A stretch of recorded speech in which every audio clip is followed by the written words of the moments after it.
Red Bull gives you wings.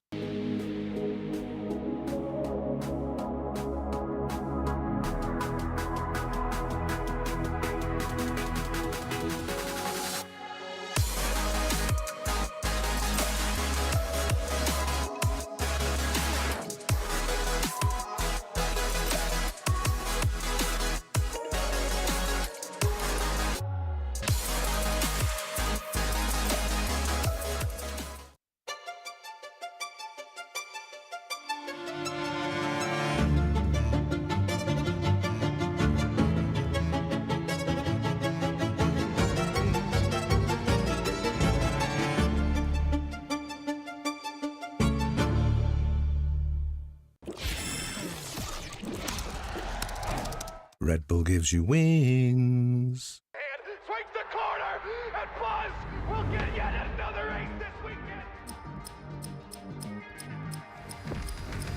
Match found. Less than a second to spare as an abuse comes in. Unbelievable. Come on, let's go. Found them. Done.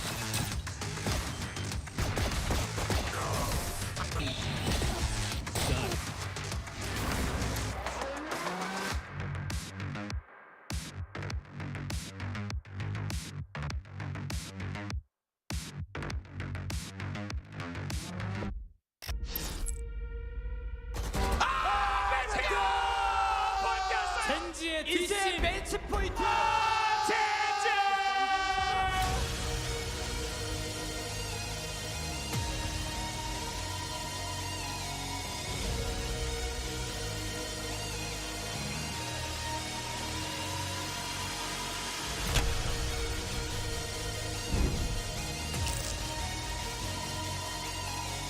좋아, 가자.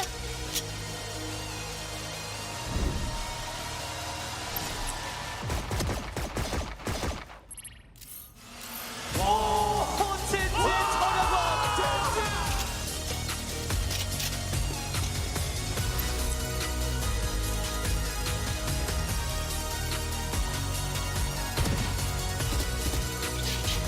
젠지 스포츠가 오늘의 기나기었던 경기에서 승리를 가져갑니다. 경기 아직 안 끝났습니다. 젠지.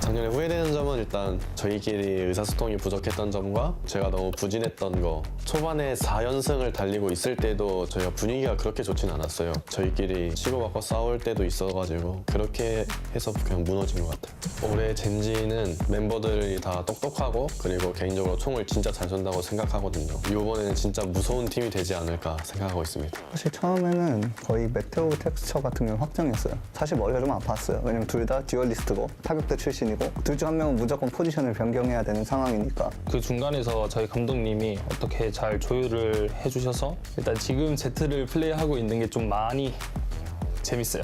감시자로서는 처음 하는 것과 아직 저도 제 플레이를 제가 어떻게 해야 되는지 모르는데 옆에서 이제 먼치킨 형이 좀 도와준단 말이에요. 아, 이 친구도 정말 배우려고 하고 열심히 하고 잘하는 선수구나 느낍니다. 다른 선수들은 일단 피지컬 위주로 많이 뽑으려고 생각을 했고요. 총 잘 쏘고 피지컬 좋은 선수 중 한 명이 카론 선수? 카론 선수. 카론이? 카론 선수는 순수 에임. 저는 이제 카론 선수를 원래 몰랐어요. 랭크에서 만난 적도 없고 이 선수를 테스트를 본다 이러죠. 얘가 누구야? 이러고 있었는데 근데 총을 진짜 잘 쐈거든요.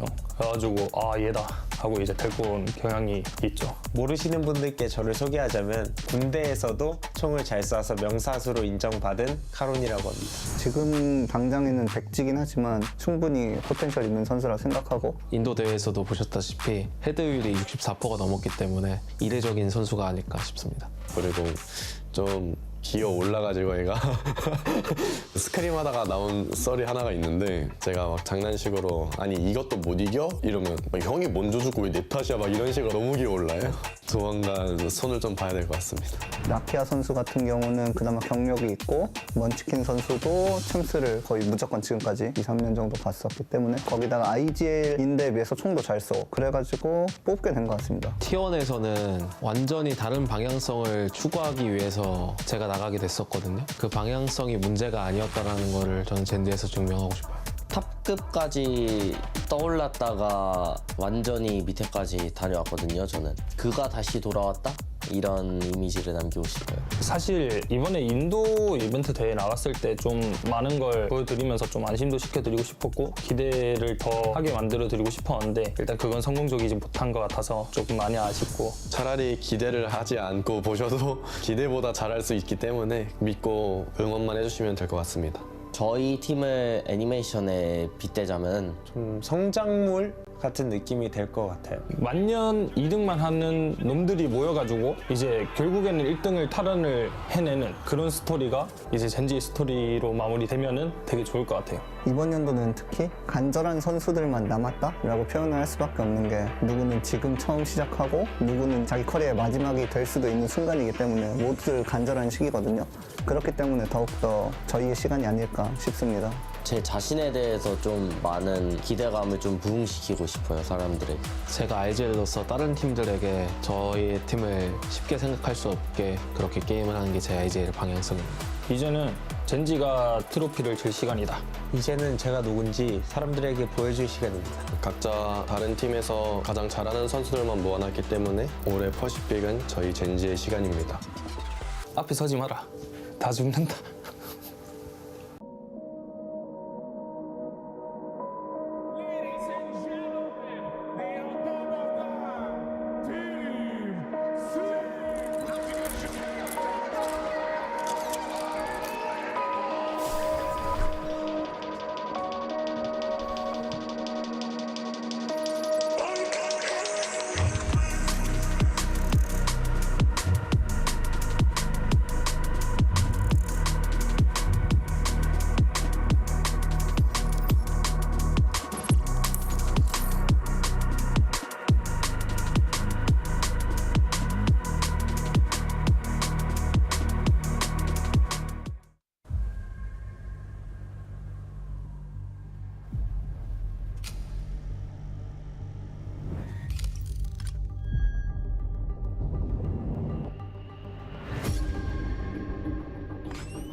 I think it's a very impressive year for us. Obviously, we want to be better, but I wouldn't complain. I mean, overall, it's a very great year for us. Good, but at the same time, not so good as well because we didn't manage to get the first. I can say it's quite painful to talk about last champions for us. I feel like I can play better on international stage, but just first international tournament, need to more experience.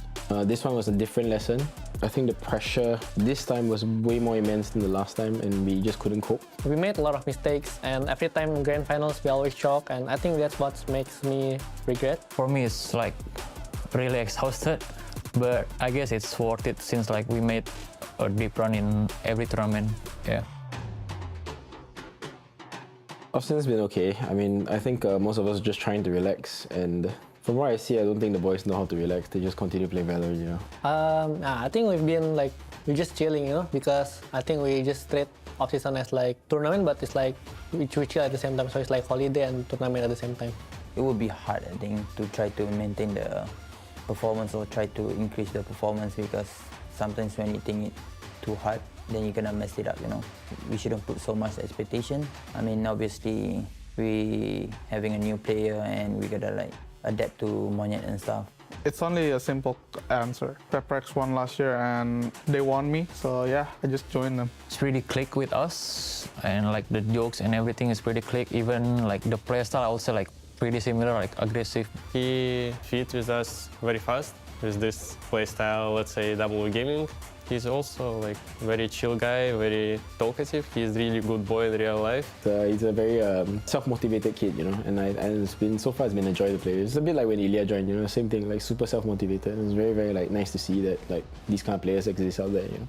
At first, it was a little bit uncomfortable because I'm not used how they actually play. But after a lot of scrims and a lot of VOD review, now I feel like I understand how they play and then I can follow their pace. Obviously, I hope he don't feel the pressure and just play his own game because he's a very good player also, you know. I didn't want to expect anything like much more. I just want to qualify to international event and I hope we can win. I don't want to be too ambitious also before everyone even know us. Just like slowly grind again and then like start from zero because basically new year gonna be new us, you know. Less expectation and try our best. 2024. We literally have the best players in APAC. We have world-class players, and I think it's very exciting to see what we can do with like an extra flexible guy in the team.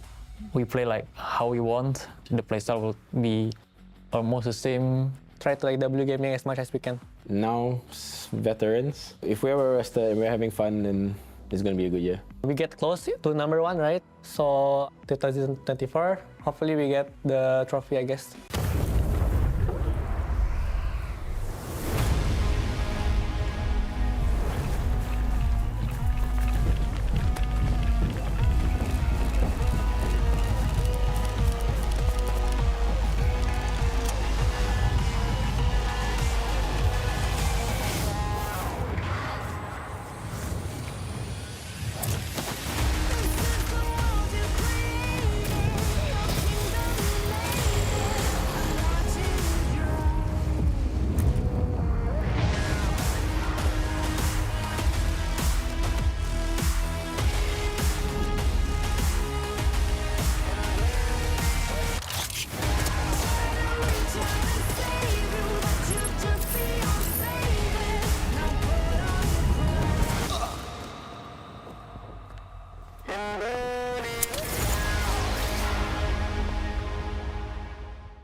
Yeah. A good shot to get life to the sheep. Fleece What a nice, clutch, what a 4K! Got a price on the lease. The IGL for DRX going up and in, the flash is there, and he's got two! Buzz is still going! 설치원. 적군이 한 명 남았습니다. 에이스. 적군이 한 명 남았습니다. 클러치. 적군이 한 명 남았습니다. 클러치. Commas and zeros, you know I need those. Money the root of all evil, fruit is forbidden. Treating knowledge made the filthiest dollars we spending on Eve. Out of my please, out of my please. Confidence 8 feet tall, all of my business can't see God. speed it up, speed it up, speed it up. Yeah, I done seen enough, seen enough, seen enough. Yeah, I done seen enough.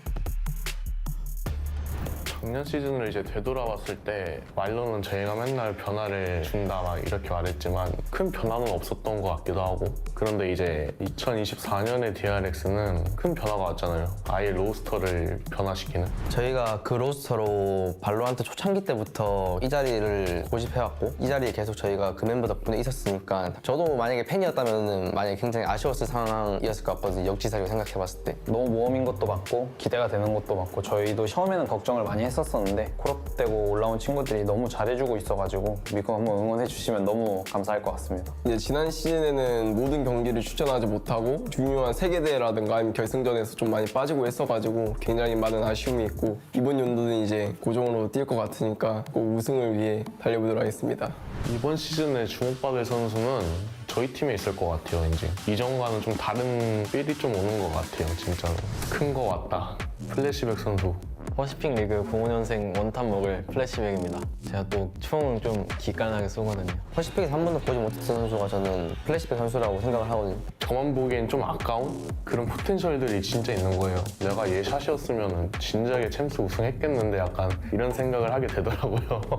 기존 DRX보다 훨씬 좀 공격적이고 교전 위주로 풀어나가려는 모습 보여줄 수 있을 것 같습니다. 저희가 이제 노련비도 있고 이제 경험도 좀 있다 보니까 똥싸이 같은 걸 조금 해주면서 이제 정색에 맞는 플레이만 해도 든든한 받침목이 되지 않을까라는 생각이 좀 큰 것 같아요. 우승한 팀들이나 우승 근처에 갔던 팀들을 보면 항상 이제 막내 라인 쪽에서 되게 잘해가지고 강력한 막내 라인 2명이 들어오기도 했고 받아야죠. 그 느낌을. 저랑 이제 플래시백이 이번에 합류하면서 연습을 많이 하고 있는데 그 연습을 하는 과정에서 형들은 솔직히 많이 힘들어갈 것 같고, 하지만 이 연습을 해서 플래시백과 저가 이 산을 넘는다면은 전과도 이제 비교가 될 수도 없는 강함을 보여줄 수 있을 것 같습니다. 이제는 재성이도 막내 포지션 벗어났기 때문에 조금 더 플래시백 선수를 많이 신경 주기도 하고 저희만 잘한다면 진짜 어려울 거 없이 잘 이길 수 있을 것 같다라고 생각하고 있어요. 경계되는 팀은 뭐 항상 말씀드리는 거지만 한 팀, 두 팀이 이제 제일 경계가 되고 싹을 잘라버려야죠.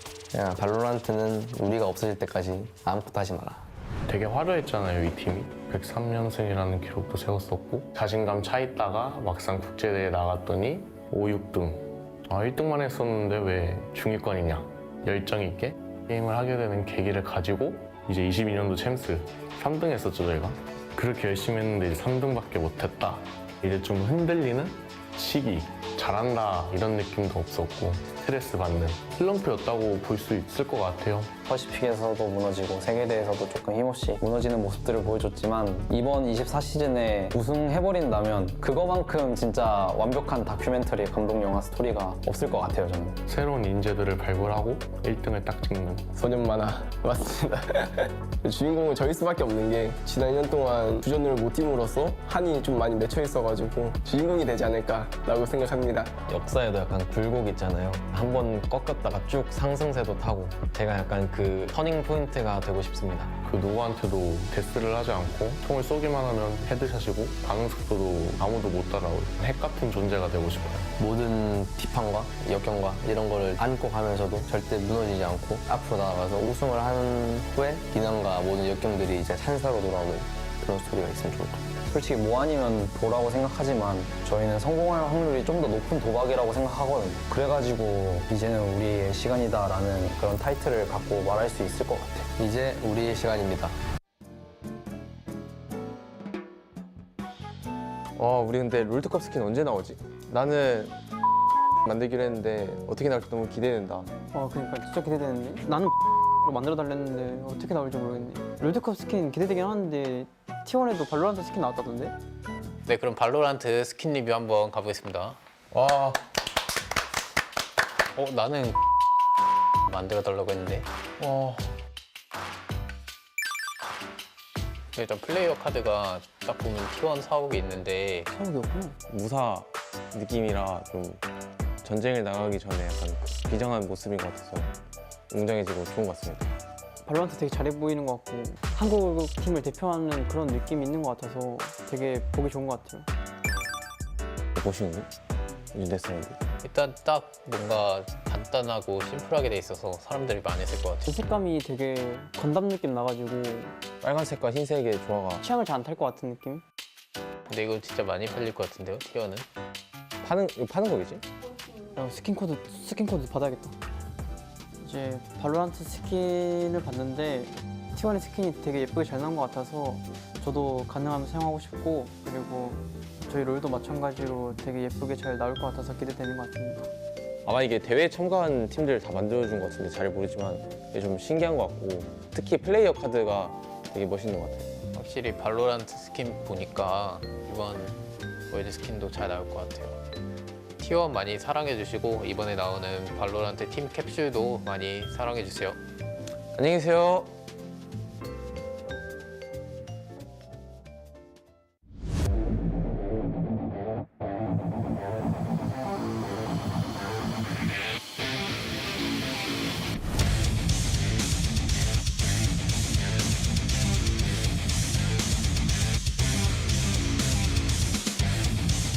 작년은 저희한테 이제 좀 성장하는 시간이었던 것 같고요. 아무래도 1년이란 시간이 저희한테는 그렇게 충분하진 않았던 것 같아요. 작년에 더 좋은 모습을 보여주기에. T1으로서 이제 또 처음 만들어진 해인데 T1 발로란트 팀으로서 어떤 의미를 가지고 게임해야 될지 그런 걸 생각하게 되는 한 해였던 것 같습니다. 전 시즌을 통해서 더 뭔가 좀 깨달은 게 있었어요, 확실하게. 그래서 그것 때문에 이제 이번 24년 시즌을 더 다른 방향을 갖고 준비하게 되었는데요. 제 IGL 처음에 한번 해보자고 했을 때 솔직히 걱정을 안 한 건 아닌데, 제가 IGL을 한다고 해서 뭔가 엄청난 부담감을 느끼진 않고 준비도 잘 되고 있고 인게임 안에서 도와주는 선수도 많기 때문에 그렇게 연습하고 있어요.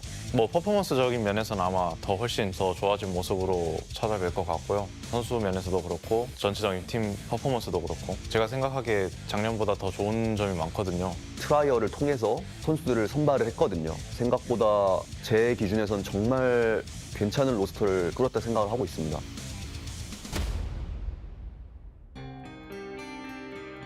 My name is Kevin. My game nickname is Accurate. You can know me as an AWPer in the CSGO because I was the primary AWPer in CSGO before. 그 선수가 한 판 하는 거 보자마자 저는 바로 확신이 들더라고요. 아, 얘는 무조건 데려와야 된다. I would definitely say he's aggressive, very aggressive. He's a crazy person, actually. In-game crazy person, for sure. That's the best way. He's just a crazy guy. 선수 성격 자체는 또 느긋하면서도 유쾌한 약간 그런 느낌을 많이 받은 것 같아요. 네. I think my expectation right now, first of all, I want to be a champion for Pacific. That's the one thing. The second thing is I want to qualify for the champion, of course. That's our priority right now. 네, 로시 선수는 사실 실력적인 증명은 끝났어요. 제가 본 척후대 중에 제일 잘한다라는 느낌으로 잘하는 걸 봤고. I just describe him for one word. Inside server, he's a good player. Outside server, he's like, it just doesn't match his body, you know what I mean? His big body, but his personality is so like a kid, you know? I'd say the most thing that stands out is that I'm very vocal, and I always want to uplift my team's mood and be a leader in that sense of just making sure just to carry the momentum basically and keep that going, and very keen on like communication and mid-rounding and stuff like that. I think that's my biggest strengths. 이번 시즌에 주목받을 것 같은 선수? 이번 시즌에 주목받을 것 같은 선수는 저라고 하겠습니다. 저희 팀 이주 선수가 제가 본 신인 중에 가장 잘하는 것 같습니다. 이주는 이렇게 말하면 될 것 같아요. 그냥 천재예요, 천재. Insane potential. His learning, like the way how fast he learns, is very impressive to me because he's a good listener and he actually puts it to use what he learns. Then out of game, he's like a teddy bear. He's like this cute little kid. 플레이하는 거 봤을 때 게이머들한테는 칭찬인데 좀 되게 야비하게 한다, 게임을 똑똑하게 한다 이런 소리는 많이 들었어서 그런 쪽으로 좀 봐주시면 좋을 것 같습니다. 이게 정말 저희의 맥시멈 포텐셜을 보여줄 수 있는, 아마 정규 시즌을 보면 확실히 좀 느낄 수 있을 것 같다고 생각합니다. 후회 없이 하고 싶어요. 대회가 다 끝났을 때 후회만 없었으면 좋겠습니다. I know we're a really good team and we're going to prove that. So, better team. Simple as that, to be honest. We see ourselves as a part of family. I think T1 Storyland this year will be the reborn of T1. 팀 시너지도 상당히 좋고 세계 대회 레벨에서도 할 수 있는 레벨이구나를 되게 많이 느꼈거든요. T1 이름값에 맞게 열심히 잘 해보겠습니다.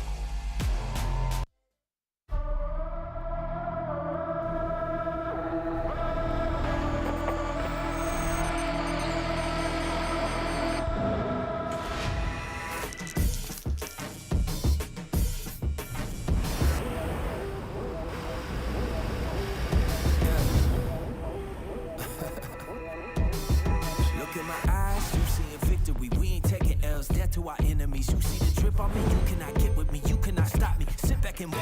We ain't going nowhere. We ain't got no fear. Sit back and take notes. Cause homie, we get hit. Let's get ready for the rumble. All y'all welcome to the jungle. Hold up, y'all really me? Bring it on. Enemies all around. Ready for war now. Standing on his ground. And we will not give up the ground. Fight.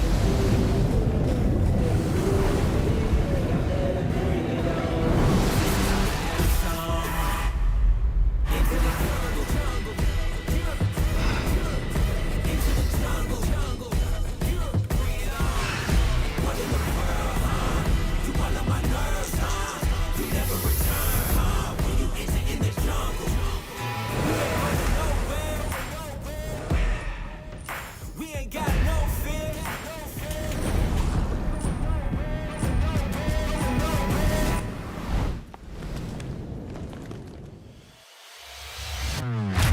Into the jungle.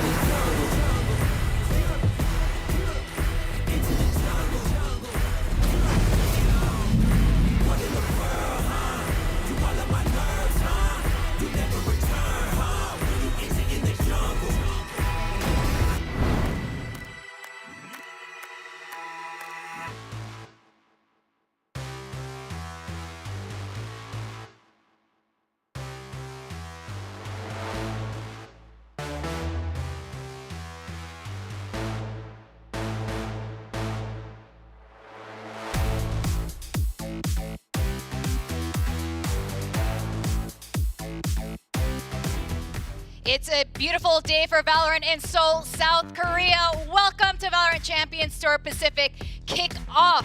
We got 4 mega teams here playing for their lives. They're shot at Madrid, and the fans know it's going to be a good one today. I'm your host, Chubby Ninja, and we got an oh my godding quack over here, and our analyst, Asray. What are you oh my godding about? I was like already just thinking, because you were saying mega teams, we also have a mega crowd. I mean, walking into work today, Asray, did you see the lineup outside? Yeah, I'm kind of glad that I have like a talent pass so I can just get through. But people are like looking at me, what are you doing? Are you cutting in line? Don't do that. I mean, DRX fans are even already here, and they're not even the first match. We could hear the DRX drums and the fans screaming already. But it must be really exciting for the T1 fans and Gen G fans as well. I mean, all of Korea is probably here right now in this venue. It's stuffing inside of the Icebox themed venue. Now, it's been quite incredible. Only 2 teams are going to Madrid, totaling of 8 teams from around the globe. But the winner will also gain points towards champions qualifications, Quack. And that's a very big deal. Of course, every team wants to make it to champions, especially because it's in Korea this year, right? You got 3 Korean teams right now. They're all trying to get that spot. But of course, we gotta first go through playoffs. And again, it is going to be a bit of a doozy here with 4 teams, again, vying for that. And what's kind of important about this is, depending on how the grand finals ends, that is also going to dictate your seeding in Madrid, which is going to be incredibly important. Absolutely. You want as much advantage as possible. It's the first time a lot of these new teams from all the regions will be facing off against each other in Madrid. I'm sure you guys have been watching some of the other regions. It's been pretty hot and spicy over there too. Now let's look at some of the kickoff stats here, our power rankings. Did you see PaperX dominant across the board, especially with Divide and Something? And of course, you know, Korea's #1 team at the moment, DRX with Flashback. The rookie of all the team members is there at the top. Headshot percentage, though. So it's a very interesting statistic being put up right now. But of course, I mean, you're just seeing some of these numbers, and you can always expect a lot of sharp plays coming out. Players like Something and Divide coming in with clutches at times. But yeah, actually, this Flashback role coming in is pretty interesting as well, because he's not only got 40% in terms of headshot percentage, but 40.9 in terms of the power ranking overall. So that's quite a bit of value being provided to his team. Yeah, absolutely. The other two, I just like how there's a contrast between Something and Divide. Whenever you see Divide have those highlights, it's always cool, calm, collected, waiting for the right opportune moment to strike. But for Something, he always goes super aggressive. So it's kind of fun to also see these two guys be here in our current graphic. Divide has been absolutely critical in the one and only kickoff game that they've been playing against Gen G just 7 days ago. I can't believe it's been 7 days. It's been a long crazy. And Team Capsules are in today, which is going to be exciting. We'll see if the teams are actually going to use their own actual skins on the guns You have and to, their if not, you're banners. fired. Is that how it works? I would not fire any of these guys right What now. if you play like on Paper X, but then you want to use like a, I don't know, Sentinel Buy all of them. skin? That would be really interesting, actually. More changes, too, that you'll see in-game, and you can see the Chamber is looking a little buffer today. The patch 8.03 is in, and the Headhunter and Tour de Force is a little bit buffer. Do you think that's going to change how the outcome of today will be? I don't know how much it's going to change the outcome, but at least I know that if he gets selected, he gets a lot more of that quality of life assurance where you can buy a little bit better with the Chamber. So, I mean, so-so, I think, for the changes. I feel like it's yeah, maybe, you know, but for the teams who actually do play him and you know, they go like this, it's kind of freaky, right? If you're thinking about the teams that we have today, or even just the players that we have today sometimes, you never know. Compositions might switch up, and I'm actually feeling a little bit nervous because of this. Yeah, it is a little nerve-wracking, especially for our first matchup between T1 and Paper Rex. Xcuriate is really known to be kind of a monster on Chamber, and Paper Rex, on the other hand, they don't really use Chamber. Not right now, no, but what if, right? What if we could be the get day? The Forsaken and Xcuriate Chamber? Oh my. I'm losing my mind. That would be pretty funny. And you can see the teams arriving now.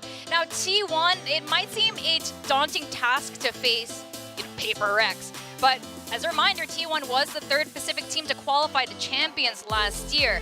And this year, they've also advanced after defeating both Lead and Zeta in the kickoff. Yeah, at the same time, you know, they've been rising up because of all of this. Ever since AVL, you know, maybe a little bit rocky towards that one, but coming into this, they beat Bleed. They were a little bit challenged, you might say. You know, we had that first overtime, but then at the same time, when they played against a team like Zeta Division, you just saw big numbers being put out all across the board, right? These new players being picked up. You got Rossi, you got Izu playing the Yoru, you got Rossi as the Viper, just kind of hyping things up for the rest of the team. They've got a very interesting team dynamic right now that's different from all the rest of the other Korean teams because everything feels more fluid. Everyone's a lot more conversational as opposed to this like sort of top-down hierarchy. I think I mentioned it as the NA-DNA like last year. NA-DNA, yeah, when they had the majority of like NA players, so on and so forth. Very excited to see what Izu can also bring to the table. I always love to see him on that Yoru of his, so hopefully we can see more of that coming into the series. Yeah, Izu has definitely stepped up. I mean, he doesn't look like a rookie. He looks like he fits in really well with T1, and I think it was like you were saying, Quack, a lot of it could be contributed to their comm style, which is very similar to Paper Rex. While Carpe is the IGL, it's very open comms. They're all doing calls, and it's very much the same for Paper Rex with their non-IGL sort of communication style. Now, Paper Rex, this is the first time, this first event, we're not seeing Jing play at all, but he said man yet. Now, okay, we got to talk about this. We need to talk about Kevin. Mama Sasanti, I know you're watching this right now. Who are you rooting for? Jojo as well. Did you know they have a younger brother who's like immortal? He's 10 years old. He's a fantastic player. Something in their genes. Also, yeah, he's a very charismatic guy. But we got Kevin Susanto and Jason Susanto, Xcuriate and Forsaken facing off. Xcuriate's got many years of experience in FPS titles, but Forsaken, on the other hand, has really risen to the top here as one of the greatest flex players in all of VALORANT. Okay, so first off, as a only child, I just wanted to ask, like, is it true about the middle child not getting as much, you know, love from? I think there are 4 of them, actually. They're 4? Okay, never mind. So my point is, he's not really a middle child. Okay, never mind. Anyways, going into the deeper discussion of it, yeah, absolutely. I feel like Forsaken, at least in terms of his pedigree with VALORANT, can overtake Xcuriate here. Every single time that they face against each other, we've seen this. Xcuriate feels like he underperforms comparing to his younger brother here. But that being said, T1 has been on that steady rise, and that last match that we saw with Zeta Division, him being on the Chamber and him just wowing every one of us, this man has definitely come alive in the past couple of months. Yeah, very different story coming into this one, right? Normally you might think it's Forsaken, but no, Xcuriate is actually the one with a lot more win contribution because of that match against Zeta Division. He was stopping Zeta right in their tracks, no matter what they tried. If they tried to put players on entry into C site, for example, he would always shut them down. down with an operator, with a headhunter, with the tour de force, especially with the buffs coming in now. That's just even stronger. 22 kills and 9 deaths only on that Lotus, and so much of it happened because of Xcurate. So he has like a lot of things to contribute, especially on T1's defensive side, and I think that that's something PaperX definitely has to watch out for. I think his experience really comes into play here. He's 6 years older than Forsaken, for those of you who are wondering, and that definitely comes into play. You see the steadiness come in. You know, when we are nearing the end of the game, it's not quite over yet. He's really calm, cool, collected, and he manages to get out of really tight situations that maybe a younger player might panic. Yeah. And I just wanted to add as well, while we're looking at the highlights here, he somehow is able to convert those kills as well, right? It's not just him being able to survive those tight situations like this one. He was able to get that 180 flick right in front of him and then the quick 180 in just a smooth fashion. Dude really has this way with angles as well that makes him such a force to be reckoned with. He really is that good, and I think it has to do a little bit with his roles as well, because we often see more hard Sentinel as compared to Forsaken. Xcurate usually on the Cypher, if not the Chamber. On a map like Breeze, perhaps maybe he'll go in for something like a Harbor just to help out with the double controller setup, but otherwise he's very familiar with what he needs to do. Now, to contrast to Xcurate, you know, the steadiness of Xcurate, Forsaken is very creative. Besides just sick aim, he's an incredibly creative player. Coach Alex has often contributed a lot of the gameplay, the game style to Forsaken. He's the one who coined the term W gaming. He definitely is, and he has, you know, a lot of laughs with the team as well. Maybe a little bit more love because he is that middle child, is what I feel. So there is a bit of that rivalry, right? And you can see that Xcurate definitely wants to prove that, hey, I'm not just like the older kid, I'm not the older brother. I got more experience, but I can definitely, you know, whoop your ass and make you sit down. Because if we look at what's happened so far in Kickoffs at the very least, while Forsaken is very creative, very strong still, he's very hard, like full-on flex. Plays so many different agents. Got the controller on Harbor, he's on KO, he's on Cypher sometimes if they're playing Lotus. And the impact that we feel not as high as we saw last year. He got like 15 kills and 18 deaths on that game against Gen G. So still really strong, but it's not the same that we saw before. Okay, I got a bailout Forsaken here, even though I'm not really voting for PaperX in this series. We'll see that later. We'll fight about that later. Yeah, we'll fight about that later. But anyways, it's because of, I think, the difference of utility that he just brings to that table, right? You already mentioned how he has the Harbor and the KO. His role, comparing it to his older brother, has been so different.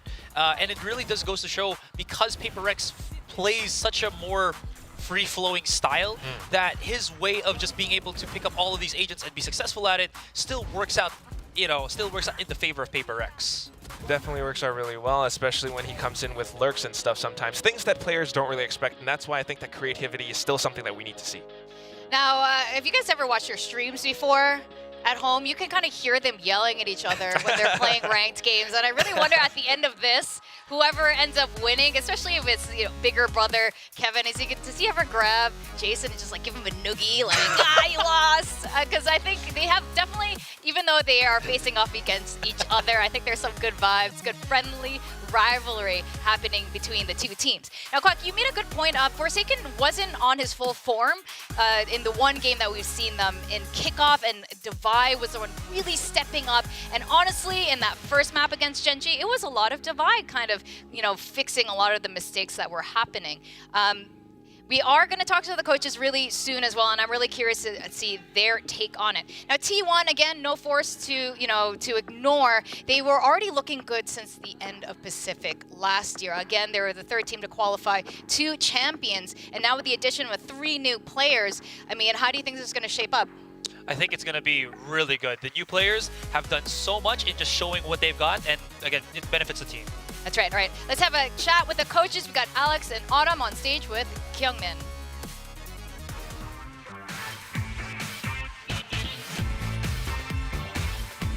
VALORANT Champions Tour Pacific Kickoff. It is time for the playoffs. This is where we find out the 2 teams advancing to the Masters Madrid. Today's matches 17 and 18 will determine two teams flying to Madrid and will be the finalists of the 2024 Pacific Kickoff. So I have two incredible coaches beside me. Hello, Coach Alex. Hello, Coach Autumn. 안녕하세요. 네, 먼저 코치 아텀께 여쭤보겠습니다. PRX가 한 경기밖에 보여주지 않아가지고 좀 정보가 부족했을 것 같아요. I mean, for PRX, they only play a single game, so was there enough data to prepare for them? 그래도 페이퍼렉스가 그 새로운 맵들을 많이 플레이하는 걸 보여줘서 사실 그 맵들의 정보가 좀 필요했거든요. 그래서 그 맵들을 그래도 보여줬기 때문에 정보 면에서는 큰 문제가 없는 것 같습니다. Actually, the data wasn't about a big problem because we saw PaperX dealing with new maps, so I think it'll be okay. 네, 좋은 시작으로 될 것 같은 예감이 드는데요. 또 이제 다음 알렉스 코치한테 물어볼게요. Now to you, Alex. Just one stage map during kickoff so far. So are your players' hands still warmed up? Is it a bit of thing to worry about? 또 이제 PRX가 한 경기밖에 보여주지 않아가지고 좀 선수들의 손이 풀렸는지 좀 걱정이 되는데 이 부분은 걱정 안 해도 되는지 묻겠습니다. Yeah, I don't think it's anything to worry about. I'm hoping that we start strong this game, but if not, then we'll just grind our way out as usual. 네, 전혀 걱정할 거 없고요. 저희 선수들은 정말 단단히 준비되어 있기 때문에 평소처럼 잘 해낼 것이라고 말했습니다. So back to you, Coach Autumn. I mean, T1 could not defeat PRX during the last season's Pacific, so are you ready right now? 또 작년 퍼시픽에서는 PRX를 상대로 좋은 성과는 없었어요. 이번에는 좀 새로워진 T1으로 기대할 수 있을까요? 저희가 목표로 세웠던 두 팀이 EDG랑 페이퍼렉스인데 솔직히 EDG는 이제는 좀 쉬운 것 같고요.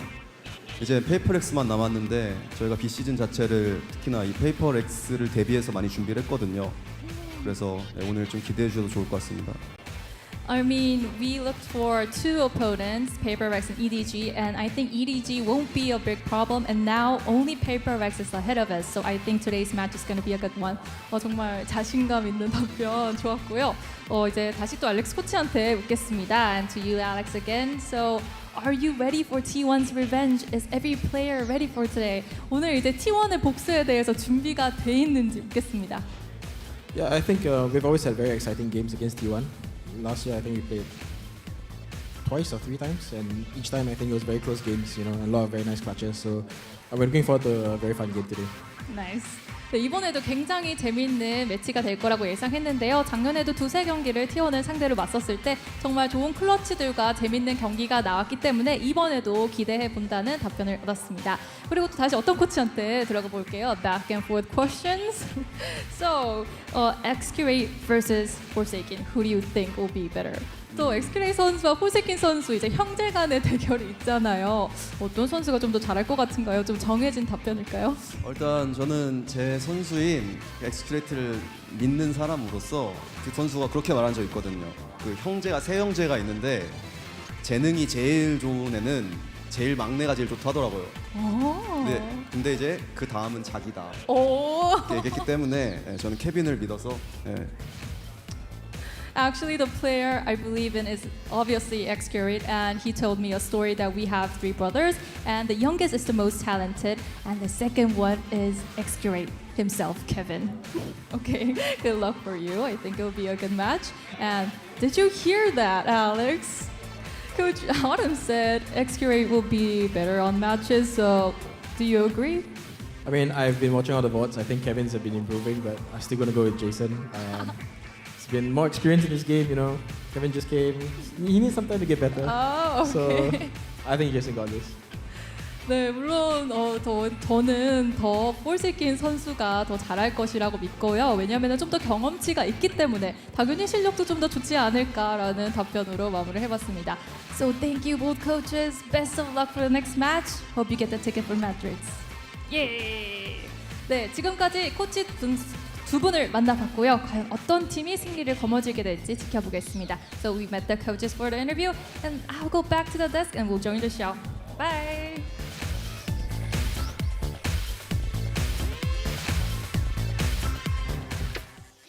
All right. I mean, I would have asked which brother do you think would win in an arm wrestling match? I feel like in game, they're both pretty good. I love how just the coaches were like, my son's better than your son, even though they're brothers. It's like this polite, passive-aggressive acknowledgement, but actually my son's better. Did you know my son could do this? Alex a little like cheeky smile at the end too. Yeah, you know they were just like proud about showcasing how I got the better Susanto.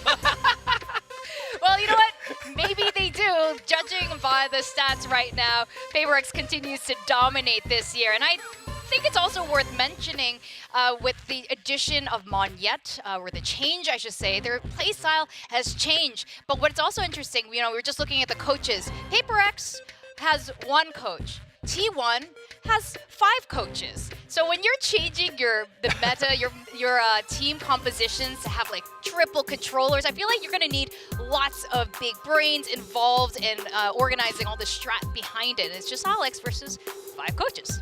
Yeah, I think those 5 coaches, though, sometimes could be an issue of like too many cooks in the kitchen. Of course, you know, what we're seeing, apart from the coaches, is also you got the IGL in the form of Carpe, and they are all contributing in their own ways. Maybe not always on the server, not always in terms of the stats and the frags, but everyone's doing their part. And T1, because of such a pedigree and you know, Autumn coming in, their coaching style and their strats are very much so still, you know, traditional Valorant. You always have the same compositions, but they do try to switch things up. They have their pretty interesting plays on Ascent, for example. Yeah, again, this is a team that has used Rossi only on the Viper ever since any map that they play, right? And they seem to favor a lot more on the Fade over the Sova, I think, at least from what it feels like. Like, they're the only team that I feel like Carpe just likes to play Fade more than anyone else.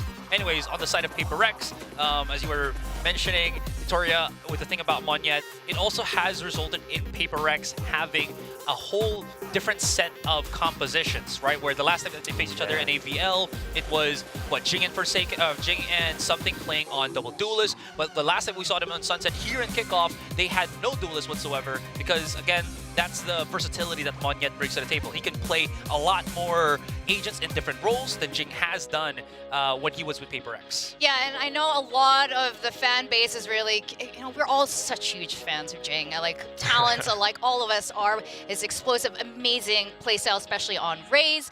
But with Monyet in this group, we've seen a completely different team comp. Like you said, no duelists. That seems like the most on PaperX things, but then how they played, how Devi played on stage, that again was the most PaperX thing I have ever seen with him, you know, just res baiting for fun.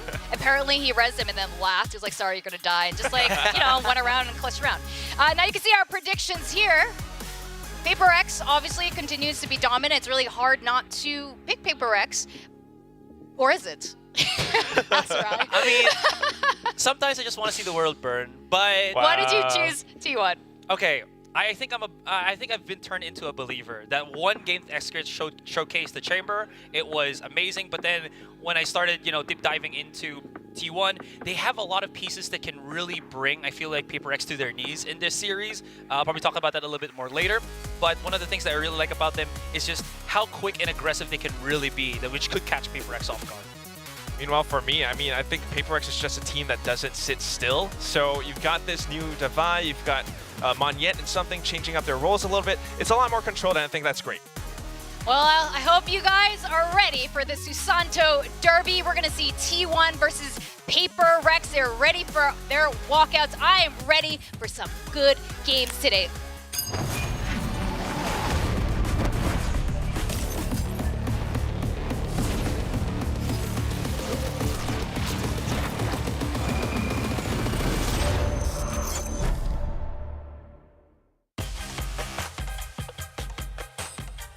안녕하세요. T1 발로란트 팀 소속 사야 플레이어입니다.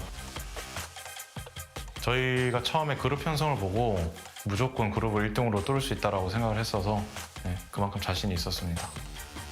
이전 T1에 비해서 강점이라고 하면은 좀 더 확실한 체계적인 게임을 할 수 있게 됐고, 그리고 선수들 기량 자체도 더더욱 올라갔고요. 그러다 보니까 더 유연한 게임을 할 수 있게 된 것 같습니다. 작년에 비해서. 제가 정말 예전 인터뷰에서도 말한 적이 있는데, 제가 본 신인 중에 진짜 이주 선수가 가장 잘하거든요. 진짜 손에 꼽을 정도로. 되게 교전하는 센스나 그 순간 판단력, 머리 쓰는 게 되게 똑똑하고요. 이주 선수가 진짜 키플레이어라고 생각합니다, 저는. 저희가 한 경기만 더 이기면 마드리드가 확정인데 진짜 모든 걸 바쳐서 열심히 하겠습니다. 감사합니다.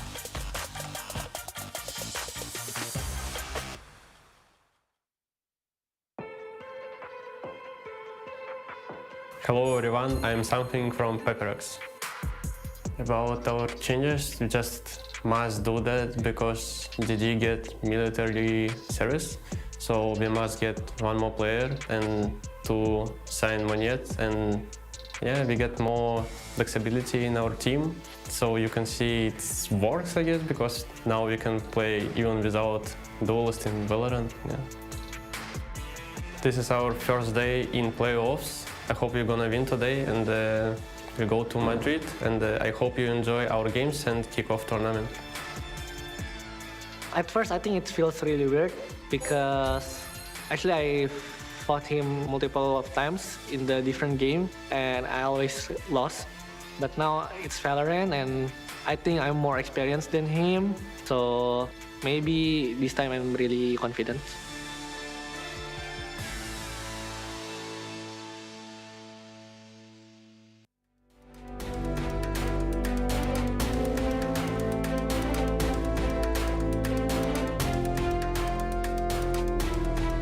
Satisfied with third last year, and they're looking to punch their ticket to the finals. Give it up for T1!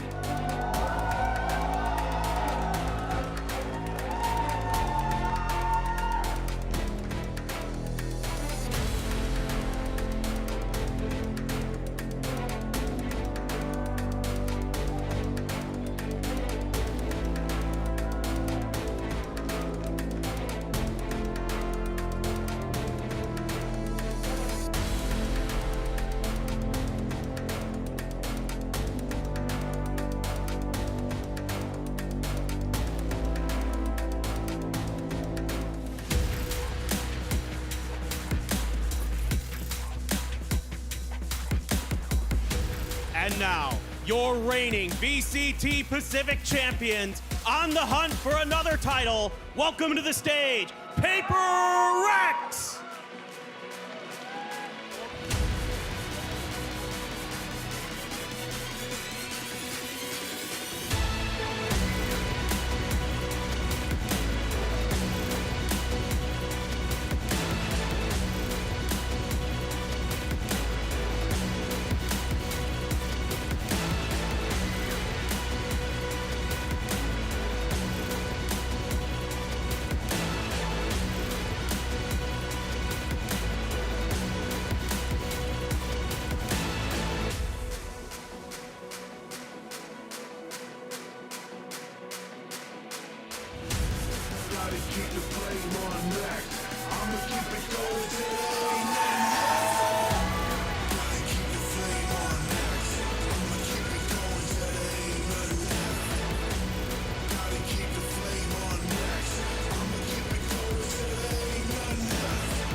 And here we go into map picks. Really curious how this is going to go. We've seen both of these teams not really like to play Icebox, so I can imagine at least one of these guys would be banning it. I mean, if I were like T1, I would want to try to bring out Breeze because PaperX's Breeze against Gen G didn't look too great. Or maybe, you know, come up with something that they are strong on, something like a Sunset or a Lotus. That, again, that is where X could pop off. Yeah, I know that Ilya, or excuse me, something said that they are more versatile right now. They can't play those non-duelist comps. But I think what T1 would like to bring out is maps where something doesn't play on that jet. Ooh. So, you know, just to Where the maybe put Gecko Paper X, comes out. to put Paper X in a position where they're not the most used at it just yet. Well, that makes sense why Breeze is banned, right? Because something was trying out that Yoru wasn't too great. But Split and Ascent now. Okay, so this is where we have that Rossi Viper, you know, double controller along with Izu combo, but at the same time, Paper X experiments around sometimes. They bring out the Harbor with Forsaken, and it can be very interesting to see how these teams clash on that. Or even Paper the X Sage. loves to cook on Ascent. Yeah. I mean, I'm just curious to see what the comps we're going to be having here. And Sunset. Yes, the Decider. This was kind of an interesting map because, again, this is the map where we saw 2 iterations of Paper X, the one with Jing with the double duelist, and then the one without Jing with the no duelist comp. So, again, I am currently unsure on what we're going to happen here. And another thing is, these are maps that there's a possibility that X-Grid could bring out the Chamber. Yeah. Possibility. Or maybe Paper X tries a new composition. So we're taking on the Chamber. That's what we're hoping what for we a want. little bit, honestly, right? Do you hear us? We want to see 2 chambers today. It is not 2 chambers, but instead. Wait, No. We're back. We're back. Woo! This feels Paper X. Well, but this was the T1. I mean, no, the Talon. The Talon, but this is not that Talon. I Okay. hope. Oh my gosh, I hope it will not look like Talon played Let's Seer triple duelist against DRX. That was god awful. All right, but this is classic composition for T1. The double duelist, you know, we've seen that before. It works great, especially when it's Saya player on that jet, opping off of his, you know, mind. But Paper X now bringing Forsaken on this Yoru. That's going to be very interesting if they know how to play around that. I mean, he's used this multiple times on Bind. I'm loving to see it again on a different map here. So I'm just, again, taken aback by this. But there is a lot of things that you can utilize with such high mobility agents that Paper X has. And again, one of the big things is you can always combo that Viper and Raze on Paper X's side. Well, one thing's for sure, both teams absolutely dumped their Sentinels. We are going to go into the first game of today, Split. We're going to go over to our casters. Have fun with this one. Yes, thank you very much, and I think that we will have an immense amount of fun. I was wondering what was happening, saw it on my monitor, walked over to Alex before the walkouts and said, "What the hell are you guys doing?" And his response, pretty much verbatim, was, "We effing hate playing Sky." So here we are, ladies and gentlemen, triple duelist for Paper X. This is not something that we have seen in a very long time on any map, but Split especially. Not since Talon back last season, and I tell you what, that didn't go so well. Yeah, I still remember the look on your face after that map. It was a very rough affair for all involved. But this time around, you got to expect it's going to be different. It's Paper X. Sure. Certainly with a Yoru, who's sort of a pseudo-initiator anyway, you know, that acts as their flash agent. That's going to act as their ability to get the entry since you don't have the Sky, which kind of surprises me that they say this, because Devi is like a player who I think of as like a really, really good Sky. So kind of curious to see how this is all going to pan out. I mean, Monyet, a phenomenal Raze. We know that from years ago before he switched over to playing controller for GE. Look, anything's possible with Paper X. I don't ever doubt what they're doing. I don't usually doubt Alex and his ability to really cook up something special. This is that team that gets the grain of salt, that gets the benefit of the doubt when they pull out something absolutely wild and unexpected. But whether or not it's actually going to be put to good use, we'll have to just wait and see. Because we were excited, you know, in their opening series. The desk was talking about it a little bit, that Breeze coming through, getting to see something playing on the Yoru. Didn't go nearly as well, but given the change-ups that we have and the people who are playing on the specific agents, maybe this will hold a bit more water. I know. Again, I don't have a lot of doubt in anybody on this squad to do their job and do it well for the most part. I mean, yes, you do see from time to time it's rough, but Paper X has proven us time and time again that they can cook and they can do it better than most. All righty, well, here we go. Ladies and gentlemen, strap yourselves in your seats, sit upright, and hopefully you've got some water nearby, because this is going to be a bumpy ride. Gate's going to be going down in 25 seconds. Let's see what this comp does do as they start on the defense. I think Paper X is setting up for some kind of mid-hit here. You've got 3 players, along with Mind Freak, could throw a Paranoia, try to crunch with something in Monyet. Sitting pretty far back is Forsaken, probably looking to set up the TP. Yep, there it goes. And they are getting ready. But T1, on the other hand, spreading out the map. Doesn't look like they're going for anything fast or aggressive. Really, the pressure here could be potentially on Carpe. Just gonna barely get away with it. PRX was just seeing if they would creep out from Ramen. Not gonna happen for now. Paper X is just gonna reset, but that is a little bit of information. You saw both the Rays and the Yoru there for Carpe, and he's gonna be taking his time. They're gonna use a star here, potentially smoke this off. Yep, Paper X. Now they await. With that Trailblazer there, you're starting to think that maybe this is gonna be some kind of mid-hit. They're gonna re-aggress towards this angle, but with the spike over on the other side, it's gonna be the Sewers maneuver. Something T1 and Sewers. They're going to cut their way back over towards A. I was waiting for you to say it. The gate crash has expired.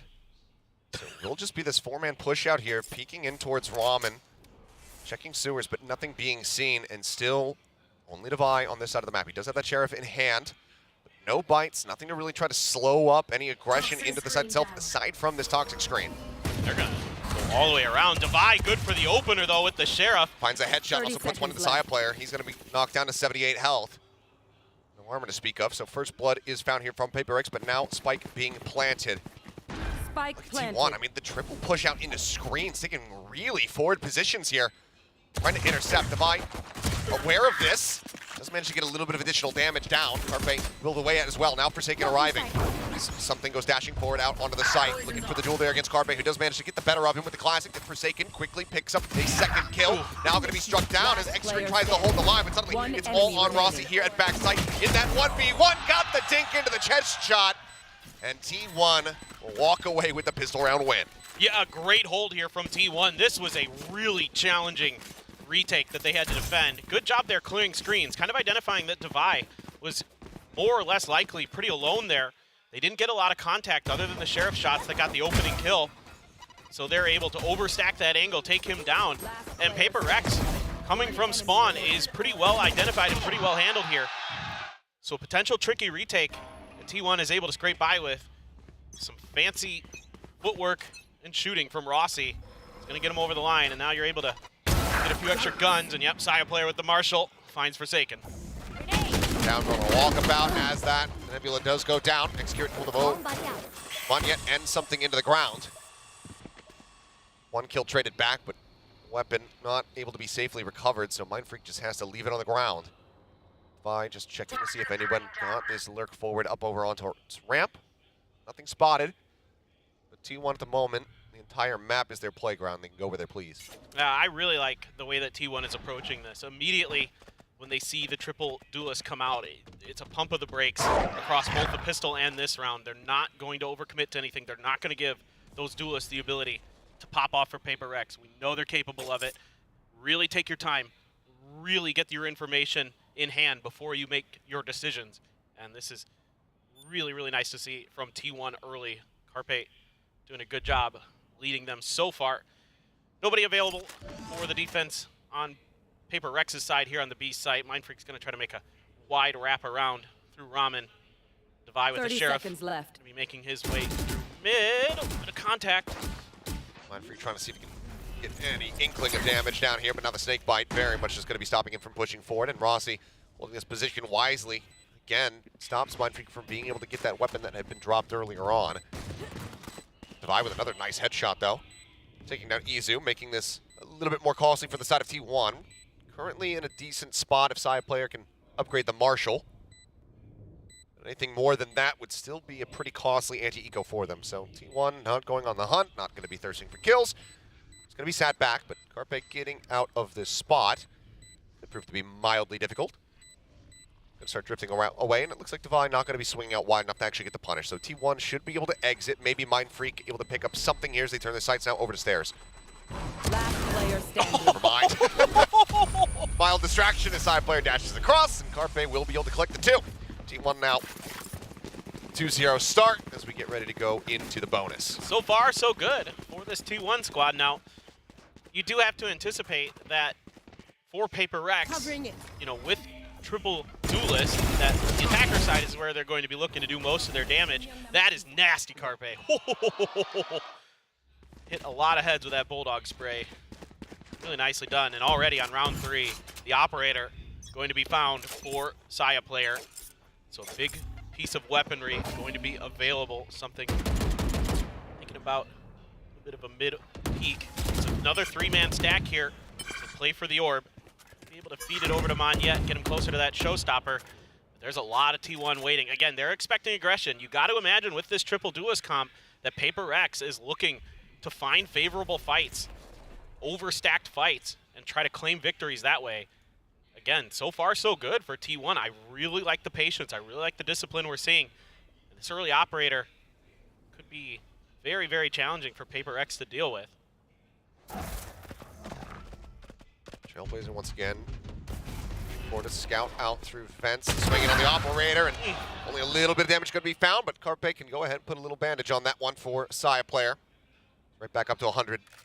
Kill taken here for the side of T1 as they look to convert the bonus. Isu sneaking into the corner, and Monyet, yeah, just getting dinked right through the corner of the wall. Mindfreak still taking forward. Spot cannot drag that spray across. He gets taken down, and things looking very dire here for the side of Paper X, who are going to have to call for the save already. 30 seconds left. It's starting to feel a little bit like the start we saw from Paper X against Gen G, where it was a little bit slow, a little bit off. Doesn't seem like the pace and the feeling of the normal Paper X style, the W Gaming style, is quite there yet.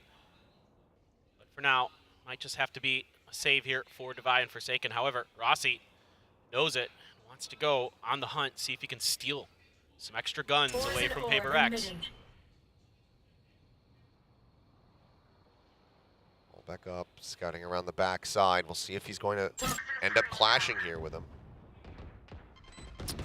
Just thinking a little bit, maybe too far outside of the box as far as where Paper X would be positioned. It's that pistol round back in his mind. He's like, they did this last time. They came all the way through spawn. Yeah, Ping is coming down, checking around, nothing noted here. In the end, will be Divide and Forsaken holding on to their weapons, but T1 converting that bonus to move up 3-1 nice and early. Paper X with the timer stopped. That might be the intervention coming through here from Alex. Yeah, and it's just a good hold in garage, and then a nice push-up for Saya player. Able to outduel Ilya. And then I like this move by Mindfreak. He gets ahead of the Sky Flash, expecting it to come. He just can't get his spray down in time, so it's not a bad idea at all. Just doesn't quite pay off as you would normally expect. And yeah, already gonna have to see if they can get their heads on straight. But this is, how many times have we seen this Achilleos where Paper X starts out a little bit slow and you're thinking, oh boy, maybe they just don't have it today, and then they just start to pick it up until they're just an immovable object. Well, this season once so far, but maybe twice now. Yeah. Come off the backside of this one. But yeah, no, historically, you know, the timeout calls here from Alex typically very much on point on when they will find the most amount of value. But this is very different territory. But then again, it was different territory that we saw from Paper X in their series versus Gen G, where they ran a no duelist composition. So yeah, just kind of inverting things a little bit here. Might not be 5, but with the way that these guys like to play, it may as well be. See if it's going to work out, though.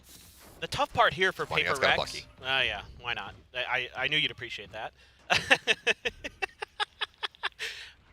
I think the tough part here for Paper X on their defender side is, of course, lack of ability to get information as well, right? Like, you don't have a lot of util that's going to go out and get you much info, sort of Forsaken on the Yoru, and that's about it. So otherwise, you have to rely on contact. You have to play off of that. And T1 has done a masterful job so far of not giving up a lot of information, not giving up any free kills. Everything's been really disciplined from them, as we've come to kind of expect with this new iteration of T1. Ever since the AVL, they felt really stable, really solid, and you're seeing it once again here today. Like the setup, but I'm not sure if Izu is going to fall for the bait here. Grab the orb, send out those stinger shots from Mindfreak after the orb is taken, making them think, okay, it's just little old me here, the Rays. Holding a stinger, definitely not around the corner with the Bucky in hand. Never. Oh, Yoru just sent his TP into there as well. Okay. Forsaken just swinging in, finds one. And yep, now, I mean, even identifying what weapon's around the corner, you can see T1, they don't want to try to play into it. Wait out for a little bit longer here. Boombot's still in the back pocket of Monyet, can use that to scout and guarantee that there's still some presence outside of the garage. Rossi not quite catching that something had been positioned there in mid, so he gets drifted back over into mail towards safety as the smoke comes down. 30 seconds left. Just trying to cover as Monyet holds the corner. T1 now have to be wary about this. Every single corner that they go to push into, they have to suspect that there's going to be a Bucky around it, but as the Boombot will identify, They now know where he's positioned. There's the jump forward, a couple shots going in. Izu, I think he might have been mid-air actually. Takes out Monyet, but Forsaken just has them all lined up, one after the other. Picks up 2 more kills to finish the round and get Paper Rex on the board. Yeah, and you're seeing some good adjustments here where Paper Rex spreading the map a little bit, having Forsaken with that gate crash all the way on the other side of the map, able to come over and help Monyet. His whole play there is, I'm going to make contact with somebody on the other side, on A's side here. He got the kill, and then he TPs right over to help Monyet out, to set up this angle. You know, allow the Bucky to hold the corner, and he can hold the long side. He does a great job with it. Now he's got a dimensional drift for his troubles. Once again, a bit of a mid-attempted setup, but a fast hit here, potentially from Izu. Maybe just gaining space initially. Fast jump across. There's the flash, turns away from that one. Izu, surprisingly, both managing to take down Forsaken and something. Now the showstopper into play. Looking for a target. Everybody evacuating from the site. Devi actually slipping the net. Manages to slink right past Execurant, who's still over at main. And Monyet will finish him off. Now his own showstopper at the ready. Spots Izu for a moment. Will be able to take him down. No further mobility, no escape. Monyet very much arrives in the round. Rossi now has his work cut out for him. Low HP bars, however, so certainly is still possible for him to try to get this clutch. He's already done it once. Gotten the last 2 kills to get him the pistol round win. He's been pretty good in these situations for T1 so far this year. Really disciplined. And plenty of time to work with on the clock. Still has 47 seconds, so that's more than enough for him to try to wait for Paper Rex to get over patient, or over eager. Because Paper Rex sometimes not known for their, you know, their reservedness. 30 seconds left. Definitely not. Still just holding back. I mean, eyes not even on the spike. Toxins going up. Rossi. Toxin screen every single angle, every corner to check. He plays with just as much ambiguity here as Paper Rex. He's going to try to sprint it over here towards the B site. Does he think he might have just barely enough time? Right on the corner. And, oh, it's going to be so close, but I think he just missed it. No, he's got it. Never mind. Wow. Okay. By a fraction of a second. Now takes this forward spot. Again, HP bars here on the players of Paper Rex. So very low. First contacts there. Monyet take it down. Devi now looking to push the corner. Rossi turning away from it for a brief moment. Goes back, and Devi will just manage to spot him out. 30 HP to keep Paper Rex afloat. It's a brilliant attempt by Rossi. I mean, well done. I really didn't think he had it. I thought he would just come up short maybe. But he got ahead of it by fractions of a second. And able to catch him off guard as well. Still had a couple snake fights there. Maybe could have used one to delay a little bit after he got the first kill, but Monyet, so tricky to deal with. And I like the change of pace from T1 this time. They say, okay, you guys are playing a little bit slower. You're playing for information. He did hit it. He's right. Increasingly more lax these days. Well, hit it indeed. Monyet with a very explosive round to very much keep Paper Rex in this one, and now the timeout coming through. I mean, this has got to be, this feels like this is record-breaking, the number of timeouts we've had in 5 rounds of play. I was literally just thinking the same thing. I'm like, we're 5 rounds in, and we're 2 timeouts deep. Like, both of these teams already trying to feel each other out, because, I mean, with Paper Rex, you have to expect the unexpected, but you know, how much unexpectedness can you actually prepare for? Like, the triple duelist here is pretty out there, even for Paper Rex. There are far too many simulations to run to adequately prepare yourself for this team.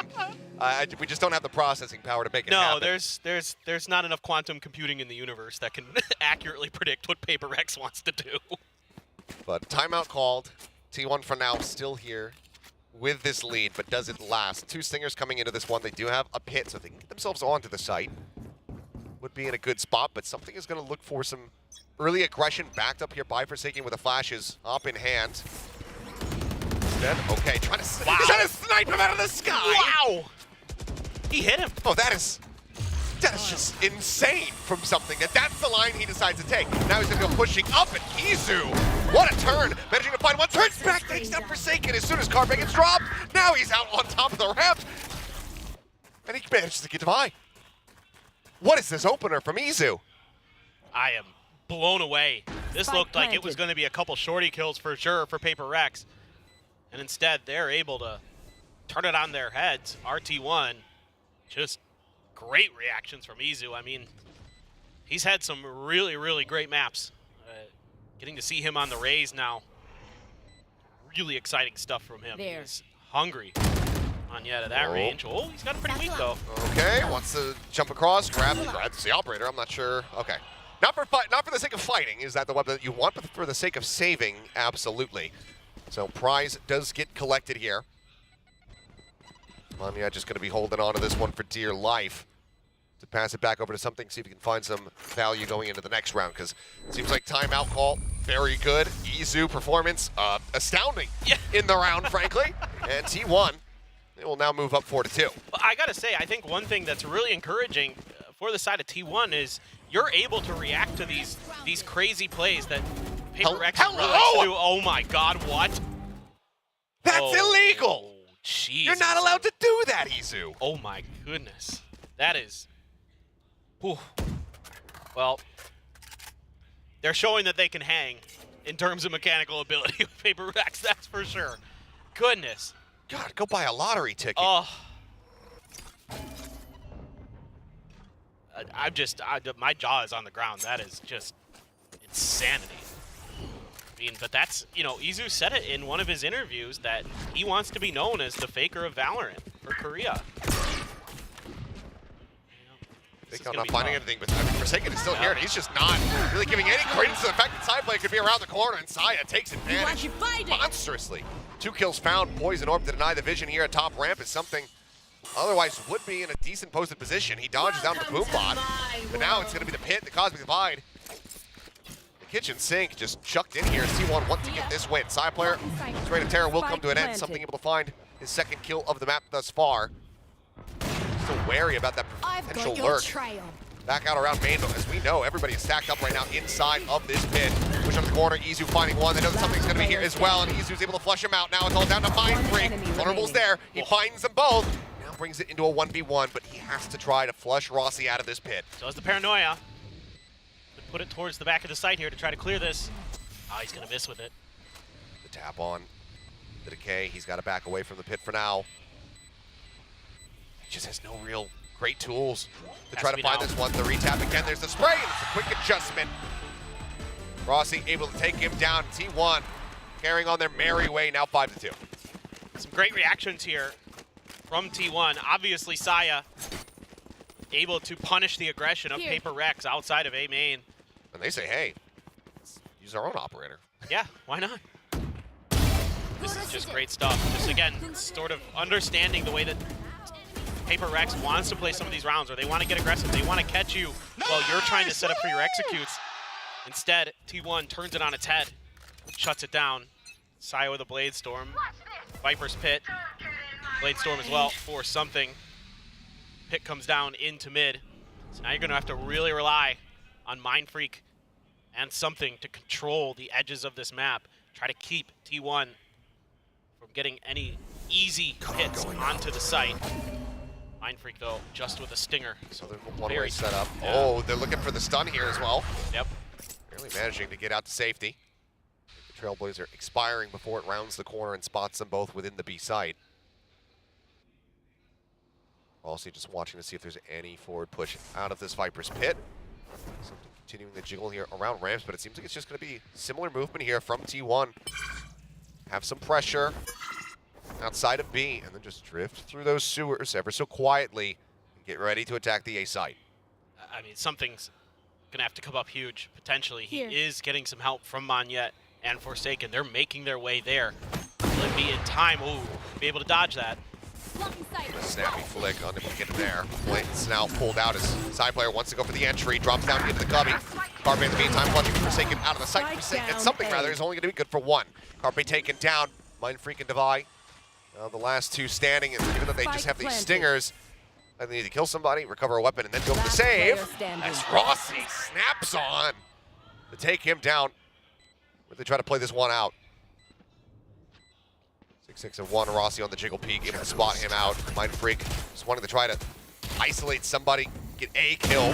find something additional here, but Saya player with the op shot will make it a team ace, and T1 will make it up to 6. Yeah, again, they're just reacting so well. You know, Paper Rex is trying to buy a little bit of extra time to get the reinforcements there, but Izu's so ready for it. While this is the first time Izu has played Raze here in VCT Pacific, he has played it some before. He was typically a duelist main, actually, before he came over to T1. If people don't know, you know, back when he was playing in the VCJ, he was often playing Jet. Sometimes Raze, but mostly Jet, so he's very comfortable. We've seen it on Yoru, right? He has played that this year. It looked damn good. Yes, exactly. So when you get him on the duelist, you can see he's very comfortable. He has tremendous reactions, tremendous reflexes, and it's even giving Paper Rex a hard time. And speaking of hard times, Alex is having one right now himself. He's trying to keep the arms folded so he doesn't instinctively start slamming the desk. Yeah. But yeah, I mean, this is a brutal position to be in. I mean, we're talking about it during the team walkouts. I mean, this is the reigning Pacific champions right now in a single elimination playoff versus the team that finished in 3rd. Obviously, some changes and glow-ups here for T1. Looking like a much different, a much stronger team this season. Well, now you've Paper X want to be the ones who are dictating the pace of this game. Right now, they are not. No, exactly. And one thing that's really impressive with T1 that I want to touch on quick is the flexibility that Izu gives this team. He's played so many different agents, so many different roles, and he plays them all extremely well. Whether it be the Omen, the Yoru, the Raze now, he has been really impactful for T1. You can see just why they were so high on this pickup coming out of the offseason. It's another big changeup, though. Haven't really gone for that many full sends here onto the B site. Now looking for it as, okay, the TP out, trying to gauge exactly where he went, but yet up on top of the Raptors, able to take down Izu. So that's going to be one of the pieces of the equation here taken down. As the flashes do manage to connect on the side player there, backside, or on the carbon, I should say. Forsaken, swinging back in, managing to find him. Spike now stuck on the opposite side of the pillar. Excurate just trying to stay tucked away behind the box, stay quiet. As Rossi looks to get some space. Maybe the dash here, but the dimensional drift, as you mentioned, does come into play. Excurate now going to be taken down. That's going to be the spike. Spotted. Forsaken just chasing in. Getting that operator out of side player's hands. Seems like this timeout going to be working here for the side of PRX. There's still a long way to go to try to run this back, given that they're starting on the defending side. There's a great little bait and switch there between Mindfreak and Monette. Able to get out. Rossi? Spotted. Rossi does a lot of damage, gets the kill. Takes him down. I mean, any kills they find. The cash right now here for Paper X is not in a good spot. So as much as they would love to just end the round right now, take that weapon out of Rossi's hands, try to deal some additional economic damage, Paper X can't really afford to go on the hunt here. Yeah, I agree. They really shouldn't be, and Rossi knows it. Now he's starting to be the predator, seeking prey. 10 seconds left. Well, Forsaken with a big round does pick up 3 kills to get Paper X 3 rounds. See if that momentum can continue, because so far it's only been 2 rounds consecutively that they got prior to this. Can they go a little bit deeper? It's going to be operator back into the hands here of something once more. Yeah, and Mindfreak there, the TP is, you know, it's hard to know exactly where he's going to go. If he's going to go up, if he's going to go into the back alley, and Monette takes advantage of that confusion, and then it's a great 1-2 combo from Forsaken and Mindfreak with the fake out into the Paranoia, able to clear the back of that site, and then that sets you up for a little bit of time to rethink things, get Forsaken his ultimate, allow him to find the rest of the players that are on this B site, isolate Saya player, take him down. Really, really nice chain of events there for Paper Rex. It's a bit more defaulty here from T1. Same setup that we've been seeing. Trailblazers going to check over defense. Only clear out 1, and now a gate crash back over towards screens here for Forsaken. So he's going to go rotating over, wants to try to maybe take a position, get stationed up in mail. Yeah, letting loose the gate crash on his way over for sure. Got to make sure that he has the ability to flex between the 2 sites. Saya player, slow creep up, Poison Orb for now, denying the flash, getting a catch. He's called back. Saya continuing to advance. Oh my God. Oh, the jiggle peek into the gate crash. Oh, Forsaken, you just absolute lunatic.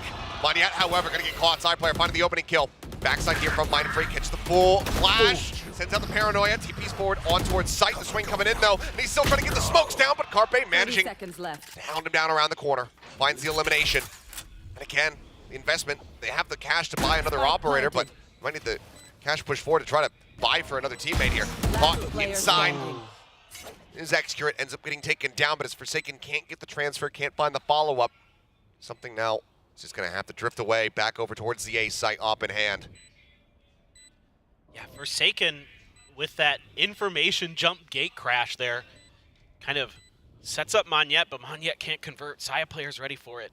You know, great mental preparedness from T1 so far today for these really aggressive Paper X style plays where they're jumping in and out of smokes where you maybe normally wouldn't expect, or trying little cheeky combos like that. We saw it a bit in the previous round. Worked for Paper X this time around. T1 ready for it.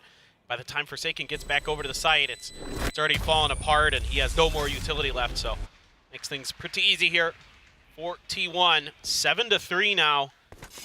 Starting to get a little bit worrisome for Paper X. If you can get 2 more, then I think on their attacker side, that's, again, where this comp is going to shine, if it is going to shine. Yeah, that should be the spot. You know, given that you're bringing that triple duelist, having the aggression in the attack, on paper, it makes sense. But right now, in execution, nice on the defending side. Why are you the one making dad jokes today? Wasn't even intentional. I just couldn't. You leaned into the paper quite a bit there. So. My brain was slow, and I couldn't think of an alternative, so I just committed to it, unfortunately. Now, something, okay, a bit of a change up, going for this peak. Knows that they've been really utilizing the sewers to try to maneuver around the map, but this time, it's a full collection of T1 right outside of A main. Oh, but look at how much information and space Paper X has. Finally, these push-outs are starting to gain a little bit more value. This is how they have to work the map. Trailblazer, of course, Forsaken expecting pressure on the back of that. A lot of times the Trailblazer is going to be something that's going to lead the way for a potential hit, but T1, just seeing Forsaken, thinks, well, he can gate crash out anyway. Why would we want to potentially risk it? You know, we know that Paper X has been setting up for these bait and switches. Let's take a little bit more time here before we go. It could just be a timed hit. See if they can catch Paper X being a little bit impatient, but all the information on the map, I would start to think that Paper X has a pretty decent idea that this is going to be A. I mean, you've had no contact A or B, or I mean, excuse me, mid or B. So certainly, but Paper X still looks confused. It looks like they think they might have peeled off and are sitting in sewers or something like that. Oh, well, that's helpful. Yep. Okay, that's going to be the go button here for the side of T1 is Divine. Divine Izu on the entrance. Full flash there on a Forsaken, pulls back into elbow for the time being. Saya player, oh, snappy. Managed to make a connection there with Divine. Mowing down 3. Can't quite find Saya, but that's fine for them. Forsaken will be able to get the cleanup as well. Dimensional Drift back online. Paper X still hanging in there. They get themselves up to 4. And like you said, 7-5 wouldn't be a bad half for them, considering how dominant and widely has been for T1. Yeah, no. I think 7-5, you're actually pretty happy with this scoreline for Paper X. You know, it looked like it could go really sideways really fast. But this round, Divide just great timing to peek around that corner, find the entry, and then they line up for him. He's not going to miss those. So, you know, when Paper X seems to need a spark of energy, when they need somebody to stabilize for them, it's often Divide. He's often the one who can pick the big kills. Well, Forsaken just swinging out, taking down side player, not affected at all by any of that Yoru utility. See something, I mean, I think he actually wants to move forward, but just can't afford to do it. Another kill this early into the round would just be catastrophic for them. Early clear on that Trailblazer, but still concerned that it might have spotted out Mind Freak's forward position. He'll be pulling back. He sends up a smoke to try and dissuade any further push in towards B. Paper X reading this pretty well. They're expecting this B hit. The pings came down, the smoke came through, and they're going to use that to try to just get up close and personal. The Jets so close to each other without really knowing it. Meanwhile, back over at B, thank you very much for the picture-in-picture. Like that. The spot there as Carpe gets taken down, but Monyet gets traded. Cosmic Divide now going to be invested. Mind Freak still at back sight.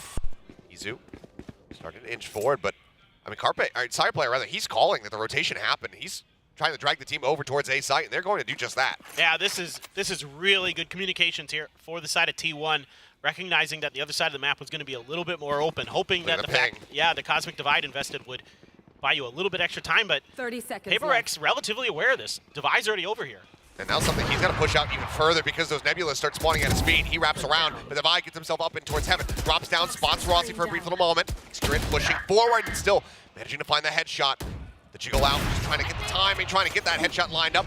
Speaking of timing, T1 running out of it. 10 seconds Finding left. one, a tap onto the plant, something up over the top. He's got the shorty, and he nearly gets the 180 midair to take him down, but Rossi plants his feet, shuts him out, and it's going to be 8-4 at the half with T1 way out in front.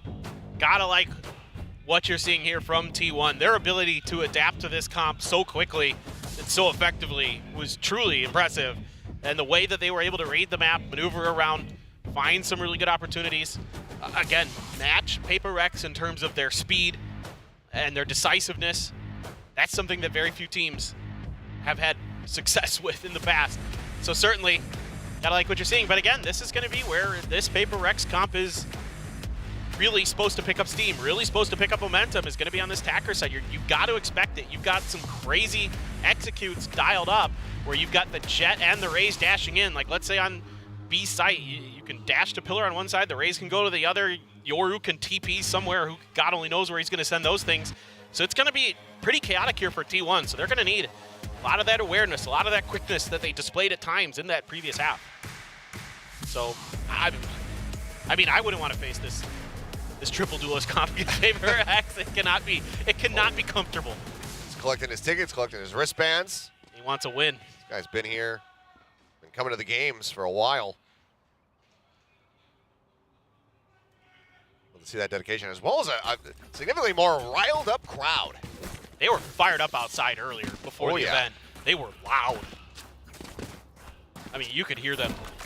They were lined up probably hours. I think 3 hours before I left my house. Yeah. I saw Jake Shin posting pictures. That the line was long. I was like, damn, everybody's already there to the venue. I'm rolling out of bed right now. I'm about to get in the shower, get in my car, get ready to drive over there. Love to see it. Now though, first pistol round went the way of T1. They double up in those figures here as Blinded. flash over the top. Carpe getting some information, but not quite as tell-all as they would like. Gate crash in the meantime set up just alongside that screen's entry. Forsaken winning the opening fight. Gets the catch onto Carpe, swoops through, trying to spot the rest of the site. Now they know that it's clear. Spike can be planted as Mind Freak looks to hold the back line where this double push through sewer is getting ready to come through. Scratch that, make it a triple. Yeah, this is a lot of pressure. Going to be on Mind Freak here. If he can get one, that'd be great. Two would be phenomenal. Timing on the check. Takes a hell of a lot of damage now. Seeing the push coming through, and he can't offer up anything more. He's able to take him down. The 4v4. Forsaken, however, just shooting through, finds one, but side player comes in from behind, manages to get the catch. Something will be able to take down Execute as well. It's just now Rossi trying to see if he can get anything done. Time dwindling, look for the snappy headshot. Eventually does manage to stabilize and find Monyet, but still a lot more work to be dealt. Or to be done, it doesn't have the time to do so. Something will be able to get another kill here in the round as Paper Rex tie up the pistol round win. They pick up their 5th overall.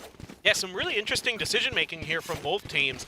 Paper Rex gets hit by the guiding light early and just decides to just keep kind of 5-manning it slowly. It isn't really anything pacey here. They aren't using the Jet utility. They aren't using blast packs initially to get onto the site.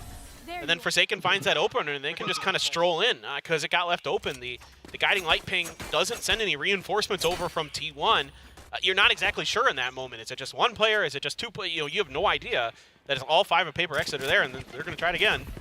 They are. Oh, Izu going to be spotted nice and early. Time player swinging out on ramp, going to be taken down, and it's a blink, and you miss an explosion of death. Everyone's dead in the blink of an eye.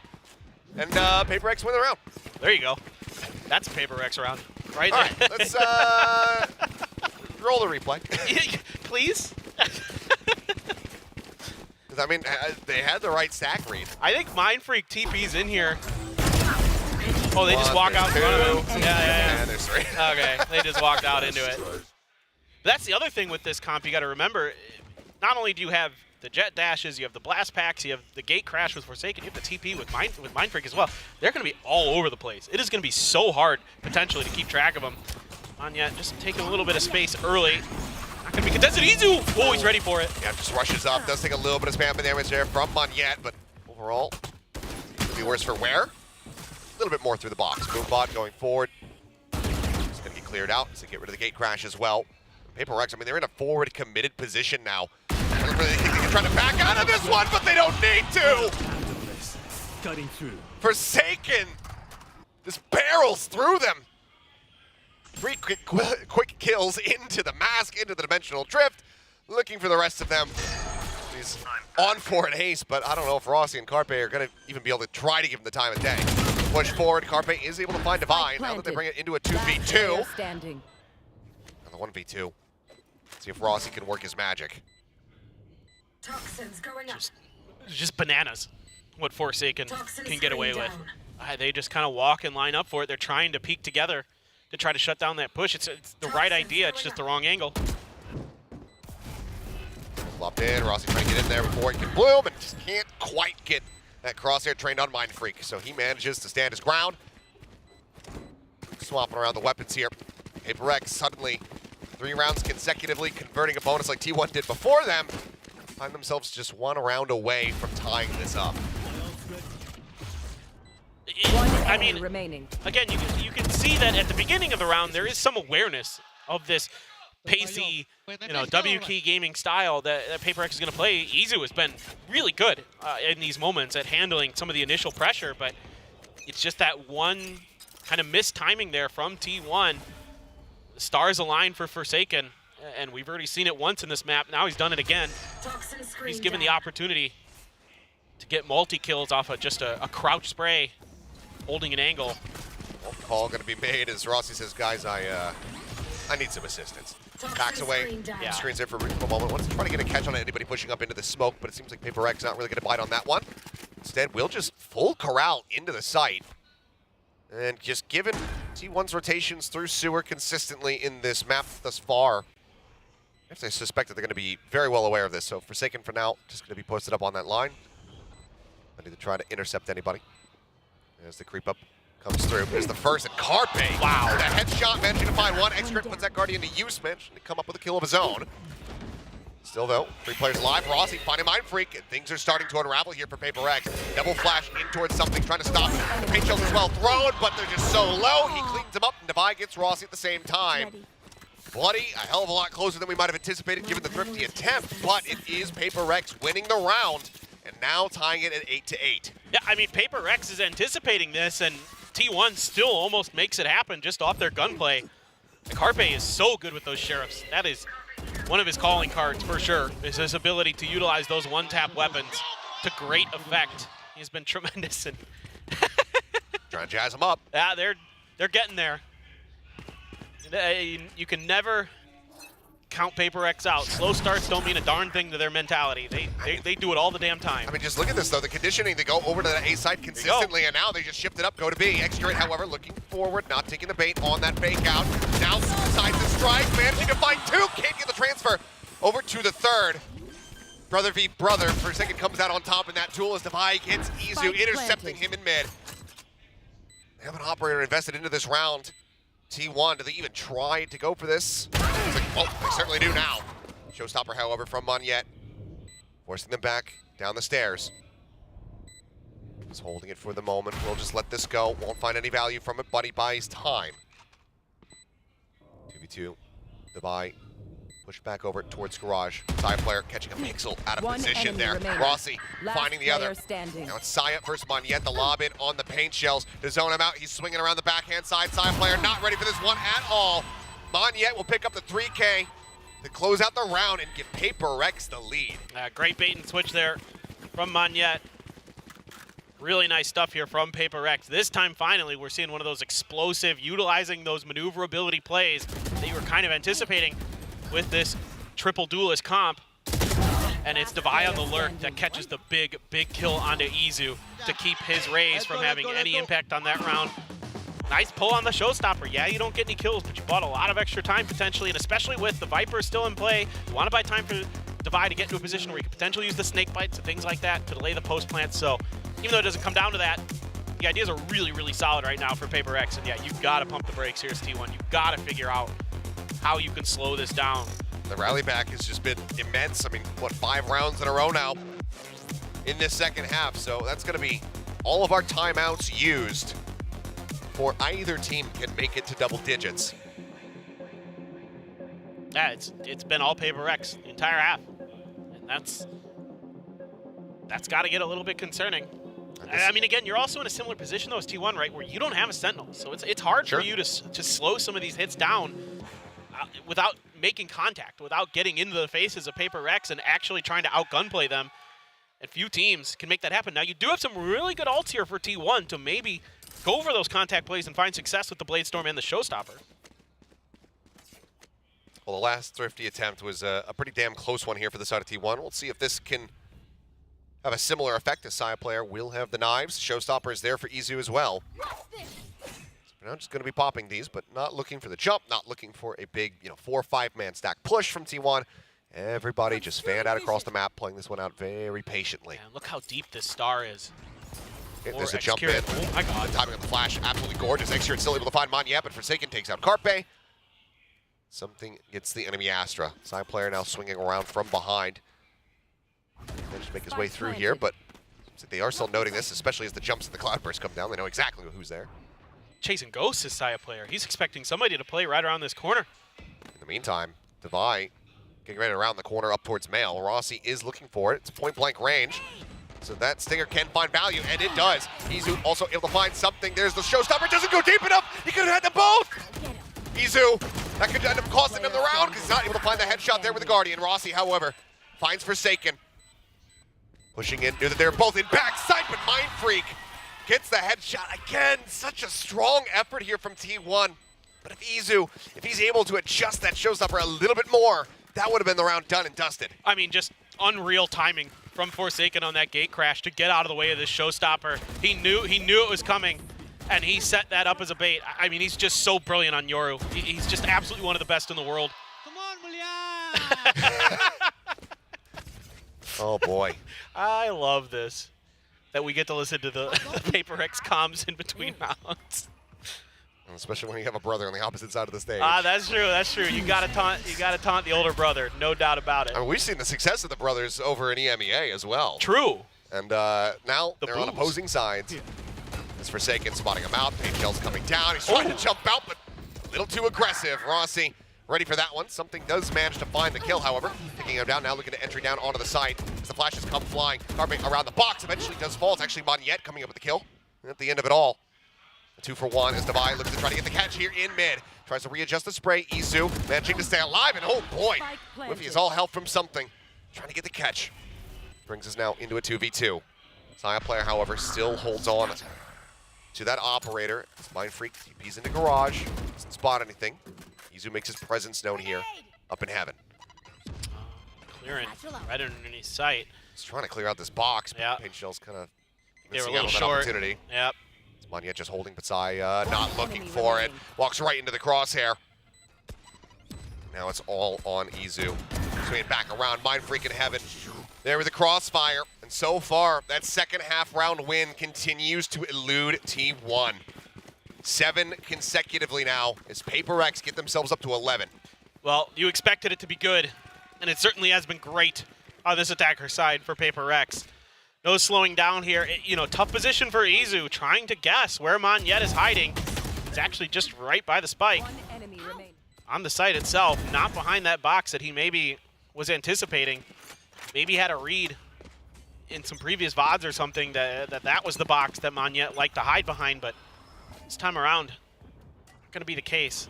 Something going exploring. Do have Saya playing anti-flash around that corner now.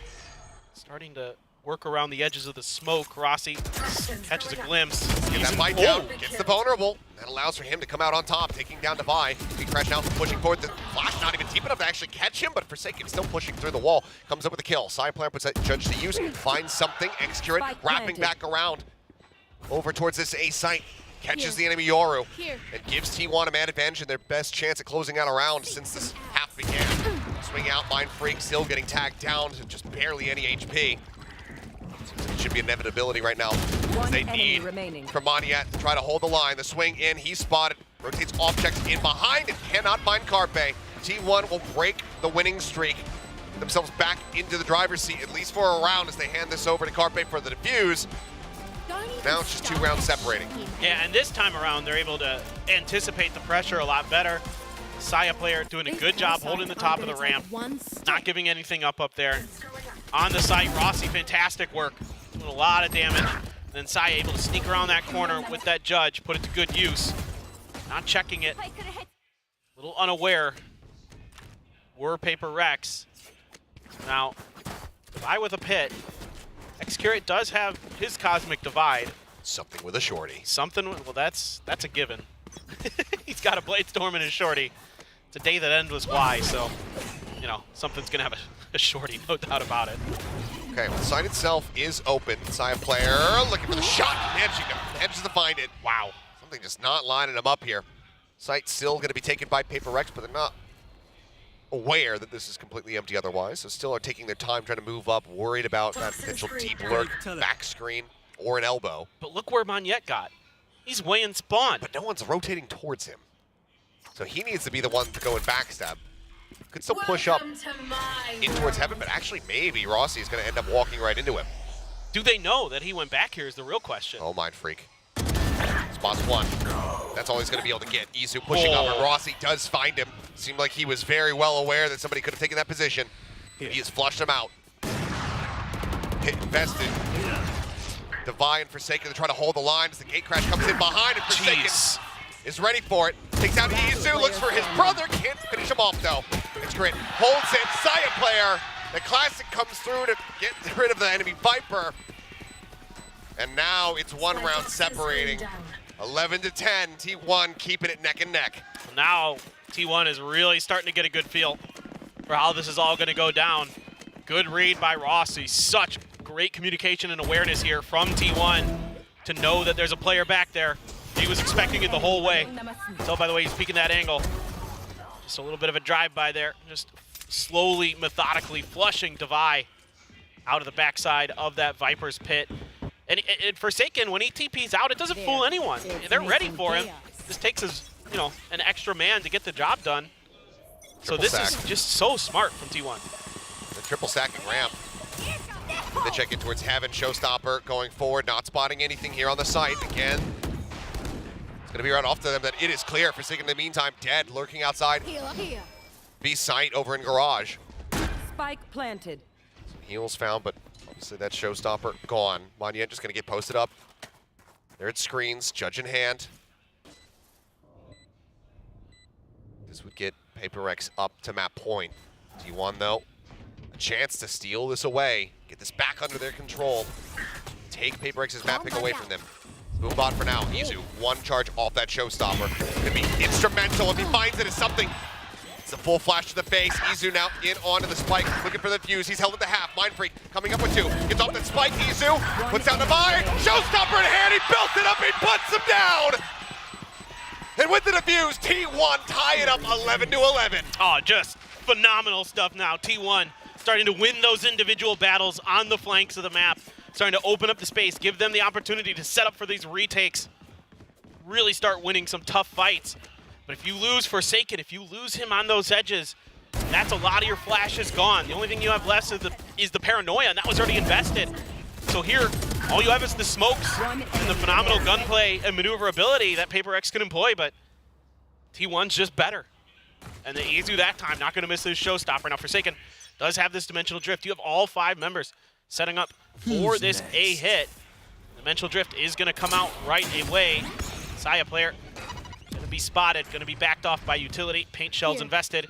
Make sure that they can get this site, get the plant down. He sees it once again. There's the fake out. Saya trying to make his exit, safely gets around the corner. Life is intact.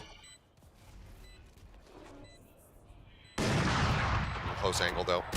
Swinging around. They will be forced back. They have to respect this operator. Monyet looks to try to hold here in heaven. Cosmic Divide going to be invested. That going to try to push them forward here with Monyet finding one. Jumps back behind the wall, keeps himself alive and in the fight. Here for Forsaken, but the shorty wins it out. Saya player finding one before getting traded out. Mind Freak comes up with the kill. On the dash, Rossi finds something. Monyet taken out. Divide trying to hold here at backside. He's in the corner now, and they can't stop him. Divide with 3 means absolutely nothing as T1 take the round away. The wall was everything for their win. Just such a beautiful Cosmic Divide for so many reasons here for T1. One, it cuts off all of Paper Rex, completely denies their vision. on how T1 is trying to attempt this retake. And then the follow-up is it gives them enough of a corner on the plant that you cannot spam through it. You have to get like right on top of Carpe to stop it. That's got Xcurate fired up. Unreal. And now we're here at map point. T1 looking to take this one away from Paper X with Ascent on the horizon. Nade out a little bit of damage found over at B. There's T1 looking to get aggressive themselves. Seeker's now going to be let loose, and that is going to tell the full story here. Paper X's positions as they clear this out. Something in a rough spot. Might have to dash across, but he's not given the opportunity. Mighty X's going to be taken down simultaneously. Xcurate so quick on the trade back. Not allowing for that counter swing to come into play. Nebula set up. Xcurate makes his exit back through Ramen out to safety. As Mindfreak now going to be TPing forward here onto the site. Rossi, the shorty held. Spike planted. Checks close, the Snakebite coming down. Forsaken now reading that as Mindfreak gets himself up into heaven. Plays off the back of the flash, trying to peek in. So there's a swing out. Rossi caught with utility hand and Mindfreak managing to find two. Suddenly we find ourselves now in a 3v3 as Paper X trying to take this into overtime. Pushing the backside, Izu gone. They know that he's an elbow, and he just holds for it! Oh, it is not done yet. Playoffs, how I love you. 12 to 12, we're going to overtime. Unreal, full flashed. Just spray it down. The fadeaway from Forsaken. And what a map he's had so far. 25, 18, and 5 on the Yoru. Mindfreak having a whale of a map as well. Is that the Odin that I'm going to be seeing potentially on the defender side here? For the side of Paper X, we'll see if he keeps it, but full flashed. Just knew he had the crosshair placement, trusted in his own instincts. Gets that kill, and what a setup there to get Mindfreak up on top and get that spray down. Completely befuddles T1, not expecting it at all. Okay, no Odin, but there is an operator for Saya. Going for the glass cannon. He's been clean with it so far. T1 now back here on the attack. Trying to see if they can rework some of that magic we were seeing from them in that first half. It's Forsaken inching forward here into the smoke, but it's such a heavy stack. There's a flash out. He manages to transfer on a two. Gate crash out to safety. And Forsaken may have just stolen this round from right in front of T1's eyes. How does that work? How do you get away with that? Because you're Forsaken. Yeah, only him. Mindfreak now tucked away in backside. Gets himself up onto the box. This is such an aggressive position to take as the smoke dissipates. Forsaken finds a third. Ooh, Carpe with the operator in hand. I've seen him clutch many a time with a sniper in hand, but this one I think might be a bridge too far, but have I spoken too soon? Seeker's now built up Divine, getting himself over here towards the site. Everything to do, swings aggressively over top of the Snakebite. Vulnerable down to 55. Something on the corner, and Divine in heaven above him. It seems like such an impossible position, and it is. Carpe will go down, and Paper X will get themselves up to match point. I mean, this flash is just not expected at all by T1. I mean, one of their players had to hide behind the box because he got full flashed as well. Up and in. And they're just like trying to get out of there, and they can't do anything. Unbelievable. Dude, I spilled the water. Fuck. Wow. Now the Paper X get up to map point for the first time. T1, Autumn calling a timeout to try to get this reset, get them back into the driver's seat. And you gotta think that he's just, good God, guys. We haven't been able to talk in like 10 rounds. Stuff's been going wild. I got a lot to get off my mind here. I mean, now it really has to work because that was a defender side round win for Paper X. That's the side they struggled with much more, it felt like, in a lot of ways. So certainly it did go to overtime, so it wasn't that big of a difference. At the end of the day, you really, really need to dial up something special here. Make sure you're ready for Paper X's aggression. See if you can really shut this down. And looks to me like they're setting up for an A hit. A couple stars down already, expecting some kind of pressure. Try to gravity well at the front door of the site.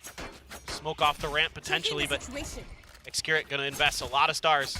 2 for himself on the B site. Seen him double smoke off of that to try to play protection, because that is potentially where the pressure is going to be. Right outside of garage, Paper Rex.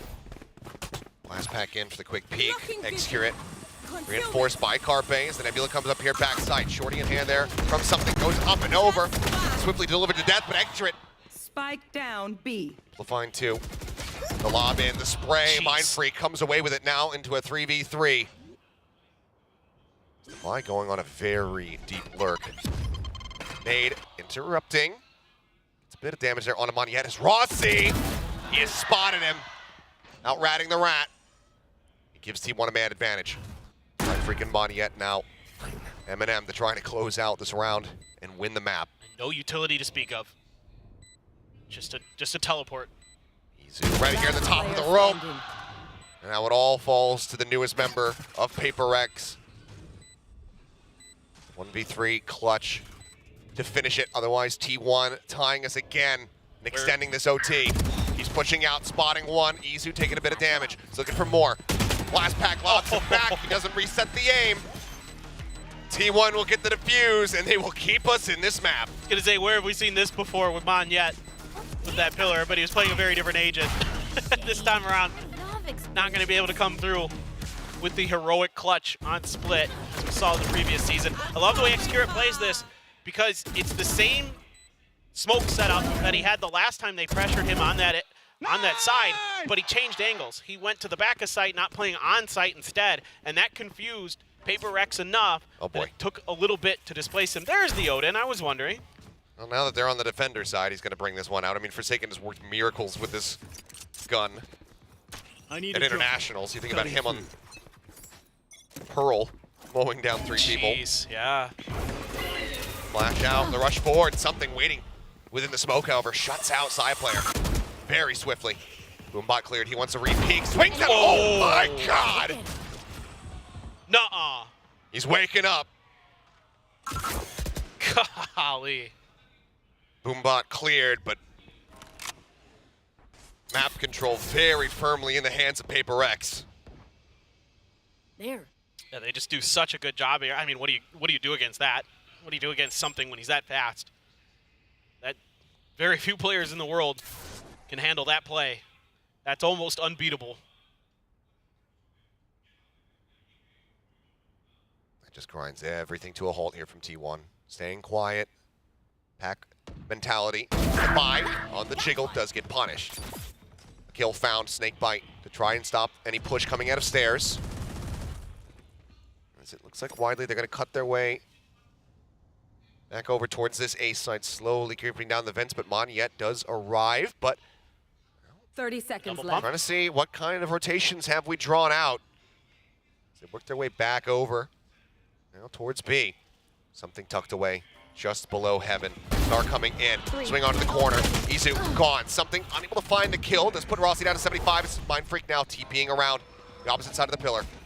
Execute there, time dwindling. They're going to have to go for this plant. They're going to have to stick for it. Spray, connecting, Forsaken, finding it, and that's going to be the round 1. They don't have to do anything else aside from not die. Moniette will get one. They're on the back end. As we continue to go blow for blow, Paper X once again at map point. Yeah, and Paper X loves to play with smokes, to get aggressive inside of them, and the layered smokes in mid allows something to pick up the first. The second is just God tier. God tier play. Again, what do you do against that? And he's ready for the follow-up. I like the way T1 plays this, though, in the mid-round. I like that they do the double pump, because for Paper X, without the ability to get info easily, they have to kind of gamble on which side they're going to be playing, and you can see they're already shifting their weight towards the A side.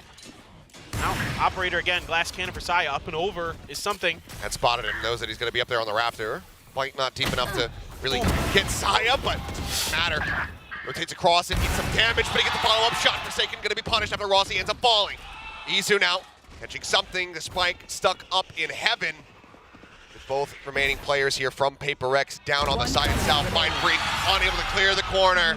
And let's keep it going. 14 to 14. T1 reset us again. Yeah, now we're getting to see overtime. That Saya player we know and love. The Operator so strong in his hands. And able to put it to such great use there. Able to avoid that initial pressure.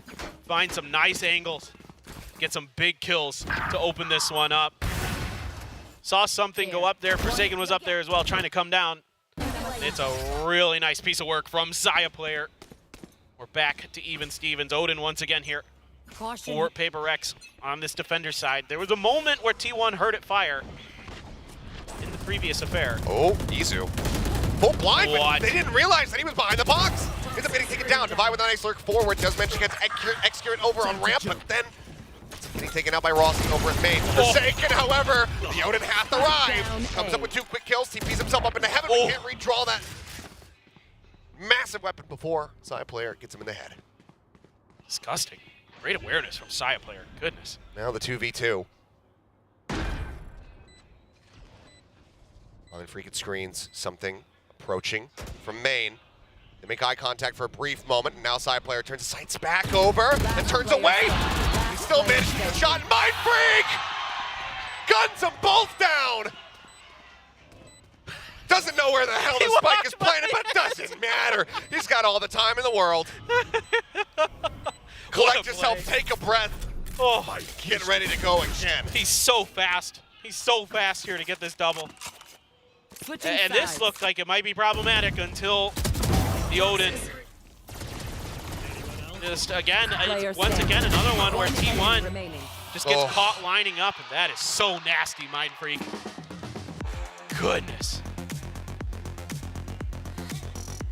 They're just unbelievable. The way that it looks like a round is about to completely slip away from Paper Rex, and then they just find that perfect moment, that perfect angle, that perfect timing to completely turn things around. And an opportunity here once again for Paper Rex to shut it down, but this one feels like maybe we're not done. I don't know.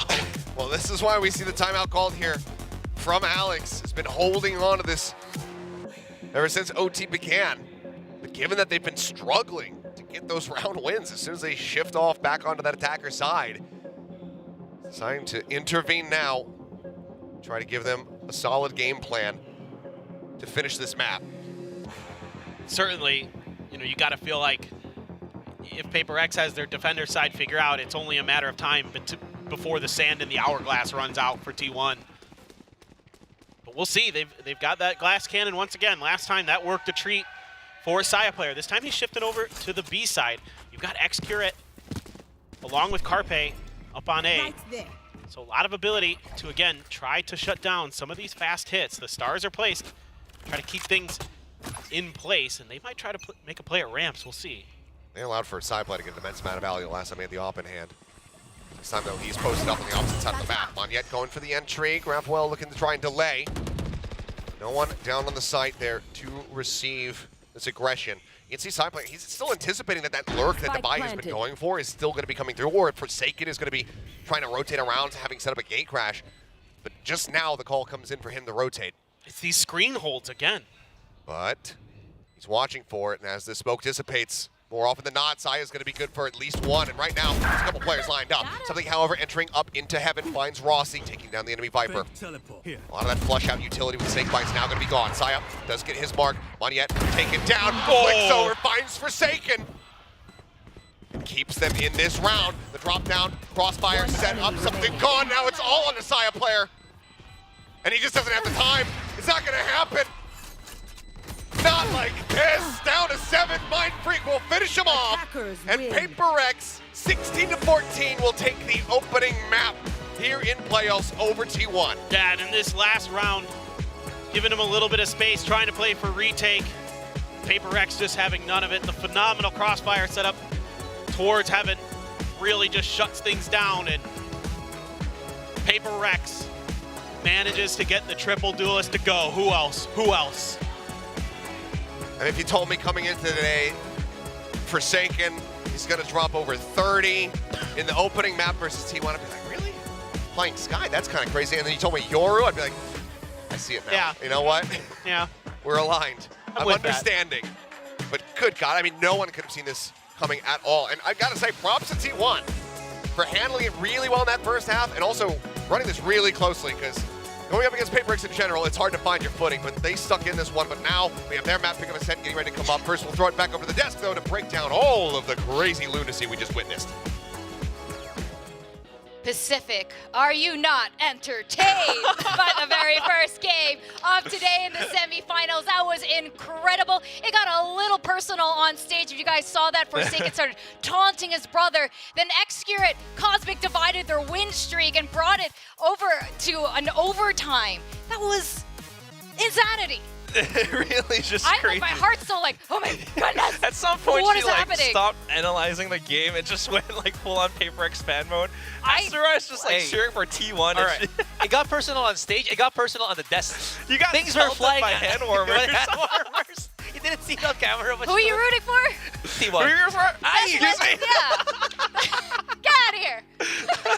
I mean, T1 was fantastic, though. Yeah. Saya player on the op was, honestly, if Coach Alex did not call that timeout at the very end and find a way to push past Saya's op, I don't know. This could have kept going for a really long time. Yeah, there was a risk reward to how Paper X actually did that. So if, again, our viewers were noticing a lot of Paper X's pushes on that A site specifically were built to push up until as much as possible the spawn of T1 because they were kind of banking on the fact that Saya player, if he's not going to be on the A site, his impact with the operator is going to be so far from that A site to defuse it that it's not going to be arriving in time, and so they can just deal with the other players of T1. And T1, on that very last round, as we saw, were starting to panic. They were like, we need to push this. We already have the numbers advantage, and then they started... Spike. Yes, they just started dwindling because they couldn't wait for Saya anymore.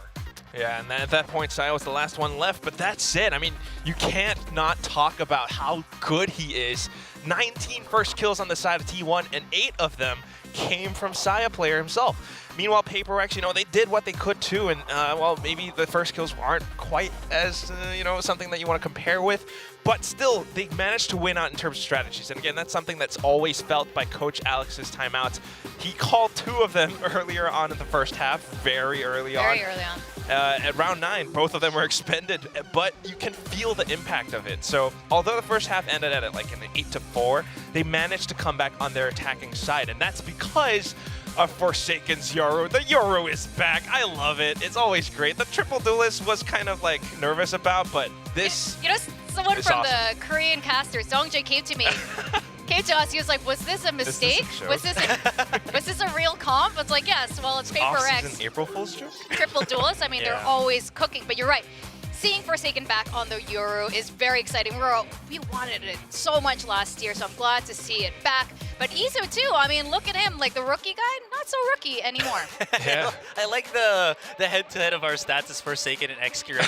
To be fair though, Different roles. Yeah, exactly. He's on, Excurate is on that Astra, so he's not able to really influence the match as much as I think people want him to because he left that in the hands of Saya player and Izu that were on that duelist role. He had to really focus on being able to put a lot more emphasis on his stars. But I will say, like, you had a great point earlier on Asarai about, Forsaken's Yoru and how he used the gate crash. He loves to go for that catch and swing that you mentioned, right? He's a human recon dart, teleports away. Maybe Monyet comes in for the pinch, but there were a few rounds where T1 started to catch up. You said that they were waiting out the utility? Yeah, so basically they had a general idea of, every single round Forsaken's just going to have that gate crash up and running, so you wait just a couple of seconds or until it expires, and then they started to press onto a site, whether Forsaken TPs or not. He's very vulnerable to the follow-up after that. And I like how you mentioned this as well with Monyet. It feels like on that first half, with the 4-8 for Paper X, it felt like it didn't feel like the Forsaken Jhin combination we know, right? And it kind of showed. There was some kind of this detachment, I think, from Monyet and Forsaken, at least at this point, where they just really couldn't find that rhythm between the two of them, at least in that first half. Yeah, maybe not really quite the same, but Monyet still was able to provide whatever he could, especially with the Raze utility at times. You could see that he knows how to make use of those blast packs. The movement is really good, and he's able to throw so much aggression at T1 that sometimes it's hard to catch up to Paper X's pace. And I think that's why towards the end, especially in overtime, you start to see T1 go for a lot more retake plays and banking on Saya's operator. And although it was really good, it was also kind of a double-edged sword. That was the reason why T1 kind of lost at the end, because you started to see this is what they are relying on. If I can take this operator away from them or remove it from the equation somehow by pushing him so far back, and eliminating the rest of the team. Then all you got left is an operator. You're not quite able to come back at that point. And of course, I mean, just again, Forsaken things with the Yoru, the timing on some of these flashes, the way that he uses the gate crash, the way that he plays with their minds because he's all over the place. Yeah, I will say, I think I remember Victoria saying as well that it felt like Izu was better than Monyet in playing as the Raze. I felt like Izu was also kind of out of his own comfort zone. There were some moments where he just didn't really rely on the utility anymore, just straight out going for that contact. Yeah, I like how they showed the team capsules just now, and you can see them using it in game as well, the T1. I have to say, one thing's for sure, whoever's going to win this out, both Paper X and T1, I think, have the best team capsules. That's my personal opinion. Those are the two I'm 100% gonna buy. You're an archer. You love the T1 player card. It's so cool, that Korean archer. Yeah, I'm all about it. And of course, Paper X and their Jello pink dinosaur. banner. Yeah, it kind of looks like crystallized Jello. That's really But Jello is delicious. I don't know about that. All right, well, going into Ascent. Now, we got to talk about T1. Coach Autumn, I have to say, is not your classic Korean coach either, and that really reflects in their gameplay style. Yeah, absolutely. Again, it's how you've seen T1 approach was just very, as I mentioned, NA DNA, right? You have that very aggressive style. They have Zaya player that can back it up. They have Rossi that has that experience already that's able to assist from the backline. Very different from what we've seen from, the Gen Gs and DRXs of the world. And that's the best thing about this matchup between the two teams. We know Ascent, every team plays that one composition that DRX perfected and everything. But between these two, they try different compositions. And because of Coach Autumn's coaching, you can see some slight differences. You can see that the way the team operates, they're not always just banking on these set plays. They're actually trying to play with their opponent's minds, and that's why you have Rossi on this Viper. However, Paper X does the same thing. We've got that Harbor, they played that against EG. Yeah, I think we all want to see what Paper X is going to play on Ascent. I know there are a bajillion watch parties going on, and every time Ascent comes up, it doesn't matter what region, everyone's like, well, except for Paper X, who does something a little bit crazy. And you're right, T1 is the other team who's now doing it. I think this is the first Ascent we're going to see that's going to get very spicy here in Pacific. Yeah, I'm honestly thinking that Forsaken might bring out the Harbor coming into this one. Has to be, yeah, because again, what I do like about that is if we're going to go against a composition where Rossi and Izu will go for the double control, you want your own safety with your own smokes. Kobe, I think, is a very good answer as to how to entry onto the site. So at least I'm predicting it, but of course we have to wait. If we do have Forsaken as the Harbor, then my question to you, Asarai, is what are the rest of them going to play? Are they going to have that Viper to go along with the Harbor, or is it going to be an Omen? And what about the Duelists? Are we going to see a Chamber, or is it going to be, the Reyna coming out from something again? Probably. But then you would need, a secondary Duelist to substantiate that Reyna. You would have Monyet on a probably not Jet, maybe a Raze. What does that look like? Okay, we are going on to the debate, and I love this. I think you don't really need to have a secondary Duelist when you have a Harbor, because you set up the Cascade, you throw out the Reyna Eye, the Leer to kind of follow up for an out of nowhere smoke, and again the safety of your High Tide plus the Cascade, or not the Cascade, but the Cove, I feel like is already enough to push into certain sites. There's so many angles on Ascent that, again, Harbor, I feel like, can really dig into that. But again, it's all hypothetical up until we see the team but that's selection. why, that's why we have this discussion. I mean, thinking about it, it's really fun to imagine how Paper X comes into this game and how, T1 might have prepared for it,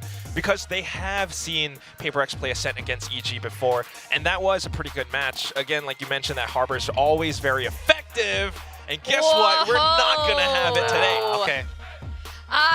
One thing we've been seeing from both of these teams right now is that they're dropping entire roles.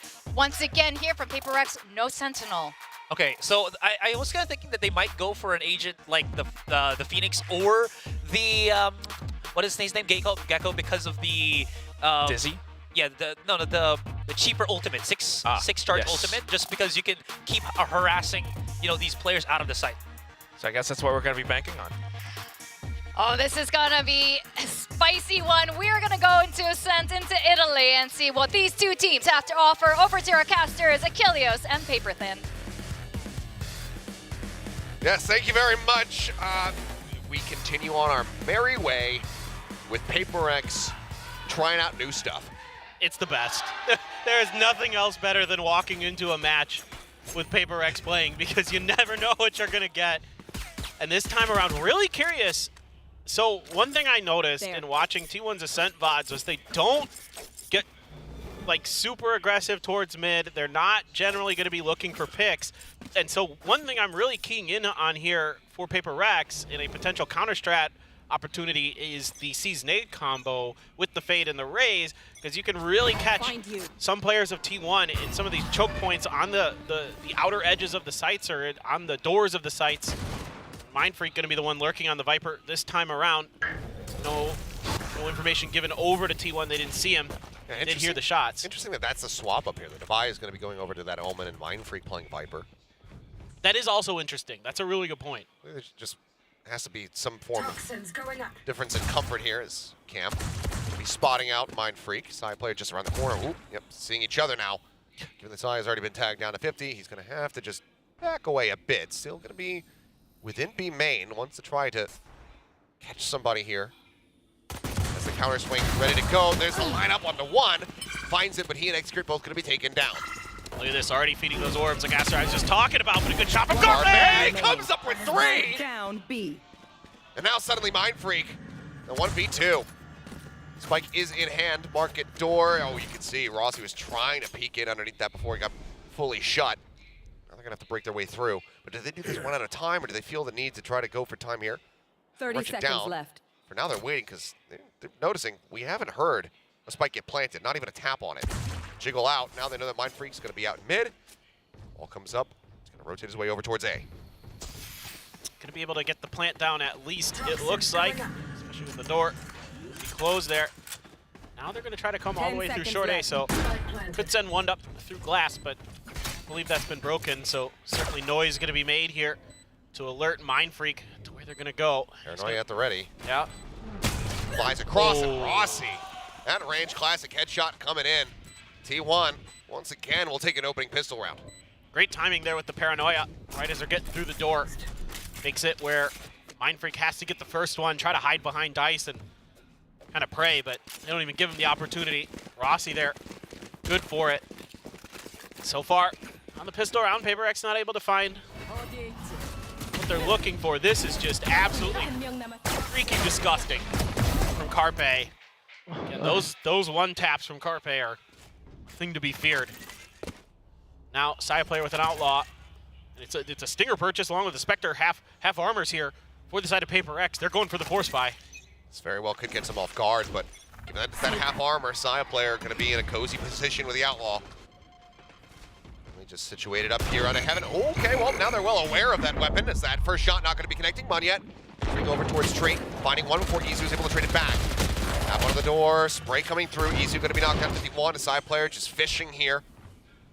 Blind, trying to get a straight connection. Spike planted. In the meantime, Spike will get planted for Paper X.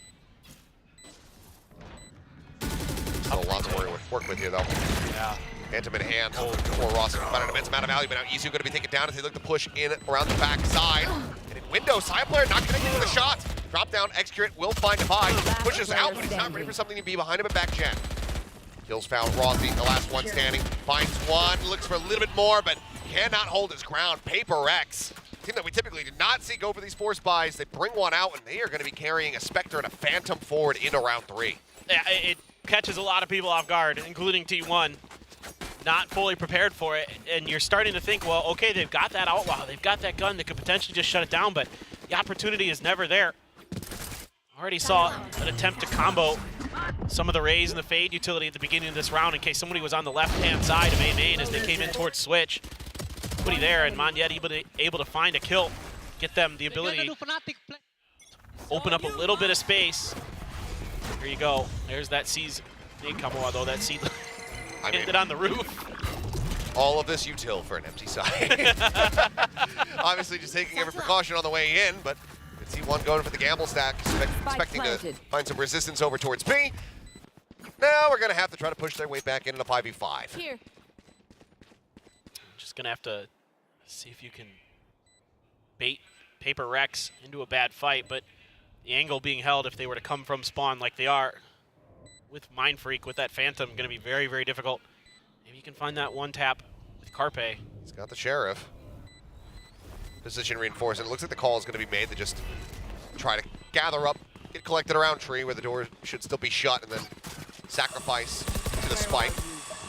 Haunt goes out. Well, Carpe did swing back, trying to see if he can get any kind of parting gift kill there.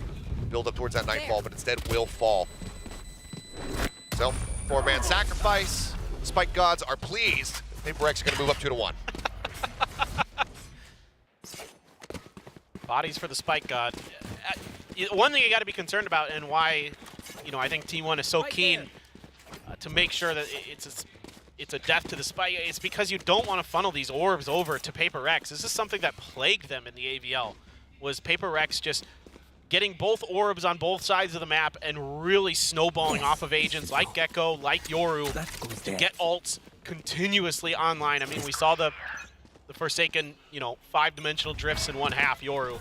So those kind of things you have to be aware of that Paper X will certainly try to take advantage of if they're given the opportunity. Tap on the orb just to see if there's any response. X-Curate, though, still yet to set up that trap wire, considering Camera playing way in the back corner for now.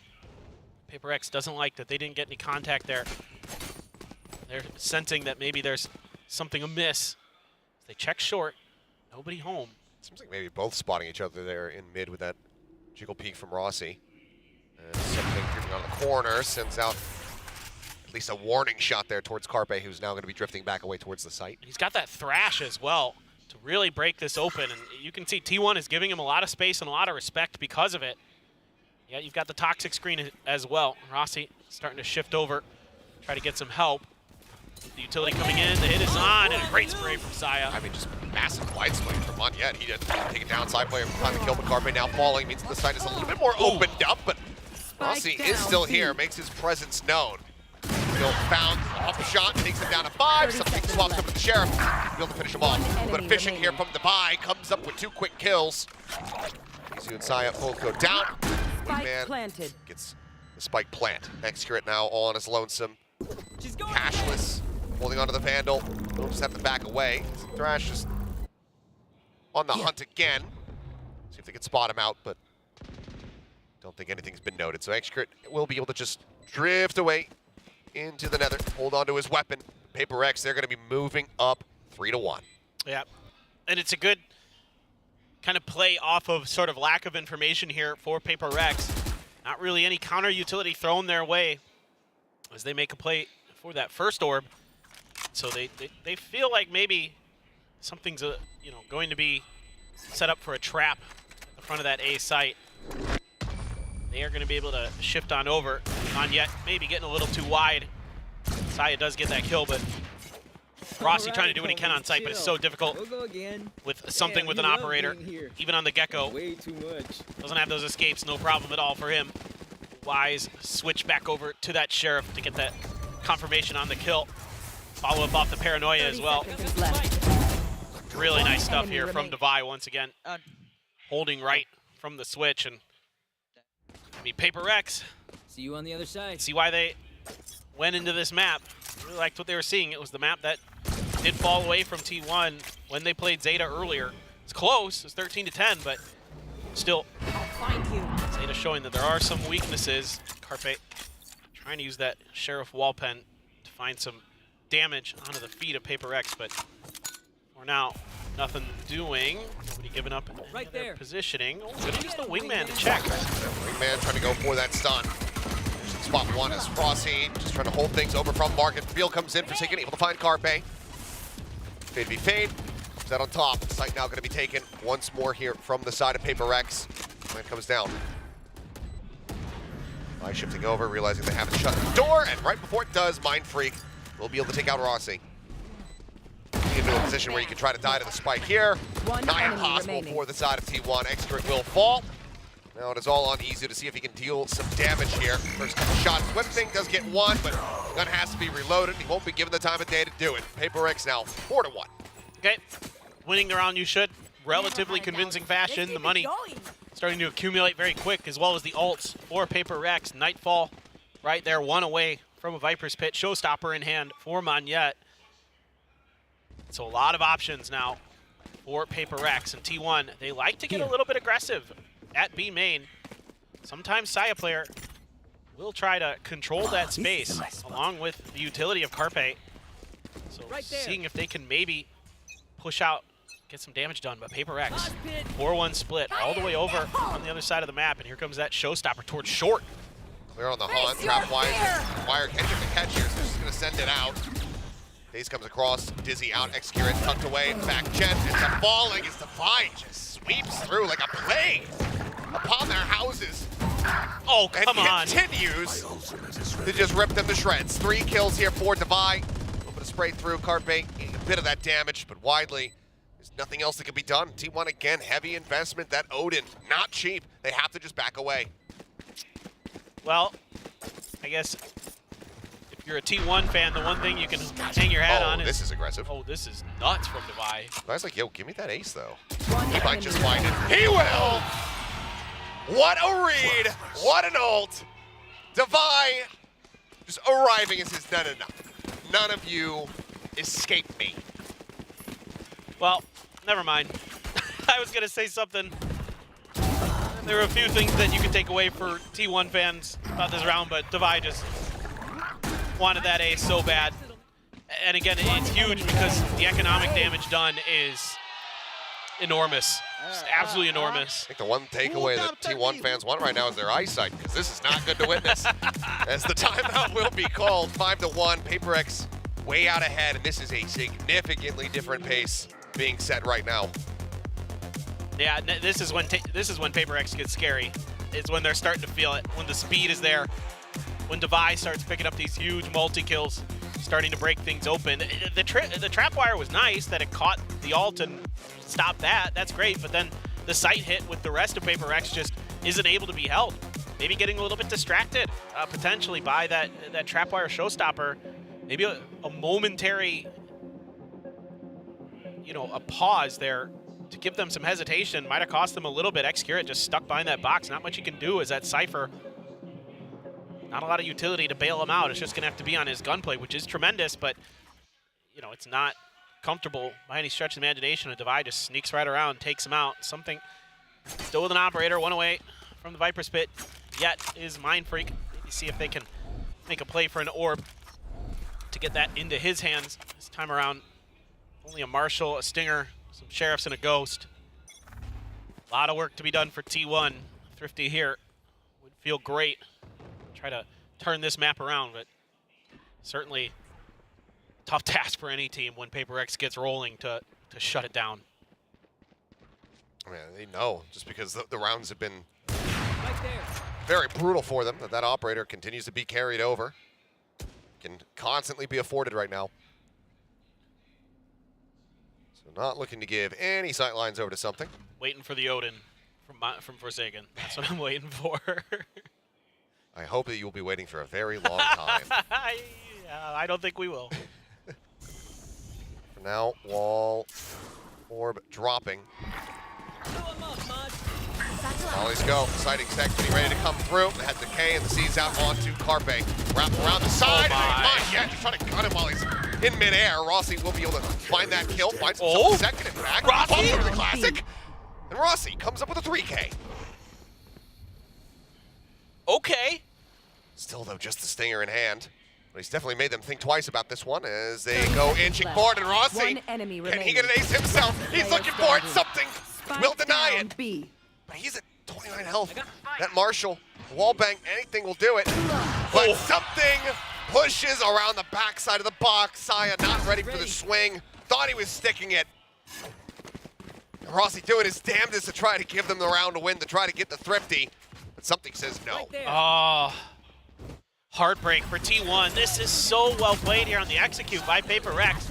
They get the tethers to connect onto 2 different players, and Monyet is like, oh yes, this should be easy for me to clean up, but Rossi's so good with that Stinger.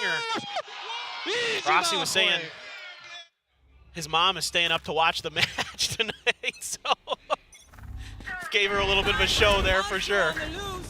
Damn good effort. Again, very close in the the thrifty attempts here from T1. Now with the buy coming back through, Trapwire's just intercepting these Prowlers, information not really being garnered from PaperX. And I mean, this is the most PaperX thing ever. It looks like they want to push into Rossi, the guy who just nearly aced them, while he's got a Viper's Pit up. That's because you got Thrash. You got the ability to clear it now. You know where the Cypher setup is. You don't feel comfortable trying to push through it, so why not utilize or just run into it with shorties and try to clear it that way, but playing very, very far back are Rossi and Carpe, but again, with this Thrash there, Bring them down. you have a great opportunity here to clear this out. Something going to be making his way through. Let's see if that's what they want to do, if they're just going to maybe use Wingman Dizzy or something like that. But look at all this utility, the Nightfall. Boombot one way. As Monyet getting detained. Oh no. Stuck into the corner. Here Lumber, Rossi. Hit still up, Spike on the floor. Monyet starting to push, but Execrit shuts him down. Spike does get grabbed, the Dizzy coming through. As the Neural Theft infested, they know where they're at, they know where they're rotating to. And for PaperX, I don't know how you dig yourself out of this one. Trapwire still set up here on A to intercept the approach towards the site. Cybercage as well popped. They'll get rid of the one wire, but they have to get onto the site now. Just 12 seconds remaining for them to try to get this Paranoia. Going to be sent down. Isu tagged down to 11, but Execrit holds the door. Down A. That'll be the round taken away. Something just having to hang back and hold on to that operator now. Not exactly sure what just happened. What happened with the friendly fire with the Thrash that got poor Monyet detained, because I love the maneuver that Monyet takes there to get onto the backside of the pit. You know, if the players, you can see Carpe right there, kind of having to play in and out of the backside of it. 10 seconds. If Monyet was able to not be detained there, that could have been a very different round, but just a little bit of a miscalculation there by PaperX. Right there. And the right idea, using that Fade utility, using that Boombot, using that Gecko utility to clear that Viper's Pit. It just didn't quite go the way they wanted, and credit to T1 being able to dodge all of that, clearing some space on the site, hoping to maybe get a Trapwire in there as well. And or not looking to slow down. Oh my! Okay, Rossi just running and gun it, managing to spray down too. Molly just managed to find him, but Execrit now holds the door. Debai and Mind Freak both eliminated. And it's just him versus something who's completely and utterly trapped here at Wine. No more util, no nothing, just a Vandal. 3 people to try to get through in this side alone. So he will just back away, see if he's gonna reroute or just get tucked away somewhere and try to hold on to this weapon. Still doesn't have a good amount of cash. Taps the spike, and well, Execrit does come out hunting. Now he's gonna turn his sights back over towards him. That Jiggle Beak not revealing enough, the Haunt certainly helping. As he can't find him. Execrit with 3. T1 as well. 3 to 6, looking for the run back. Just phenomenal hold here from Rossi and Execrit. Looked like it was maybe gonna be another PaperX kind of just sight take, but they're able to hold fast. PaperX able to try to break through the front of the site. The Dizzy even connected onto Rossi. It's at 10 HP. Gets that done. Let's go, man. Catches the teleport. Come on. Now, a little bit of wind to the sails for T1, and they are going to force a timeout out of PaperX. Coach Alex gonna have something to say. Already a pretty good half, all things considered, for PaperX. I mean, you gotta like finding 6 on your attacker side initially. Sure. However,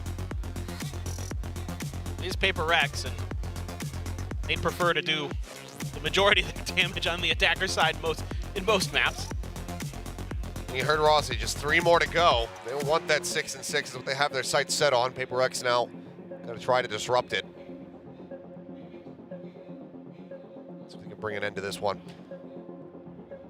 But right now, I mean, just given the things that we're seeing, the things being put on display from both teams, I'm impartial. I don't care who wins. I just want it to go to 3. Yeah, please. Because both teams have looked strong when it comes down to Sunset, and seeing that face-off with the likelihood of Execrit as well going over to Chamber, that sounds like something that we don't want to miss. Yeah, certainly T1 has to be wanting revenge on that map, you know, from when they faced off against them at the AVL. So certainly I would like to see Sunset, no doubt about it. Mind Freak now finally maybe going to have the opportunity to use that Viper's Pit. Saya. It's going to get noted there. Has to just dash to exit. Start finding on yet. He's trying to get out of there, but as soon as Rossi tries to go for the spray, he's far too late. And Forsaken is far too quick on the reply. Something gonna get tagged up there through the wall, but I mean, Forsaken's just killing everyone. Saya player turning his sights back over towards B main, will be able to get the pick off there on a Mindfreak as X-Curate lurking forward now, spots the spike. Brother v brother, but he's got to back away as the paranoia comes in from Devi. He's going to be revealed. Looking for a little bit more as they try to flush him out. He swings in, takes out his brother, pushes into the smoke, but Something will be able to get revenge. Saya player now, last man standing. Something at 44. The knives out. He sends him. The updraft, the wingman going for the plan as they just lurk within the smoke. Something that Saya can do to try to interrupt it. Does he just go for a fishing shot? The swing out there, and Something somehow wins the duel. I just threw my hands up a little bit there because Something is just outrageous sometimes with how fast he is. I mean, Saya's expecting potentially someone to come out from the smoke, and he still gets bested. Whoa, God, that's fast. Yeah, dude. That's how I feel. And those snappy shots kind of play, that accuracy, that is what got him onto this team. And he's done it Pacific, he's done it on the world stage. He's doing it right now here. Aunt's going forward, cleared on both sides. Saya player on a hard line here. In B main has the backup. It's pinged. Carpe. They suspect. Creeping forward, wants to go for the Prowler. Checks right, they know that he's there. And now they're just trying to spam him out. Mindfreak put in an absolutely unwinnable position. In the meantime, that Nightfall going to be sent over towards A, but it's not going to connect onto anyone. Just falls shy of X-Curate's position there on Heaven. He now drops down. Rossi taking a hell of a lot of damage, taking a paranoia, but he's just staying quiet, tucked in the corner. The man can't see a damn thing. His eyes have been taken from him, and now his life as well. Something will finally find the enemy. Viper Monyet gets X-Curate. As the Thrash goes chasing, spotting them here out in mid. The detain onto one. Carpe locked in position for now, but Izu there to cover. So much space and time being bought here. The Thrash, the Mosh. So difficult on this retake. Door cleared. The reveal, Saya Yap just digs, finished off through floor. Over the corner, Devi unable to take out Izu. But time dwindling, and there's still a showstopper on the opposite side. I guess a consolation prize, they can try to drag that ult out. But they know that they have to just back away. They're not going to be able to breach the confines of that A site. Carpe out hit though, taken down as Forsaken swings the corner. They want Izu.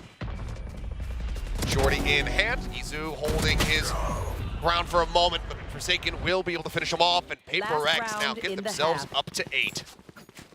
I mean, they're just so well coordinated when they deathball around the map. I mean, there was one kind of oopsie when the Viper's pit was up earlier, but other than that, so well played there by Forsaken to get that haunt, get the reveal right after that door came crashing down. You knew that the retake had to be attempted relatively soon there, trying to get those flank angles set up. And maybe the Viper's pit will be used someday. A lot of utility being thrown at the wall. Man cleared. Saya holding the judge. Showstopper sent down. Still not going to be found, but Saya player now dashing forward. Still somehow comes away with 2. Tries to keep them in this one and actually does give them the man advantage. Spike still held here. Safely in the hands of Something for now. Smoke dissipates and Izu ready for it. Takes out Mindfreak.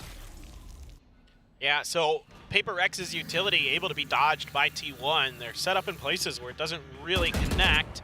Something looking for Izu, but not giving anything away just yet. Ooh, takes a tag. Challenging position to be in. X-Curate on the swing. Now he's pretty much identified everybody. Still plenty of time. Running the assessment here in his head. Is this winnable? Send process. I think for this player, absolutely, there's the potential.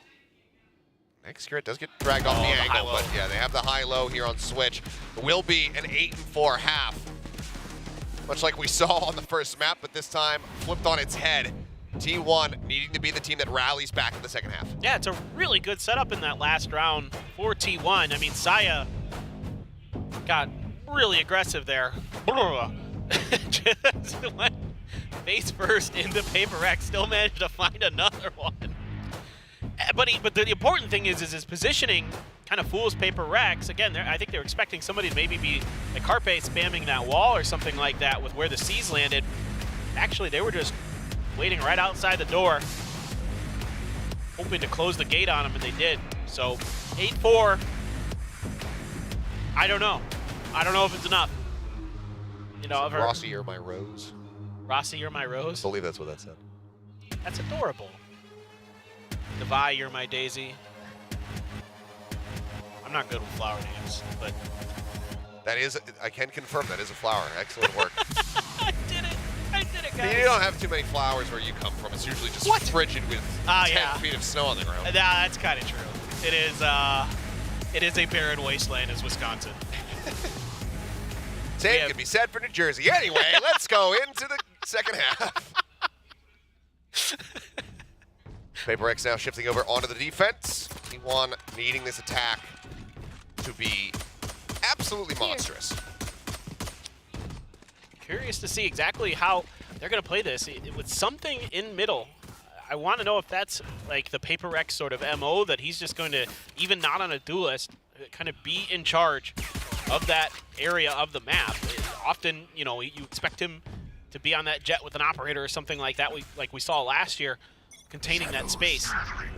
Early on, just with a Ghost, of course, it's just the pistol, but something to kind of keep your eyes on, I think, as this map progresses, is the positioning of something, the way that he's going to be playing off Duelist on Ascent. On yet, Mind Freak thinking about trying, but they're getting backed off. Yeah, I mean, their attention right now being so very split. Divine looking to just try to hold the door, but there's just too many players coming out of the smoke. It's a falling rotation now coming through. Is Execurate going to be able to find one? Forsaken. We'll get Rossi, but suddenly it's just Mind Freak, and now he's gone. Execurate cleaning them up. T1 maintaining a lead in pistol rounds now, 3-1 in that regard. Yeah, I mean, they've won both pistols. Last time, of course, you know, Paper X went for the force buy, the Stingers and a Spectre, and this time around, though, not feeling like going to fool T1 just again, but maybe you can use that against your opponent here, because T1 is likely to be a little bit more cautious than maybe normal on this round, right? It's got to be in the back of your mind that last time there was that force buy. So let's work the map a little bit. See if Paper X can use that to their advantage. Maybe they can do things like take a little bit of space, find kind of some off angles that maybe T1 isn't expecting. What in the world? What in the world? He wins it with a classic. What? Okay. Opening kill. Right there. Found there from Monyet, down to 1 HP, mind you. Weapon not recovered. Worry about it being watched by somebody else on T1. They don't push forward, so that is not going to be in their hands as they look to go for this retake. But somehow, some way, Paper X do have a man advantage. Decent amount of util. Everyone's pushing around, but this Cypher Cam here from Execurate should be able to spot them all. Monyet, 1 HP. Any damage done, he's out of the round, but you never know. It's Paper X, man. Cam cleared. Carpe trying to fish for something there with the Guardian. As Wingman goes rushing forward, that's going to be the mark coming through. Okay, needing to expire. Push into the corner, and something just wide swinging around. Saya player finds the kills. Oh, wow, the round's still unlikely to go their way as I say that. Oh my god, Execurate, 20 HP. Mind Freak, full health. To push in and gets him. How do they do this? Against all odds and expectations. They have no firepower coming into the round. Thrifty. It's not. It's just almost unfair. Thrifty doesn't do that justice. We need to invent a new term. No one will remember. This is a rags to riches round. How does he win this fight? That's what I want to know. He's out in the open with an orb. It's unreal. The upgrade for Mind Freak, and I mean, there's a ton of information given over to T1 too. The cam was checked in B main, so that had to be cleared. They know where they're coming from. They just find ways to get there because they're not afraid. Damn, I mean, Paper X, they're like, yo, buy our capsule, damn it. Look what you can do with this thing. It might just be this classic built different. Here. You too can go for outrageous aggressive orb grabs that should never work and get a kill. Something now fishing. Man to lead the way. Dace has come through. They're looking for the push. They're looking to overwhelm. He's trying to find Side player. little bit too unpredictable there with the movement as Monyet now going to be a little bit of a rough spot. And he'll be able to dome him with that Sheriff. The swing out, nice, splitting his attention between two targets, ends up falling, but now the Odin has arrived here in heaven. Caught with Util in hand, Execurate wins the brother battle. As Mind Freak makes his presence aware before the neural depth can go off. Plan coming in. Sheriff in hand, Mind Freak again versus Execurate. Can he manage to win it out? He's just dancing around. Tries to flush him out in the open. The snake bite coming through, and it's a damn good effort from Execurate, but he cannot get the win. Mind Freak can get the defuse, can recover the Odin, and Paper X can get up to 10. It almost works. I love the tempo change here from T1. The fast short hit, get Saya in deep, cause confusion.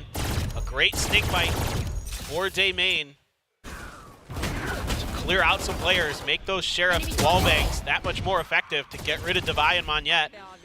I told you the Odin was coming. It was indeed. He did something a little goofy there where he thought he had time standing out in the open to go for the Prowler, but you know what? Whatever. It's Forsaken. I don't question it. It's his brother. He has to know that maybe his brother's more likely to back off there or something, and that he might be able to get away with it. T1 now.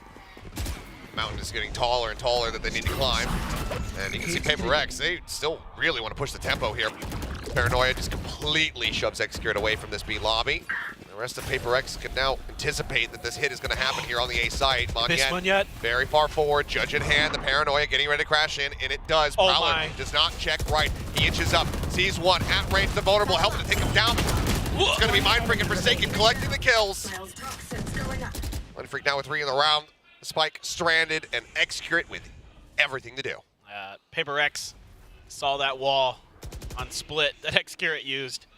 I said, we too have cheeky walls that you don't quite expect that you can hide players in. Both Prowlers completely missing. Monyet there. Leave the spike. And he's able to do a lot of extra damage, cause some extra confusion to T1. Yeah, he doesn't get any kills, doesn't matter. It made it so unassailable for T1, and Execurate has to try to save. The only one with any cash to speak of, really, for T1. They're going to try to get rid of it. Devi's going to be good for it. Yeah, no problem. 11 now here, Paper X. And what a just dominant showing here. After the closest on split, the multiple overtimes coming through, with T1's map pick being Ascent, we were expecting this to, maybe continue being that back and forth, if not, a T1 runaway. But right now, this is very much just out of their hands. Good defense. Yeah, it is good defense. You're right. One thing I find really intriguing to watch, the way that people just completely disrespect snake bites these days. Like, they just walk right through them, vulnerable be damned. Just send it in, but I mean... Both are crying somewhere. For all the fun for disrespect. I mean, at least there was a Yoru played earlier today for Lothar. True. We got that going. True.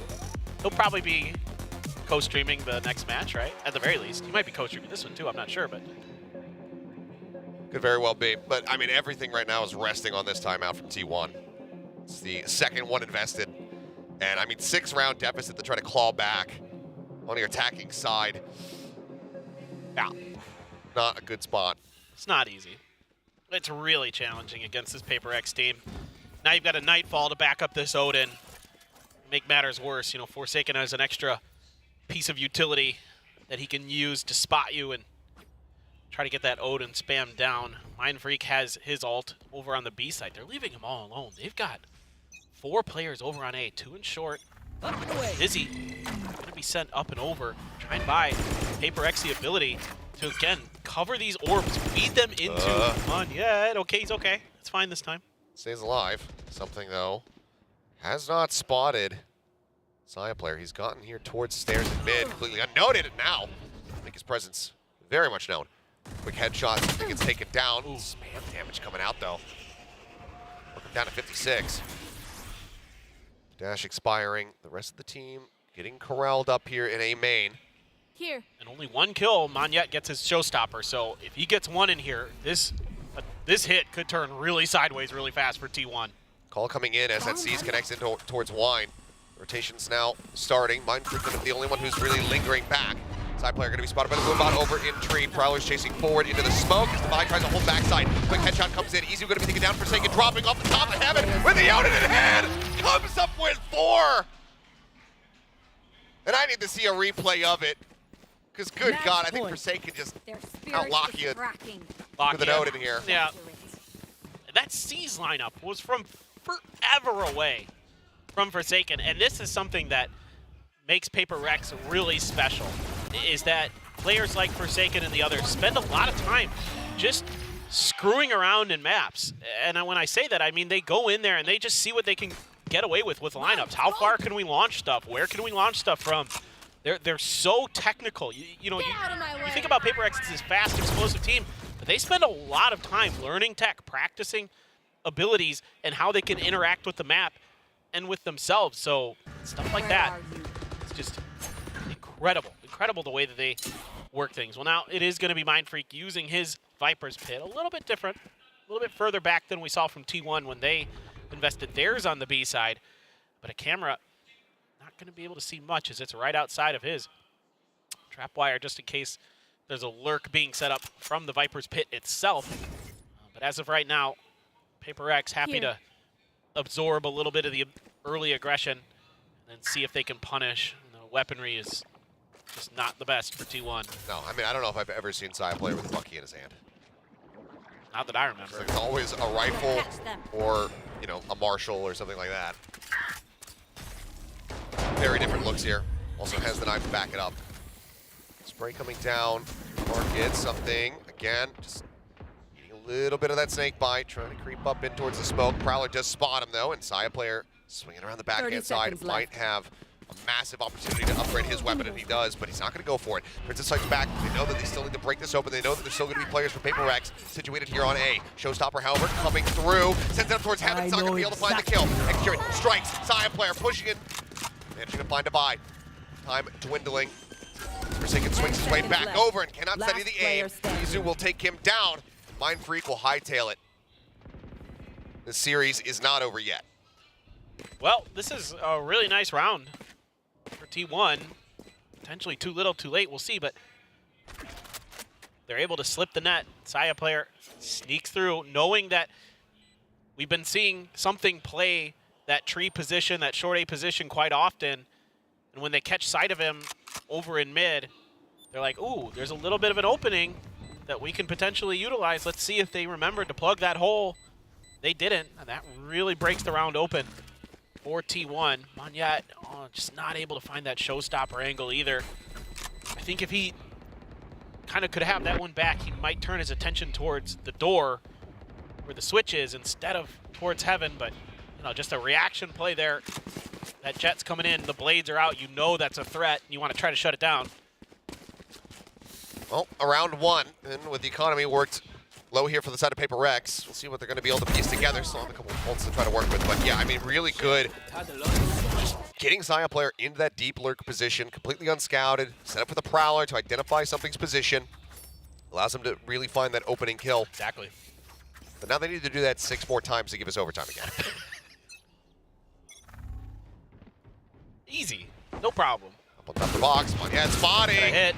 Oh, puts him low, and something gets the headshot and range to just go ahead and finish the job. Paranoia is well expended by Izu. It's just these little plays that they set up that are so well coordinated, so well executed. Their aim so good. Monyet gets the first, and something's right there to back him up with the Sheriff. Try to spam it down. Even though that, oh. Yeah, I'm seeing him. I think he's more than satisfied just to go ahead and put that shot on the Rossi shoulder. As the Thrash goes on a bit of a scouting mission in towards B main. Nothing spotted, brings it back, recovers it. Have that up as Paper Rex just pulling back, getting ready for the attack to come in here onto A. Out of utility to delay. Where are you? Paper Rex. On over Forsaken, the yeah. Rossi revealed. Carpe as well. Just no ambiguity about it. Says, yes, I'm here. Here's a Prowler. Please don't chase me. They're going to back away, and that's going to be them now drifting back towards this B site. That's got the Thrash out again. 30 seconds left. So that's going to be loss for the rest of this round. T1 here. But it also tells them everything that they need to know. Yep. It's either A main or it's B. And are they actually starting to think that this is going to be A? It doesn't matter. Able to find two before getting taken down. On chance with the Marshall, missing the opening shot. Time dwindling. Spike here in the hands of Izu. Spots one. Can't get the shot in. Spike going to be planted. T1 planted. with a hope, with a dream. 2v4, but now it's just Izu all on his lonesome. Swings out, the spam coming through the smoke, trying to scout him out. Finds one, but cannot hold the door. Forsaken, he will get the finish. The defuse can come in, and that is going to be PaperX. Shutting down T1 on their map pick of Ascent and moving forward 2-0. And now PaperX finds themselves once again making their way to an international event. On to Madrid they will go to represent Pacific. Still some work to be done to see if they can claim a title, their second in a row in VCT Pacific, but certainly looking unbelievably strong on Ascent there, and you can see the heartbreak here for T1. Izu, just such a valiant effort on Split. They gave it everything they had. They made that triple duelist almost not work. It was so close. Yeah. A loss like that against a comp that so many other teams would stray away from, would say, no, we can't make this work. A loss like that, seemingly having shattered T1, but I mean, you can see what it means to them. It's brutal. But I mean, all things considered, still an incredible beginning to the year here for T1. Making a very significant run back, having an incredible, one of the just most entertaining maps of VALORANT that I've gotten to cast. Yeah. In that opener there on Split. While the emotions for now, they sting, I hope that in the end they'll be able to hold their heads high and look forward towards stage one, come back even stronger. I mean, you have to look at this T1 squad and have a lot of hope and a lot of confidence that they are going to bounce back in the next stage. Like, there is a lot of really good things happening on this team, a lot of good things in place, and it is no small task to try to take down PaperX, and many have tried, few have succeeded. It is so difficult, and with Monyet on this squad as well, I mean, we know what he's capable of. We saw it on GE, we're seeing it here again with PaperX. It's a different style, it's a different flair to PaperX this year, Achilleos. We're not seeing sort of that off-the-rails, sort of blast packing in your face, just going crazy, but it still has a similar tone. It still has a similar flavor. A round of applause for Izu making his way to give the fist bumps. Sportsmanship first, no emotion doubt. second. But for PaperX, I mean, again, another grand final, another international event on the horizon. But still, another series to be played through. With some limited time for preparation because they don't know yet who their opponent's going to be. That's true. Really interested for that next match. DRX versus Gen G. Korean powerhouses going to be squaring off in what I think will be a very, very close series. I think that's going to be an intense battle with some of those rookies coming in. That's an exciting storyline, but it's just hard to think that it'll be any potential different result in some ways than the old RX Classic. It just feels like we're just destined to have another go. But I don't know. I mean, Gen G looks great. They do. Who knows what's going to happen with that one? That's for a future matchup that'll be coming up later. But for now, we have the entirety of PaperX standing by for the winner's interview. Make waves, T1 versus PRX. The winner of the first ticket for Madrid goes to PRX. Congratulations, everyone. Thank you. I mean, it was a fast match today. 3 duelists and then no sentinels. It was crazy to see those comps. So what were you thinking to come up with those compositions and what makes you think it's worth the risk? 저희가 이제 PRX가 우승을 하면서 마드리드로 가는 첫 번째 티켓을 거머쥐게 됐습니다. 근데 여기서 또 물어볼게요. 정말 요원 조합이 특이했습니다. 어떻게 3 타격대 그리고 센티넬 없이 이렇게 맵을 진행하게 됐는데 이런 요원 조합을 어떻게 생각하게 됐고 이게 리스크가 좀 큰 조합일 수도 있는데 어떻게 견뎌냈는지 물어보겠습니다. I think for the comp, I think we changed like 1 week ago, I think, or maybe 2 weeks ago. 1 week ago you decided? Yeah, I think all of my teammates just feels like Yoru is a good idea on that map because people run Cypher most of the time, right, on that map. So we use the decoy to break the trip and stuff. So yeah, we're just trying in scrims and it's working. So brave. yeah, we just roll with it, you know. So yeah. 오케이. 네, 사실 1, 2주 전에 정해진 요원 조합이라고 하는데요. 요루를 써보면 어떨까라는 아이디어를 팀원에서 냈고 연습을 해낸 결과 정말 이번 게임에서 잘 보여준 것 같다고 말했습니다. Thanks to Bye for the interview. And then let's go to something. Congrats again, something. I want to ask you, when you sense your team's win, what and who popped in your mind right away? Can you tell me about the story? 딱 이기기 전에 어떤 생각이 들었고 혹시 누가 떠오른 사람은 있는지 something 선수에게 물어보겠습니다. Actually, after first map, I have no thoughts about the game because after first map I'm a bit nervous. I don't know why, and yeah, just no thoughts, just play our game and hope we will win. And yeah, we win. So you're so focused on the play, you didn't think of anything. Okay. 사실 첫 번째 맵에서 이겼을 때도 너무 집중했기 때문에 아무것도 떠올리지 않았다고 말을 했네요. 정말 아주 집중력이 이제 PRX의 무기가 아닌가 싶은 또 답변을 들었는데요. The next pass. Yes. For Monyet, were there any barriers you needed to handle before coming into the playoffs? Any hardships you need to handle? Sorry? Were there any difficulties you needed to handle before coming into the playoffs? 플레이오프에 들어오기 전에 어떤 어려움이 있었는지 오늘 선수에게 물어보겠습니다. On the playoff. Yes. I for this think match. it's a bit hard for me because I was struggling for both games, but I don't want to make my teammate like making a hard job, you know. So I just like cheer for them, help them together, comms for them. Yeah. Oh, nice. Good job. 별다른 큰 어려움은 없었고 오히려 팀 전체를 이끌고 응원을 해는 역할을 했다고 말했습니다. Thank you, Onyet. And now to Forsaken. What would be your team's greatest strength that caused your win today? And anything to say to the fans or anyone watching, especially your family? For all of the fans and for my family, for my girlfriend, everything, thank you so much for watching us. And we're really excited to show what we can do in Madrid later. I hope you guys still keep supporting us all the time until we can bring the trophy for this Pacific, and I hope we can bring the trophy for Madrid as well. Thank you. Oh, nice. 어떻게 팀의 강력한 이김의 요인은 무엇이고 또 감사할 사람이 있냐고 물어봤더니요. 가족들 그리고 여자친구 그리고 함께해준 팬분들께 정말 고마움을 전했고 마드리드에 가서도 트로피를 딸 수 있도록 열심히 노력하겠다고 마음을 전했습니다. Okay, next to Mindfreak, I have a question. Being a winner of the last year's Pacific, were there any growth or change you personally experienced? Sorry, what again? Being the winner of last year's Pacific, were there any growth or experience you learned from today's? 또 작년에 퍼시픽 우승을 했으니까 이번 경기에 또 성장한 거나 배운 것이 있는지 물어보겠습니다. I think mentally we are stronger because like we pull a comeback against DRX from 2-0 to 3-2. So I think we learned a lot actually from them, and it helps like our deep run in champions in LA last year. So yeah.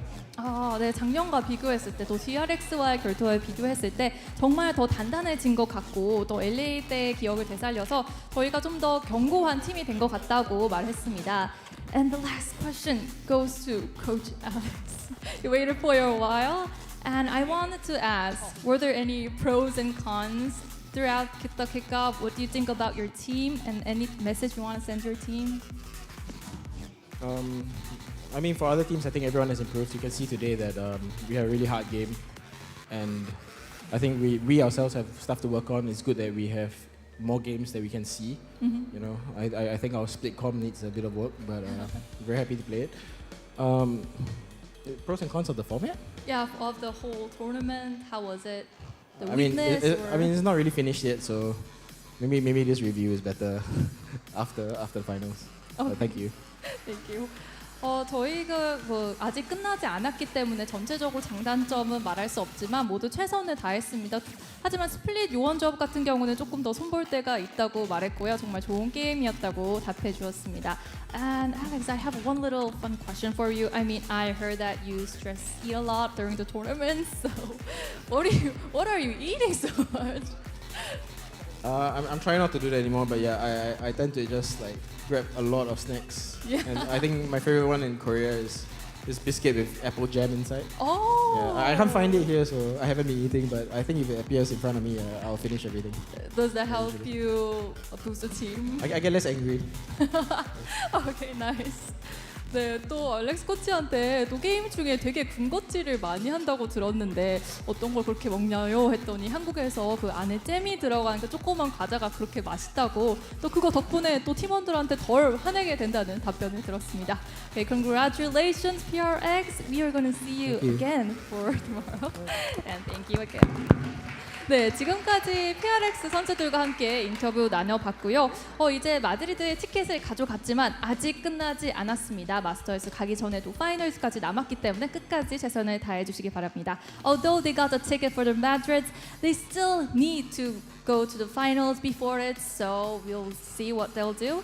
And best of luck for all the players. Back to the desk.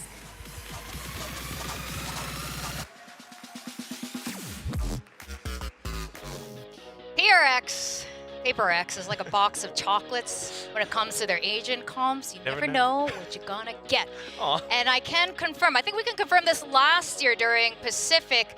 Coach Alex and the Paper X team really eat all those little apple jam snacks. They provide it for all the talents, and on certain days they just be completely gone. And now I know Wiped out. exactly why it's Alex and the team eating all of it.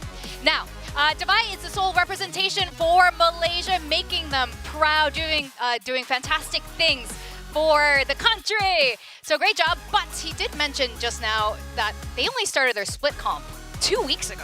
Yeah, They're crazy triple duelists. True, but I think like compared to any other team, it's Paper Rex. I feel like they play at that such high of a level and so varied that picking up a comp like this is much easier for them to adjust to than any other team out there, at least. Yeah, they're very familiar with flexing around. That's what Paper X does. I mean, that's the best thing about this team, too, and we see it very much so on this ascent. I mean, what more is there to say? Although there were a lot of first kills coming in from T1, Paper X is a team that is constantly evolving. They're always reviewing their thoughts. They're always trying new things.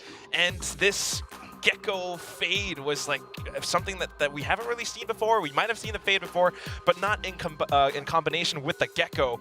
And the way that they cycle through their utility, Asura, you had a point. It looks amazing. Yeah, I dubbed it as the Zoo comp because they can check so many corners, which I think you feel like T1 kind of pockets themselves pretty well, but because of how many things they can use to check corners, to punish corners with a mosh pit from the Gecko, and obviously once something got continual kills and everything, securing those orbs as well, his Thrash was pretty much online for a good chunk of that, so you saw how T1 had to really adapt to things, which they really couldn't, and that's kind of interesting because I think this is the first time that we're also seeing anyone else except for Carpe bring out the Fade too, because I believe this is again, the only other team that has utilized the Initiator. Yeah, that's what Carpe likes to go for. The Nightfall, very effective. But, you know, against Paper X, it just didn't quite work out the same way. I recall very distinctly round 10. It was after Autumn called a timeout, and Rossi tried to make his play, like you mentioned, Asura, trying to hide himself inside a corner. He had a Poison Cloud outside of A main, and he was tucked very neatly. Even had a Tripwire from Execute to support him. But as soon as Paper X makes contact on the site, first of all, Prowler hits him. Second of all, there's a Dizzy up in the air. It's the very same thing that Paper X does when they play that Sky plus Reyna. You know, there's a Leer, and after the Leer expires, the Sky Flash comes out. So you're always blinded. It's very tough to play against a team that's so tactical and aggressive at the same time. Sorry, I just wanted to add just an extra here for Forsaken. You know how Forsaken's really good with the Odin? Add that Is he? Is he now? He did it last game. All right, He's fantastic at the Odin. Yeah, He's exactly. phenomenal. You add that with the Fate utility, most especially the Nightfall. You saw how he just got so many kills because T1 just couldn't figure out where is this Odin shot coming from. Quad kill, yeah. I mean, I think we can say that PaperX, we saw this on Reddit, PaperX isn't cooking, it's a whole catering service, and Alex is the master chef. Saw that comment was brilliant. Now we're looking at the tournament tree. PaperX moves on to the grand finals against DRX or Gen G. I think this playoff is going to be rather special for Coach Alex. In his interview, he mentioned some of his heroes, which includes Coach Termi and Coach Solo, who are the coaches of the teams coming up in the next match. I mean, like, can you imagine playing against, some of your heroes like this? I mean, you're a coach, but yeah, it's still a duel between the coaches. It's very fun, very interesting, and for me, it's just the most hype thing is we always have that, teaser video where PaperX is up on top of the truck. They're staring down at DRX. This is possibly going to happen again. Yeah, they still can't take it easy though for PaperX here because they want to get that first seed coming into Madrid because of all the bonus stuff you can get there, the +3 points, the top seed as well. So again, very important for PaperX. All right, well, we are going to take a quick break. When we come back, we're going to see the last match of today. Don't go away.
Red Bull gives you wings.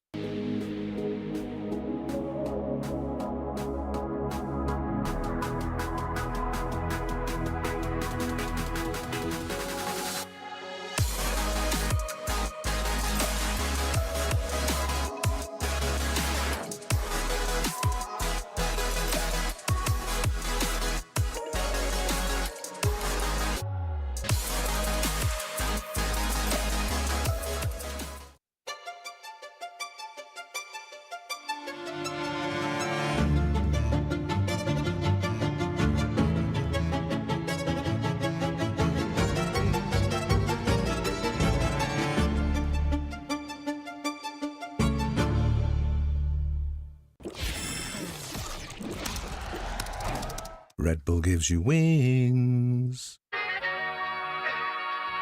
Yo, a good shot to get life to the sheep. Fleece What a nice, clutch, what a 4K! Got a price on the lease. The IGL for DRX going up and in, the flash is there, and he's got two! Buzz is still going! Believe that I'm blessed, got a speed to the left. 설치원. 적군이 한 명 남았습니다. 에이스. 적군이 한 명 남았습니다. 클러치. 적군이 한 명 남았습니다. 클러치. Commas and zeros, you know I need those. Money the root of all evil, fruit is forbidden. Treating knowledge made the filthiest dollars we spending on Eve. Out of my please, out of my please. Confidence 8 feet tall, all of my business can't see doors. Got on my side, I can't see doors. Got a chauffeur, don't slam my doors. Speed it up, speed it up, speed it up. Yeah, I done seen enough, seen enough, seen enough. Yeah, I done seen enough.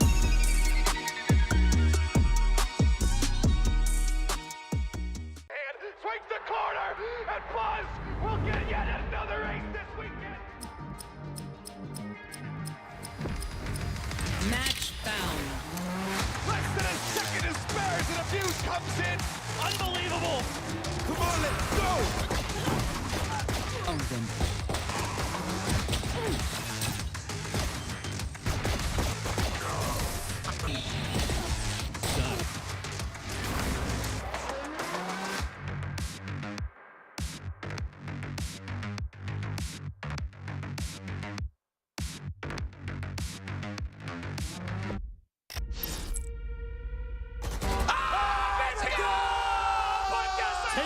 이제 매치 포인트.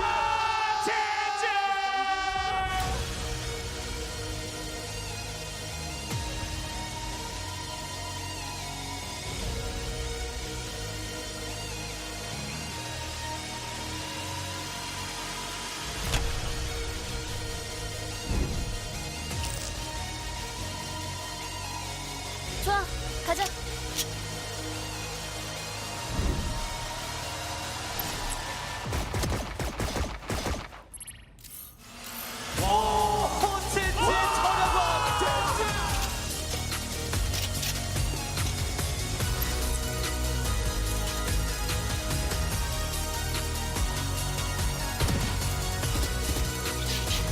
젠지 스포츠가 오늘의 기나길었던 경기에서 승리를 가져갑니다.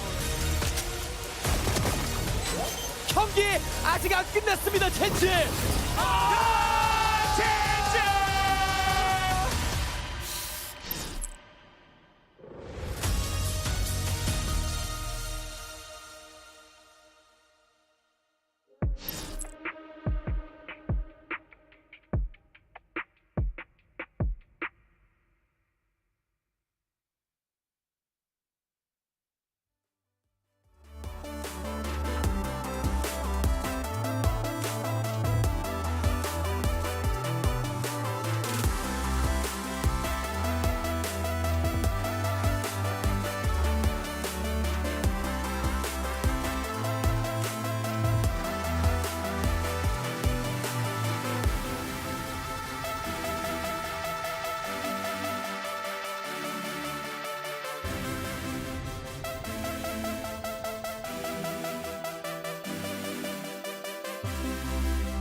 Welcome back to VCT Pacific Kickoffs, and we're going to find out who is going to face Paper Rex tomorrow in the grand finals and also qualify for Masters Madrid. I'm your host, Victoria, Chubby Ninja, and with me at the desk, we got my analyst, we got Quack, we got Asarai. Not an analyst?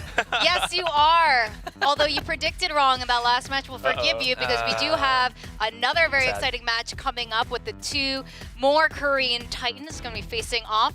I think this is going to be very exciting. We're going to find out if Gen G is going to take the Korean VALORANT throne today away from DRX. I mean, there's so much history between the two, but the main thing is between the two orgs, between the two teams right now, you know, coming in from Pacific last year, you know, Gen G has not once beaten DRX. Nobody can really topple DRX except for the other RX. But yeah, that's kind of what happens right now. However, we shall say that Gen G has looked better and better this year, especially with the addition of, or well, the entire overhaul of the whole team. Yeah, absolutely. Again, one of the, you know, quick history caps for Gen G here from last year was they started off strong with that 4 straight wins on Pacific League, and then it turned into like 6 straight losses. So this is a definite turnover here for Gen G, and it's looking even better right now. So this is, I feel like, the perfect time for them to strike a revenge match against DRX. Yes, that's right. And you can see here how our Phase 3 has been playing out with T1, DRX, and Gen G. We have so many fans here at the venue today because we got 3 Korean teams and, of course, the Seoul Paper Rex waving the flag for the Southeast Asian region. But we were talking about this earlier.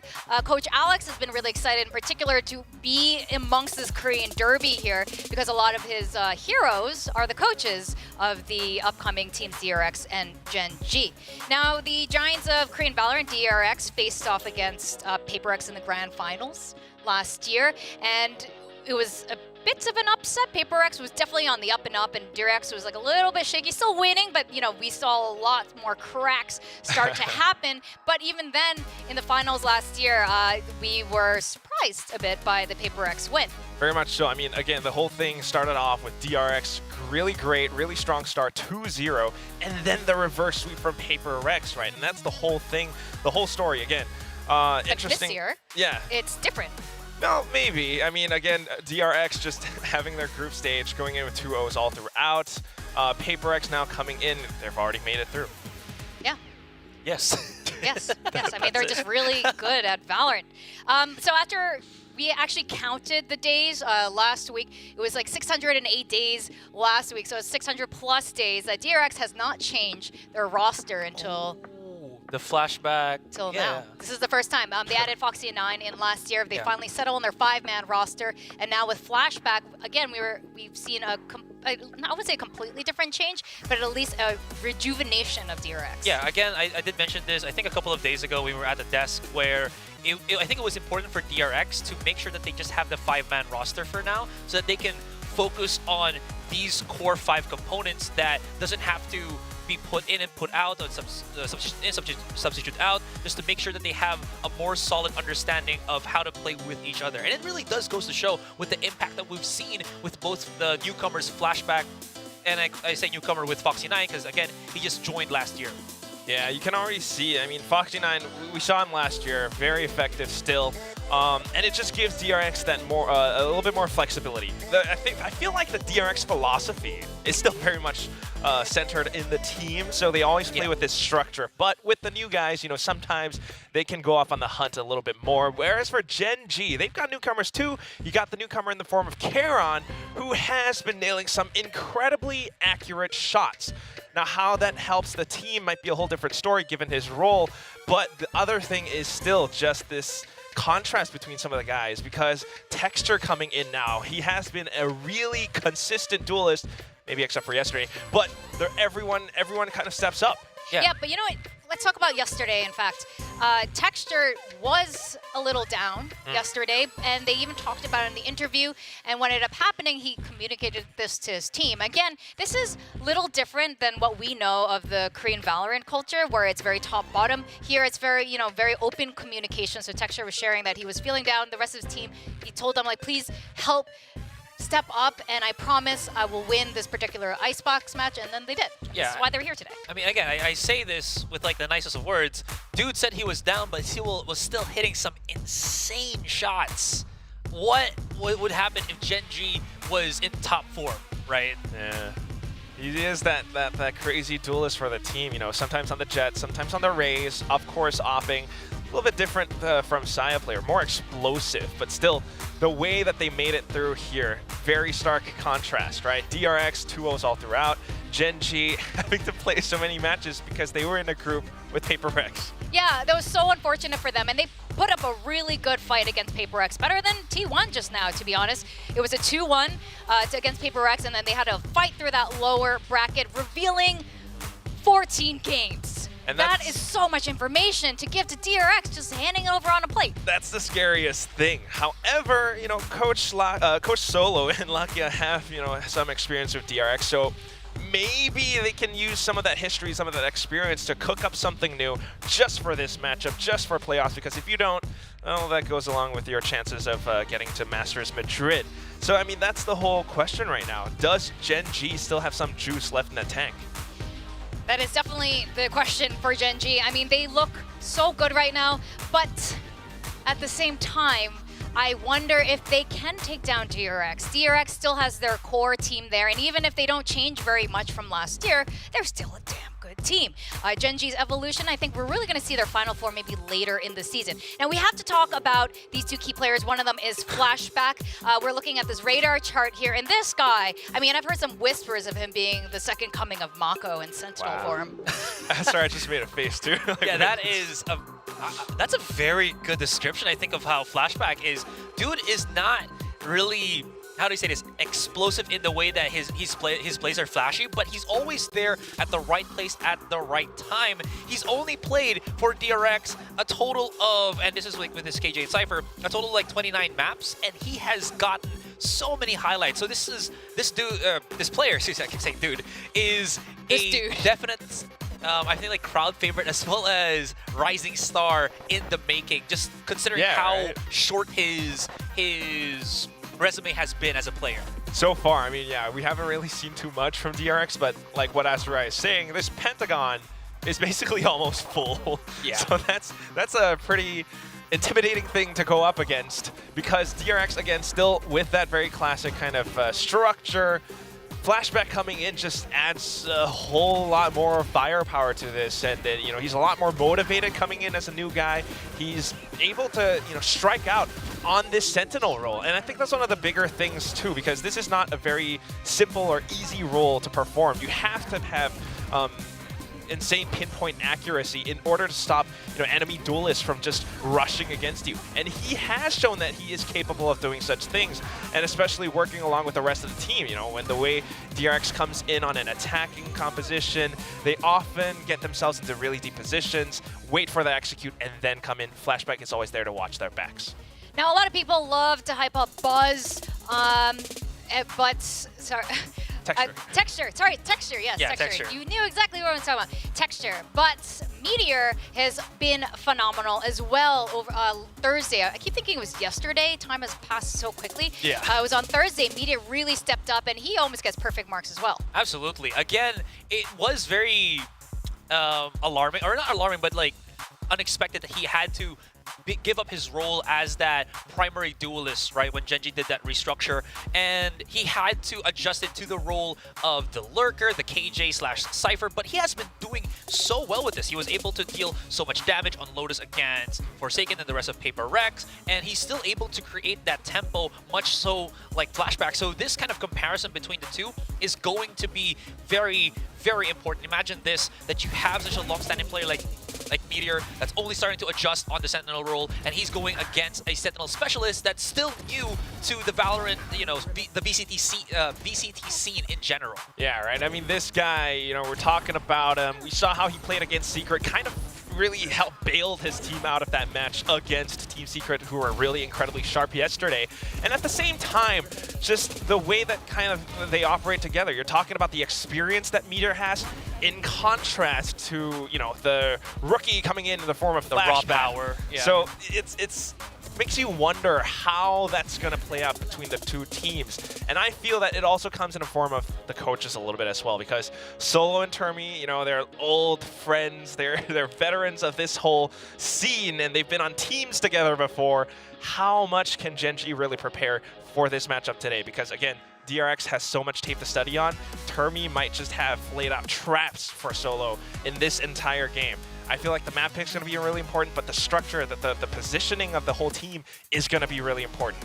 Can Gen.G, you know, come up with some of these counter strats, some of these like counter defenses against DRX's executes? That has to be the whole condition here. Yeah, or are they just gonna go for the same, you know, formula that Gen.G has been known for? Meteor lurks, texture go kill, and then see what happens after that. Well, at the moment in the head-to-heads, DRX does continue to dominate.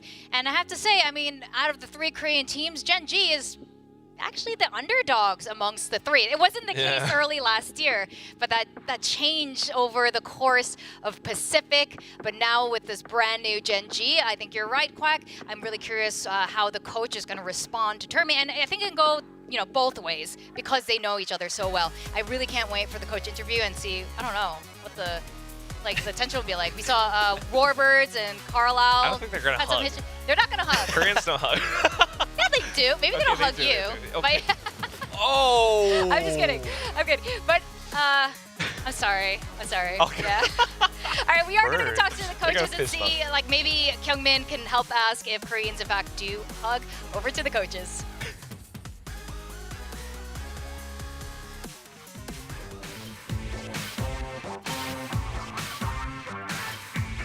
플레이오프의 두 번째 경기가 시작됐습니다. 단 한 팀만이 마드리드의 티켓을 가져갈 수 있게 됩니다. Playoff's second match has been started. Only one team can take a ticket to Pacific to Madrid. I have two best coaches beside me. 안녕하세요.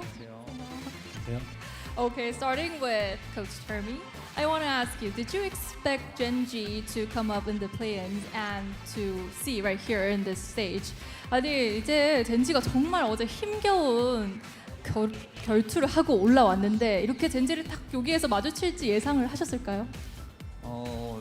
왠지 좀 만날 것 같은 느낌이 있었고요. 사실 젠지만은 좀 피하고 싶었는데 저희 둘 중에 하나밖에 이제 진출을 못하기 때문에 그런 부분 조금 대진표상 조금 아쉬운 것 같습니다. 네. I can say I expected to meet Gen.G, so it's a bit of a sad thing because only one of the Korean teams can go to Madrid, but I can. It's happy to still meet the coach right here. 그러면 다시 이제 또 솔로 감독님께 질문을 해볼게요. And now to Solo. What do you think meeting DRX as your opponent? 이제 DRX를 상대적으로 만난 것에 대해서 어떻게 생각하시나요? 일단 저도 만나기가 조금 그랬는데 어쨌든 선의의 경쟁이라고 생각을 하고 그리고 워낙 잘하는 팀이다 보니까 세계적인 대회에서도 좋은 성적을 냈던 팀이기 때문에 저희가 집중하고 열심히 해야 될 것 같습니다. 네. Yes, I know DRX is one of the strongest teams throughout the world, but it was not perfectly expected, but I think it will be a good match today. 그럼 다시 털미 감독님한테 돌아가 볼게요.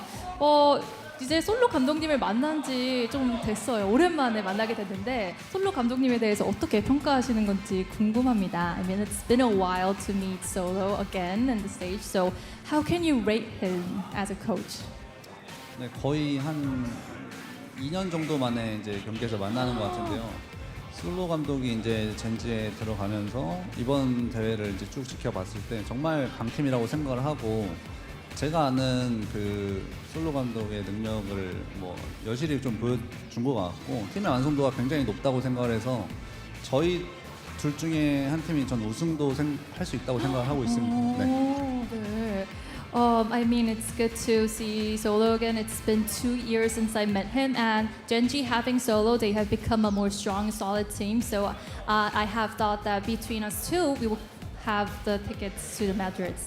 그럼 다시 또 솔로 감독님한테 와볼게요. 털미 감독님이 되게 좋은 답변을 해주셨어요. 근데 이제 솔로 감독님이 DRX를 이제 선수로서 그리고 코치로서도 이렇게 만난 적이 있는데 오늘은 좀 어떤가요? 오늘 좀 털미 감독님에 대해서 얘기하자면 어떤가요? 잘하는 팀이다 보니까 네, 저희가 잘하는 팀일수록 그냥 저희가 강한 모습을 더 보여준다고 생각을 하고 네, 두렵지는 않습니다. 네, 저희가 네, 이길 수도 있기 때문에. 네. I asked Solo, how do you feel about meeting Termi again because they dealt with DRX several times, and he said he doesn't fear meeting DRX because he has confidence and possibility to beat them. 네, 이제 다시 또 털미 감독님한테 왔습니다. 감독님, 제가 무슨 질문을 할 줄 예상이 좀 가시나요? 네, 어느 정도 좀 됩니다. 또 솔로 감독님을 만난 적이 있으시잖아요. 2021년 이제 누턴에서 이때 솔로 감독님 때문에 이제 마스터즈 레이커빅에서 진출을 못했던 경험이 있는데 이게 혹시 준비 과정에서 좀 안 좋은 기억으로 살짝 스쳐갔는지 물어보겠습니다. I mean, 2022 Solo's new turn stopped you from getting to Masters Laker pick. So did the memory ever hit you during the preps coming into this match? 그때는 굉장히 저희 팀한테는 사실 조금 아픈 기억인 건 확실을 하고요. 근데 반대로 그 대회를 계기로 저희가 또 한 단계 발전할 수 있는 팀이 됐기 때문에 저희한테는 또 좋은 기억으로도 남아 있거든요. 그 시기가. 그래서 오늘 뭐 영향이 갔다기보다 조금 뭐 옛날 생각이 나긴 했지만 뭐 크게 걱정하지는 않습니다. 네. Yes, it's a bit of a sad memory, but because of that experience, it really motivated me to the next match. So I can say that it's not that bad memory to think of. 솔로 감독님 잘 들으셨나요? 네, 이제 또 DRX의 전신인 비전 스트라이크에서 예전에 이제 선수로서 만난 적이 있었는데 감독으로서 만난 적은 또 처음이에요. 그래서 얼마나 이번 결투에서 자신 있으실지 여쭤보겠습니다. I mean, you have beaten the ex-DRX Vision Strikers in the past as a player, but not as a coach. So how confident are you today? The players are shouting for you, I think. 일단 저희 뱀픽이 저희가 예상했던 것대로 나왔기 때문에 네. 그 하루 쉬었거든요. 네. 하루 쉬는 동안 그렇게 예상된 맵을 충분히 보완했기 때문에 네, 열심히 해서 멋진 경기력으로 네, 경기력 보여드리겠습니다. 네. 네, 감사합니다. I mean, the map pick that we banned was what we expected, and when we rested for a day, we really prepped for our map picks, and it was a good ideas went on. So I think we will do good on today's match. 네, 감사합니다, 엔팀 감독님. 오늘 최선을 다해서 좋은 결과 있으시길 바라겠습니다. Thank you to coaches. There is one ticket left for today's match. Which team will take it? Stay tuned. I'll toss it back to the desk.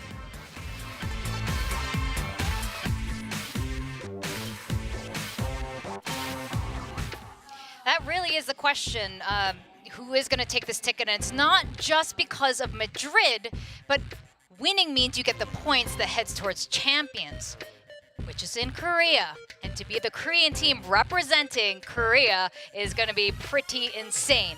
Now we can see this head-to-head stat comparison. Obviously, DRX is ahead. This is not a surprise.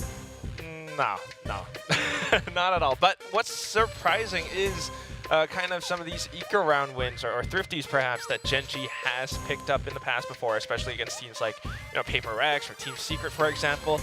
They have shown that they are capable of swinging some of these rounds, especially with players like Meteor, who's known for his martial prowess. So DRX does have to watch out for that. I think the map picks will kind of tell us a little bit more as to what their strategy is. Yeah, definitely. Again, I think we want to see those maps where Texture can really stretch his legs. Maybe the Breeze, I'm assuming, even the Icebox, if it's a possibility. As you can see here in the stats, 100% for Genji truly has been their best map. Even though it did go the distance, with that one match against Team Secret, they still showed how strong they can really be in a battle of attrition.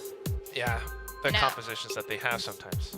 You can see on this radar chart now, this is the team win contribution rate. So of course, again, this is a combination of stats from KDA, ACS, and across the board.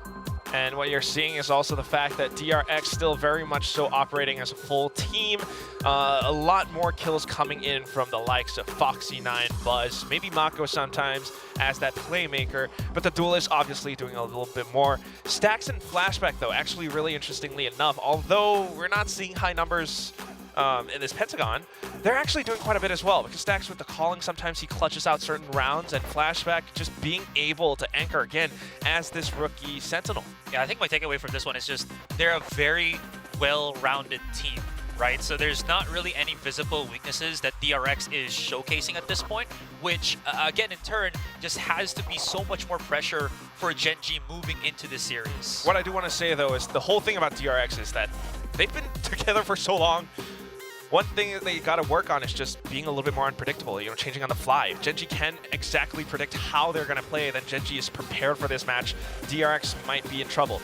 However, on the other side right now, you know, Gen G, we can see that everyone is capable of firing off on all those cylinders. Texture, we already talked about him. Meteor, we know about him.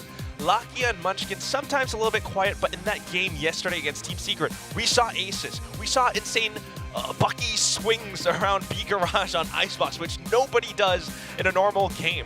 I don't know if such strategies can work against DRX, but it is more unpredictable than what DRX does. Yeah, true. They have that capability to, you know, to perform in that aspect. Another thing that I actually wanted to point out here real quick is we're looking at Charon, who has like 21.3% on that win contribution rate. I think like he might actually be one of the weaker links here right now for Gen G. And again, this isn't taken away from how strong he has been performing, but maybe just a cause of concern for Gen G and, you know, our viewers out there. If you saw that match that they've had with Team Secret compared to any other match that they've had, right? He was the one that was making some questionable calls. He was getting called out a lot of times, and he was losing most of his kind of kill-death trades from the other players of Team Secrets for the most part. So this guy could be the key to either losing or winning for Gen G.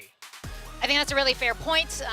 He was fantastic and looked very in sync with the rest of his team early on in this kickoff. But you're right, as time went on, maybe not so much, especially in that last matchup. And maybe it could have been fatigue, or when you play 14 games throughout 2 weeks, that's crazy. Now you can see our predictions here. It's pretty flush across the board for DRX. I think it's similar over at the Korean side. And look, I think Gen G is very formidable, and they are getting their pieces together, but I think they need a little bit more time until they are in their final form. Definitely needs a bit more time. I agree. 100%. Well, I think the teams are ready, if I heard that correctly. So we're gonna ready for our Korean Derby, DRX versus Gen G. 안녕하세요. DRX에서 활동 중인 버즈 유병철이라고 합니다. 너무 기쁘고요.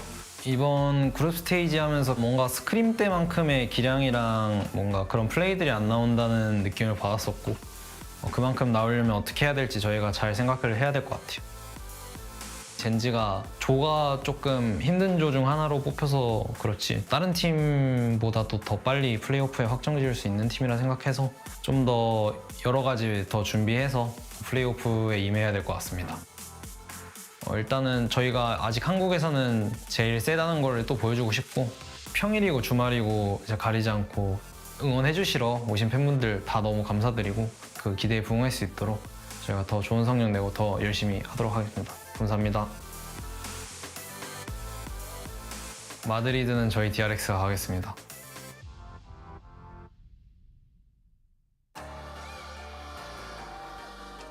안녕하세요. 젠지에서 IGL을 맡고 있는 먼치킨이라고 합니다. 저희 기준으로는 C조가 죽음의 조라고 생각했기 때문에 그 죽음의 조에서 어떻게 2등으로 살아남아서 우여곡절 끝에 올라온 것 같습니다. 저희가 플레이오프를 올라오면서 되게 많은 경기를 치렀는데 너무 힘들었었거든요. 근데 신인 선수가 있었기 때문에 저희에게는 그게 다 경험치 덩어리가 돼서 저희한테 매우 좋게 된 것 같습니다. DRX가 이번에 멤버 바뀌고 느낀 게 되게 에임이 좋아졌다고 생각하거든요. 근데 그건 젠지도 마찬가지기 때문에 재밌는 경기 될 것 같아요. DRX에서 경기되는 선수는 버즈? 폼이 되게 좋기 때문에 병철이의 그 공격력이 저희 팀한테 통할지도 궁금하고 한번 해봐야 될 것 같아요. 일단 저는 마스터즈 챔피언스를 못 가본 적이 드물거든요. 그래서 저는 이런 경기에 자신이 있기 때문에 DRX 잡고 DRX 없는 마드리드 보여드리겠습니다.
The Kings of Korea looking to thwart yet another challenger to their throne.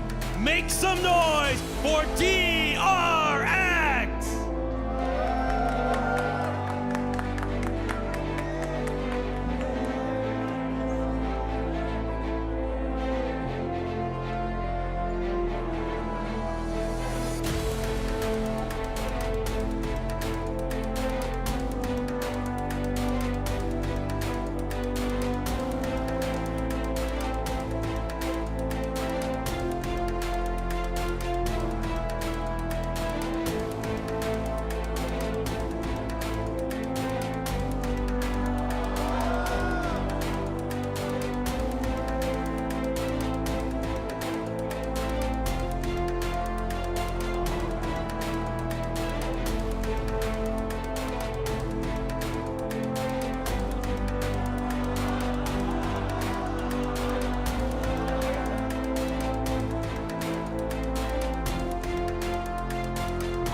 Showing tremendous grit and tenacity so far.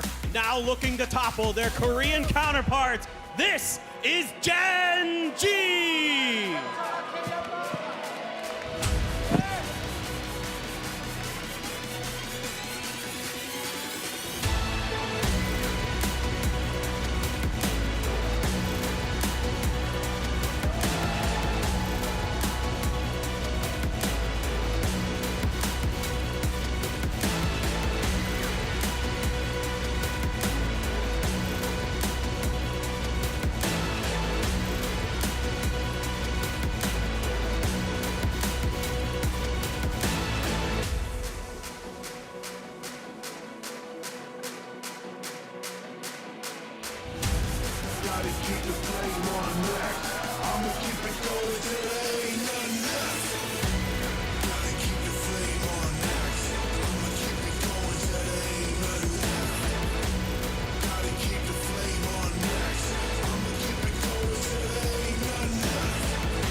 번째 경기 맵밴 진행하도록 하겠습니다. I love those walkouts. I love it. Genji wins for me. I'm sorry. Really? No, I love DRX's weird briefcase opening. Buzz couldn't open his. What? Until they had teamwork, and that is how you Oh. It was foreshadowing. win. Yes. I love that. If they marched out in sync, that could have been cool. Okay. You know quack. what? You should be the next Choreographer? Okay, Choreographer, okay. I was about to say cartographer, but I don't think that's for But motion. anyway, Yeah, I mean, to the Ooh, map picks, okay. I feel like this is interesting that DRX did not straight up ban out Sunset because they tend to ban the newest maps often, which also means Sunset is open. Lotus is also open for picks, but Bind coming in, if Genji's not prepared for it, this could be a 2-0. This could be. Yeah, quick history at least for the last matches that DRX have played on Bind. It's been, I'd say, back and forth. They had some success during the AVL, but they lost the Sentinels. It's been the same comp. Are they going to mix it up? I don't think so. So this is still kind of up in the air for me, but I think they're just trying to play safe and maybe get this out of the board very early and then hope that Genji picks up a map that DRX is also more comfortable in for that second map. That's why this second map has to be a very important pick. Yeah. And it's going to be Lotus. DRX's Lotus, maybe sometimes a bit shaky, but they have tightened things up since then. Genji, though, they did look a lot better, especially playing up against, like PaperX and RQ, for example. Yeah. Then again, if they can't win this one, what's that last map going to be, right? I don't know if you want to challenge DRX on like Split. Surely you go into like Sunset. You left it open. There's still Ascent. Yeah, but DRX's Ascent is like, Oh. No. That's why, because it's Genji's last map ban. I will say though, first map looking at Bind, I don't know if this is a direct plan or just an additive, but I feel like they want to again put a map out that doesn't utilize Meteor as well. So him being stuck on a site can be a benefit for DRX, which is what you kind of normally do as a Sentinel when you're playing Bind. So just throwing it out there. That's clearly DRX's game plan. But then, coming to a map like Lotus, coming to Ascent, if Genji goes in with the same strategy, same protocols that they've shown in the previous days, this means that DRX might have a great game. Buzz pulling out the Yoru. Ooh, I like this. I was thinking that they were going to change comps, but they did, man. People are really loving the Gecko, and I am all for it. Foxy9 on Viper too. He has played the Viper though in the past. Yeah, he has, but that's, he's normally on that duelist, so this is a little bit interesting. Meanwhile, for Genji, Texture, Meteor, classic, exactly what we expected. Can they make it work though? I mean, we're still on that sky. I'm just a big fan of seeing Buzz on the Yoru as well. He's shown how good he was on the Breeze, and I feel like he does the same type of control in any map that he plays. Yeah, I mean, you made a good point. There's no Sky on DRX, but for Genji, they continue the Sky meta on Bind. So I'm curious to see if that's really going to pay off. It looks like we're going to a game. We're going to go to our casters, Achilleos and Paperthin. Thank you very much. We've got a riled up crowd here in front of us. 2 Korean squads getting ready to make battle to see who is going to be joining PaperX, not only in Madrid, but also in the grand final tomorrow. Fight for those ever valuable championship points. That's right. If you can win tomorrow, you get 3 championship points to your name. So certainly a lot to play for here for both of these squads. And like you and I were talking about right before this with DRX, this is the first time ever the squad has played Gecko. Ever. Yes, we have never really seen them pick this up at all. Stacks his first time bringing this agent out onto the stage, as well as the somewhat recent debuting of Buzz on Yoru, which has had its ups and downs, certainly. We'll see how he fares now, though, going into Bind. DRX certainly going to be feeling confident about this setup. His flashback lingering forward here on short, not really seeing much of anything, though. No attention being paid at all to Long B by the side of Genji, so there's a lot of free space for DRX to potentially work with. Yes, they're going to have to maneuver their way through a couple smokes, but Dizzy going to be able to grab a little bit more info, let them know that at least at the entry it's clear. There's the cam above the door. Trapwire outside of Hookah, setting the crisscross pattern. Back of the side is Munchkin. Flashback as well, though, in a position where if these teleporters end up coming into play, he might be able to be ready on the jump here. Spam coming down, Foxy9. Wait for that decay to come back in, as Dizzy is retrievable in backside. For now, it looks like DRX is going to be getting a relatively free plan. Teleporter not going to be the pathing here from Gen G. Everybody rotating back through that defender spawn, and DRX maybe scratching their head a little bit, saying, where the hell is everyone? Maybe a tough retake. Flash to try to open things up, but no purchase just yet with the Molly blocking things off for Gen G's entry. Okay, from the orb into the Molly. For a tough retake here, but now it's just going to be a full, basically 5-man push coming into his. Mako finds two. Texture able to find 2 quick kills in response, though, but disadvantage here for the side of Gen G. Paint Shells landing in a good spot, looking for the kill, but Foxy9 holding the close corner will be able to finish off Gen G. DRX picking up the first pistol of the series. And this is something that can be tricky for opponents of DRX. Like, obviously, one of the calling cards of DRX that you think about is that they're so good at executes. They're so good at making sure that all their utility is perfectly timed and in the right places that you maybe are comfortable giving them a little bit of space. So with this 4-1 setup, you're giving them the space on B, and you're playing up close and personal on A to try to cut off the execute at the point of attack. But this round, you give up that space, and then the problem with DRX is that they are so good in post plants. They're so good at setting up crossfires. They're so good with the discipline, making sure everyone's holding the correct angles, that trying to get through there is so difficult. Of course, with the timing of the Poison Cloud and the Molly as well, to make sure that you can't get through there comfortably at the pace and tempo you want. This is a lot of utility coming Munchkin's way. That it is. It's going to be backpedaling there as the wingman goes for the lock-in. Nice shot, Wadley Will, is bro. going to be able to get out of there. Gate Crash getting set up as well. It's working its way over towards 2 for the default plant. Dizzy can be snatched up, and so far, Gen G still being stalwart, still holding over towards A site. And as the util starts to fly, and he's got to get working. Buzz actually moving forward there onto that Molly there for a brief little moment, gets himself out of there. Now the trap wire is set up to notice these lurks that are coming on the backside from Gen G. Gonna be a bit of deja vu here, it would seem. But I think the poison orb actually might have fallen off the top. Might be on the ground in front of actually that backside access. Find out in a moment as the push starts coming in. Steadily, Texture trying to work his way forward. Buzz ready to swing. His first contact as they start inching forward. Another Dizzy is available. Stacks, however, not going to be looking for that one. Instead, it's just going to be into the meat grinder as Mako will find Texture simultaneously. Taking him down. Quick 2-0 and a flawless round here for DRX. Well, Orb still in a good enough spot for sure. And again, these crossfires on the post plant, very tough. And you know, DRX, of course, any opportunities they're going to get to exploit the incredible advantage that you have post plant as attackers on the B site. It's so difficult to retake the B site on Bind, one of the hardest in Valorant. So certainly, if you can exploit that, that is going to be something that DRX can really prod into. Now, for a bit of an explore on the other side of the map this time. Trapwire just over Cyber Cage, and yeah, Stax is going to clear it, grab the orb. You're going to see a lot of orbs being funneled into Stax if possible, of course, to get that Thrash up and available. Still a lot of firepower to back up this DRX hit after a flawless in the previous round.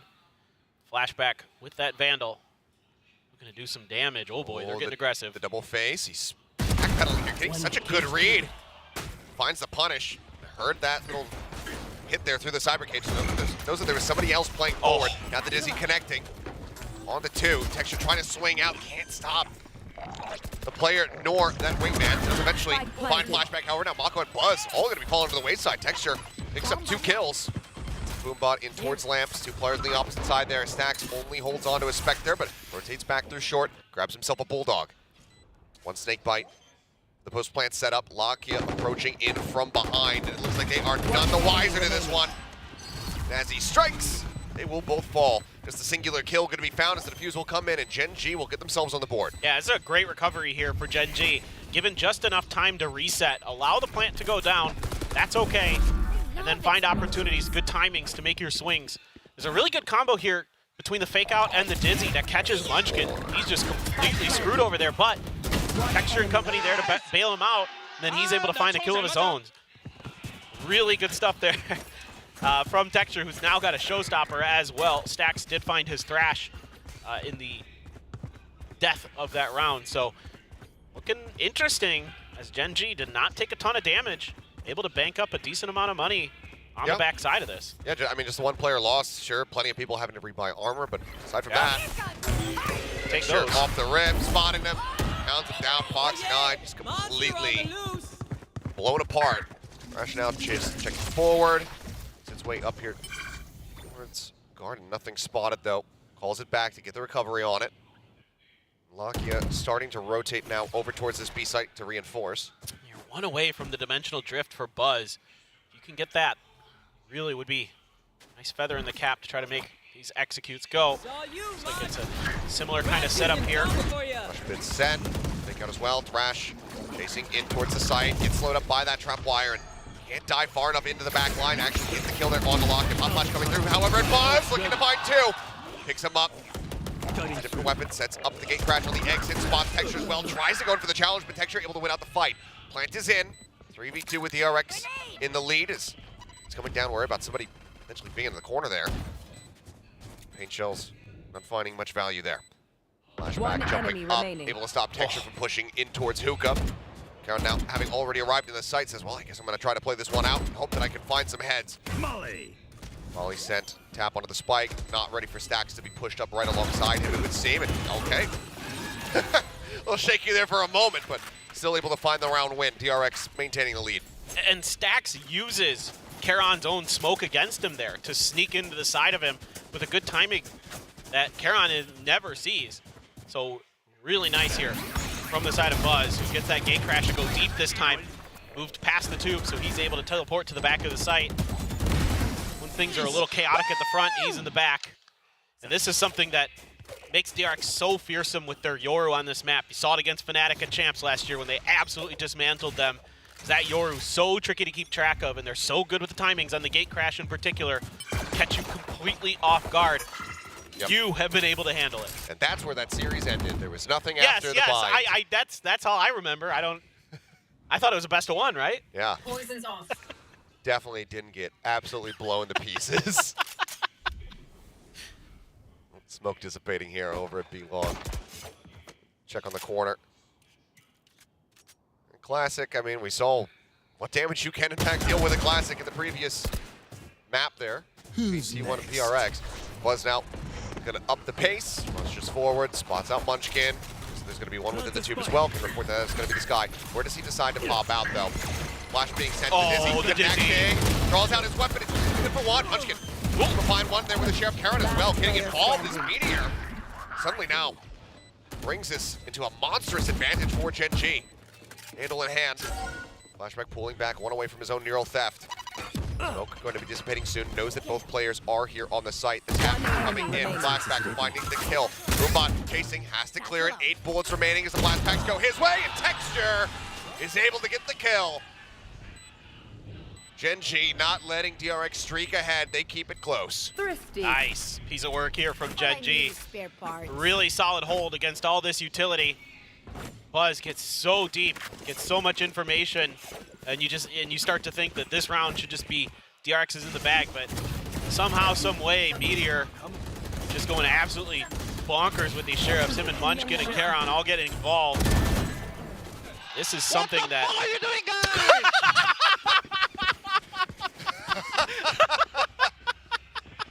Well, yes. That's.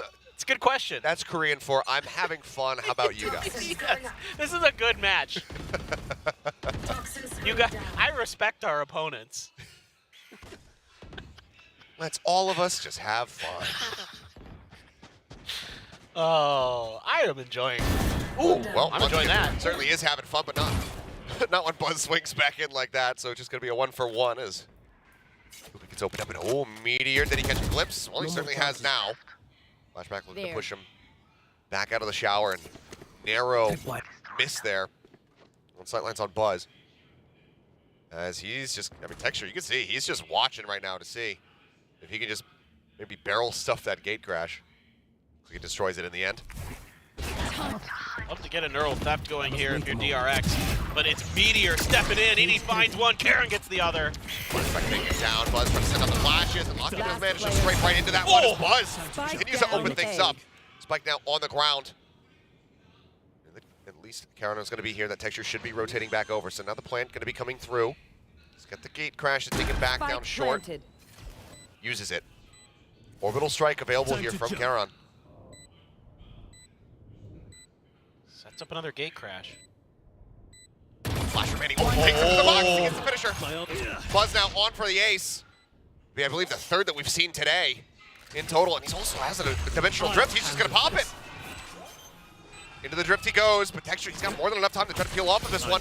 Sends out the flash. He's got the off in hand. Buzz will be able to get it. An ace in round 6. DRX move up 4-2. Oh, now Buzz is letting him know it on stage. He just stood up, flexed his arms, pointed him out. Unbelievable, Buzz. I'm sure we'll see it in the replay, but man, what a start to this map already for Buzz. 11-4. Ridiculous. Jeez, Buzz.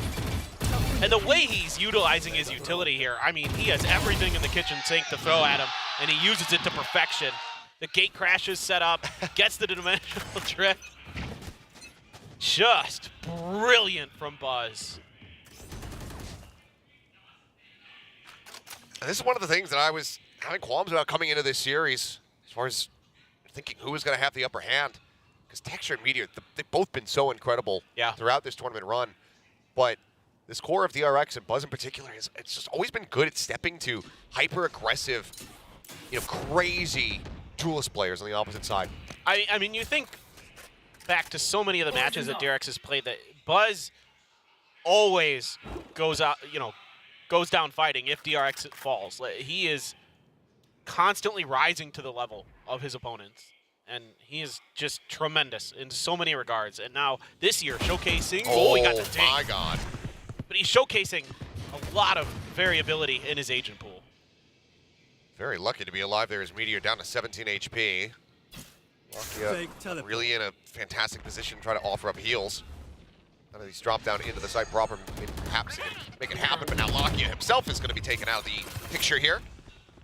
Snake bite forward in towards Lamps. Force him forward, and Caron will be able to take advantage of that scenario. Now the reveal comes in. Texture with a Sheriff. Finding flashback. Mako getting pushed in ahead of this volley. Stacks barely gets out of it. Flashback, no, he doesn't. It's a Barnum. Caron comes up with 2. Gets the 4K to finish it.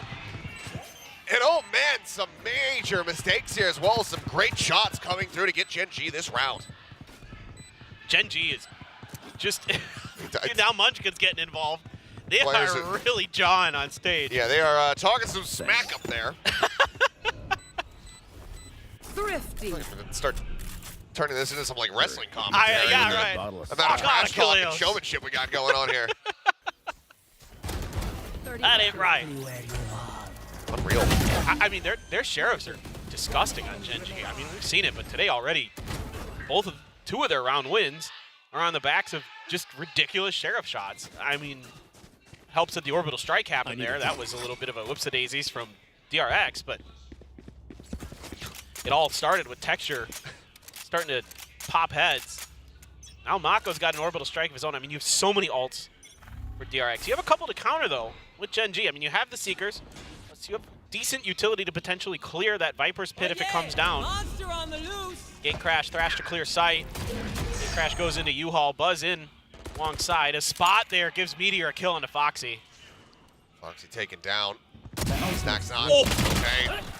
Not in any form to try to recover that Thrash. Never mind. He's just going to get taken down. Orbital available to them, but letting it into this. So risky as flashback.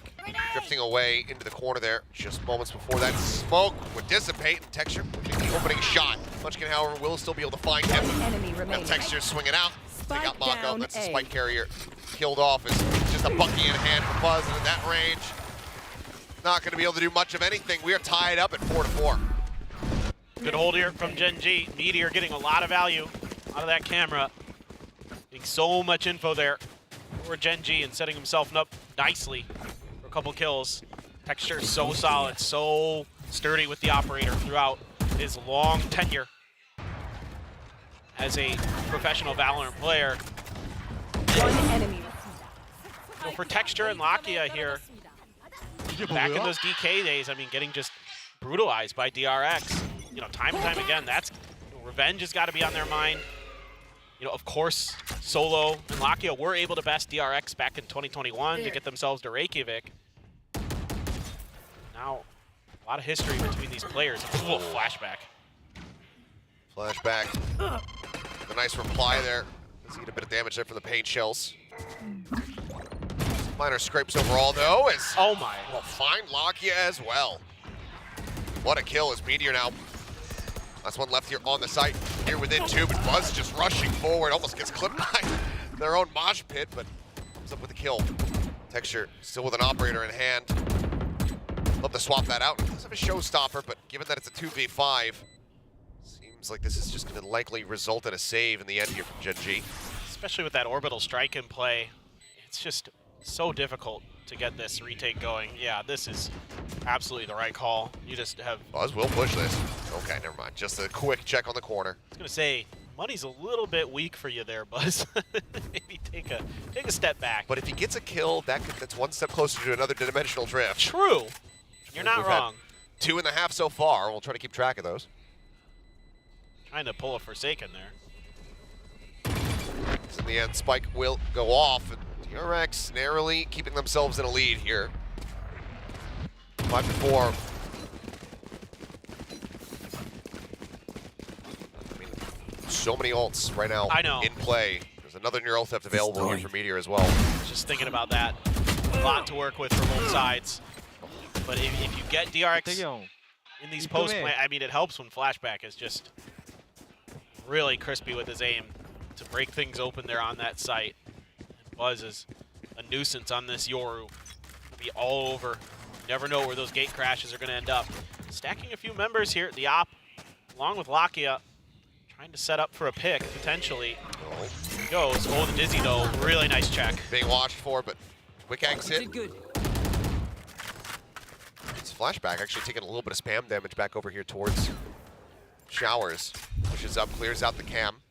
Does get a snake bite out of Munchkin as well. Decent poking and prodding the opposite side of the map there. And now DRX taking a bit of time, really trying to feel the map out.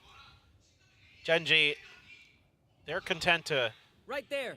Also pause a little bit. I mean, we did see them try to go for the pick, try to set it up. Thwarted by DRX, still Lakia hanging out here. Poison cloud up for DRX. A bit of spam. Smoke's coming down now as well from Mako. Just really trying to find any room to maneuver here, but you do have a Viper's Pit. You do have that orbital strike. It's just, can you get the wingman to get the plant down? Look at this setup. Trying to set up a crossfire. Texture going to launch the nades as well. Sheldon trying to slow him up. Flush out of the tube here. The orbital strike does come down, but Buzz is going to be the first one to fall. Rocket with the kill now. Karen going to be taken out. See, a Rocket gets lobbed in, and Foxy9 will fall, but now before finding two. Meteor eliminated, and that's just the Viper who needs to rotate over to try to make a play here. Spike getting planted. 10 seconds left. 8.5 seconds to spare as it goes down. There's still 2 more rounds to be played out. Surely he doesn't invest the pit here to try to get himself over to this defuse. Cam is set up and all. Doesn't get the dart in, though. As, oh my God!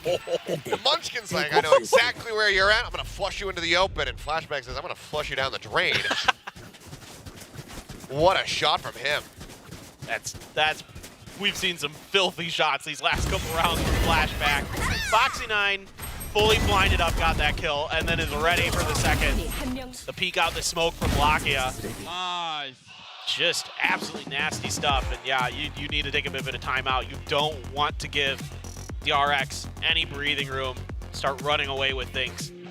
Because now you're having a tough time maintaining contain at the front of the sites. Not even getting the trades you would like either. You know, setting up there for a crossfire and tons of flashes on the way in. Even with all those nades being invested, yeah, you take out Buzz, but everybody on DRX right on his heels.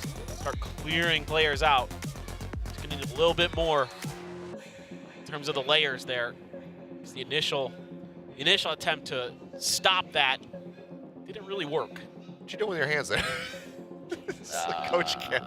It's like he's trying to do like a shadow puppet or something. I wasn't quite sure what was happening. They had those gloves on. Maybe they're doing a little miming, you know? Either way. That's the first thing I thought of when they had those white gloves on. I'm like, are they going to do some miming here? Like, I wish that they just put a golden light in one of the briefcases when they opened it up. A little Pulp Fiction reference. Oh, right. That would be good. All right, well, timeout out of the way. More rounds to be played in the half. See if Gen G can bring this back to parity. Wait a moment.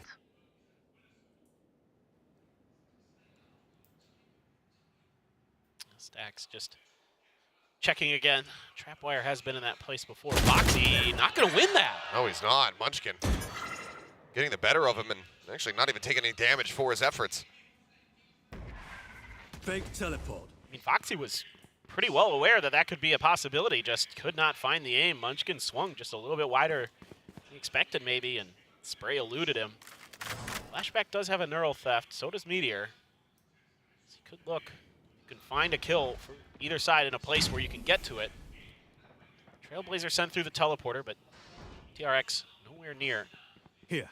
Now just considering how they want to roll with this execute. Boombot going to be backed off of. No information given over in that regard, but nobody really moving for the side of Gen G. Still in this 3-2 split. Oh, the Hawk, though. Going to get a little info. He's noting that there's somebody lingering there. His Paint Shell's ready to go here from Texture. Sends it out. Wingman rushing forward and Texture. Yeah, able to find it. Buzz taken down. Not getting much there from Meteor as the plant is going to be interrupted. 20 seconds remaining. Try to pull this one off. Trapwire triggered. Meteor pushing up out of the smoke. Managing to find Stacks. Kill goes in. I mean, the volley's there, but Lakia just mows down the others. This round very much gets away from DRX from the outset. Meteor getting a little bit lucky there. His gun was sticking out of that smoke. Stacks had an opportunity to potentially punish him, but didn't notice it, didn't recognize it in time. Didn't see that something was amiss. The gun blocked it just enough, but it could be kind of a what if for DRX, but Dimensional Drift third of the half, is that correct? I believe so. All right, Viper's Pit as well. So if there's a Viper's Pit thrown down by Munchkin, you have one of the best ults available to deal with it. Looks like he's going to get a free shot at it if he can find it in a post-plant arena or retake scenario, because Mask is on. The fake out, spots him for a little bit more. Looks like he's going to be happy to try to just go for spot there onto the Viper in the back, but jumps over towards short. Curious to see, is Foxy9 getting tagged lower and lower, finally eliminated. Texture coming up with the kill. Stacks as well, whittled away at here at 70 HP. Smoke's down. Not doing any damage here as the double push up from Lambs comes in. They're looking for the crunch, but a little bit of a delayed reaction. They'll find the shot, they'll find the aim there. Get the backside, but it's going to be Mako coming away with 3. Re-reveal going off. So they spot out Meteor and Lakia. Spike planted. Plant in low HP bars here for Mako and Stacks. Flashback at full HP. Trying to spot with the cam, see if he can find anything. They check the box. Yeah, they are. Just trying to find a straight connection here onto him. Mosh pit coming down. Mako swinging the corner, looking for a little bit more. Now sends out the volley, pulls back, full flash here into his face. But Meteor just running across the flames, ends up getting taken lower and lower. And Flashback will be able to find the last 2 kills. 7-5 at the half. DRX out in front. How in the world does Mako get away with some of those kills from U-Haul? I mean, just absolutely ridiculous. Finding 3 back there. What looked like it was going to be a really challenging round. You could see that DRX was struggling to find comfort to get this plant down.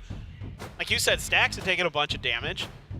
Things were looking really tricky. I mean, I like the way that Buzz is able to create some space using his ultimate and those flashes and then bails out. You know, it diverts a lot of Gen G's attention toward that link, but after that, they were still stuck. They still didn't feel like they had the opportunity. And all of a sudden, Mako just starts mowing people down on the back of sight, and it's like, oh, okay, well, this will work. We can do this now. He's, crazy. Sometimes the Mako go kill strategy ends up paying off dividends. But out in the lead after the attacking side here, DRX, let's see what kind of setups they have as they get ready to shift over towards this attack. With a Buzz on the Yoru. very hot start for him. A little bit of a fizzle out with the rest of the team there to kind of pick up what slack was had. That ace was otherworldly from Buzz. Just phenomenal stuff. Maybe an attempted hookah push. It is going to be Foxy9. Had a little bit of struggle there as the half wore on. Had some really good moments early on, but his aim kind of left him somewhere towards the end of that half. Let's see if he can find it again. That ghost. He's going to have to be Johnny on the spot because Texture's got 2 blast packs and a frenzy. So I think we know what he's going to look to do here as the barriers get ready to drop. And shields to back it up. So funneling in resources to Texture here to try to open this Poison Cloud. Oh, they're going to pause. Okay, so not the full-blown rush here. Foxy still lurking within this. Oh my god. Oh, he's so far forward. Oh my god. And he pushed it all. From Texture, he's right behind him. And they're just going to push in. Texture able to gun him down. As the Viper now gone, Stacks with that forward push out towards Fountain. Does come away with a kill on a Meteor. Now Gen G just going to cut noise and start drifting away from the site. They're worried that maybe Stacks had pushed into their spawn area or towards that area. Did not, so now they're going to identify that. Rethink how they're going to attack this round. You do have a camera waiting right around that corner. Catch a glimpse and maybe follow up off the trap wire as well. Things are down on short, so it seems like overall DRX fairly cognizant of this, but can't afford to try to send any rotations quite yet. But now that the trap wire ends up going down, My eyes are down. the rotations starting to come through here, especially with the spike now getting planted.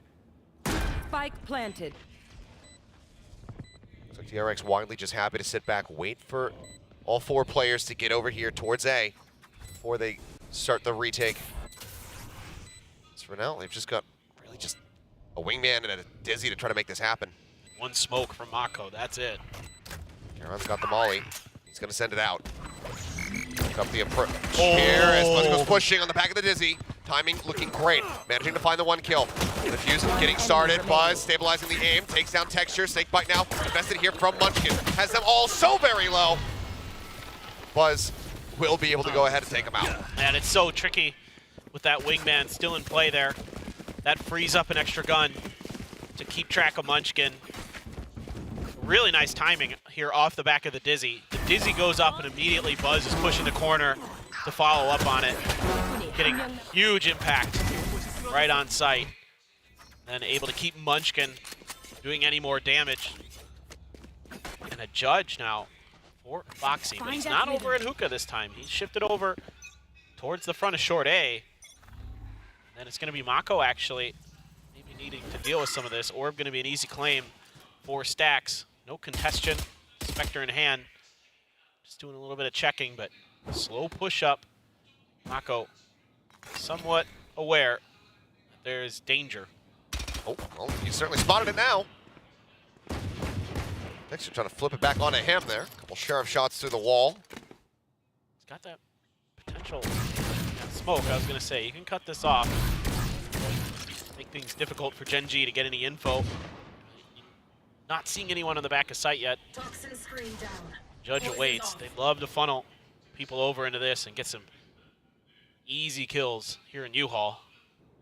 Here. You're going to be aware, Munchkin has some snake bites. Oh, flash in the turn, and that's going to be the kill. Munchkin able to collect the weapon. Now looks like use it against Buzz, but Buzz just a little bit faster. Takes him down with that Bulldog. Backs away, I believe, it canceled there on that Trailblazer. And as Mako goes down, that's the gate crash across the opposite side of the map, but Gen G are actually funneling over here as well. 2 players try to slow them up. Flash goes in, but Buzz is just so damn low. 28 HP remaining. What a flash. Stack swinging out, finding 1. Low HP there on Meteor, but that Judge is still in play. Lakia able to take him down, and now it's all on flashback. Spike planted. Have 50-50. He had gotten that swing. But no, Texture does not give him the chance whatsoever. So they managed to answer back very nicely, dropping the pistol but winning the eco. It's just such a great timing on that flash. Catches Foxy completely in the face. Cannot react to it. Had his Poison Cloud there that he could have tucked into potentially to hide himself, but he was in the middle of swinging wide, and it cost him. And maybe cost DRX the round. Well, whatever was said, it certainly tickled Texture there. Some orb looking to be taken. Buzz just trying to get that gate crash online, or that dimensional drift, I should say, online.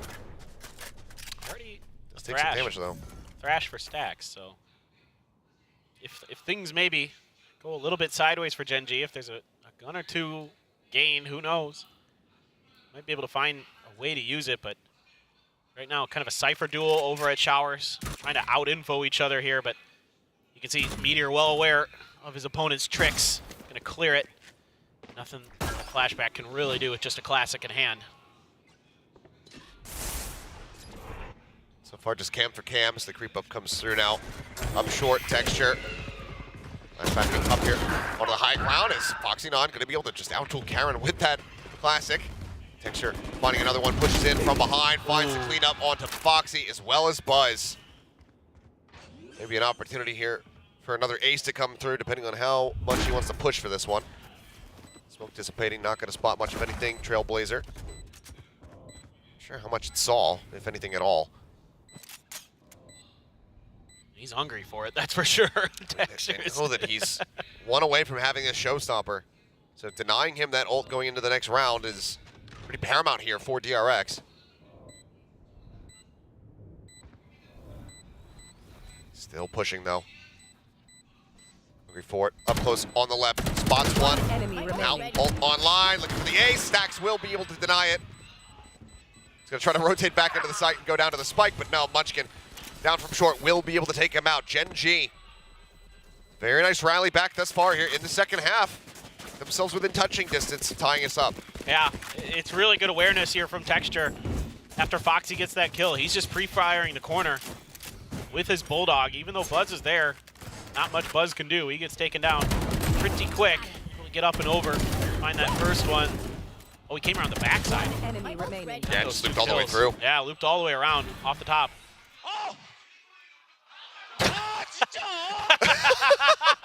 Well, he is not happy that he didn't get the ace. He wanted that ace.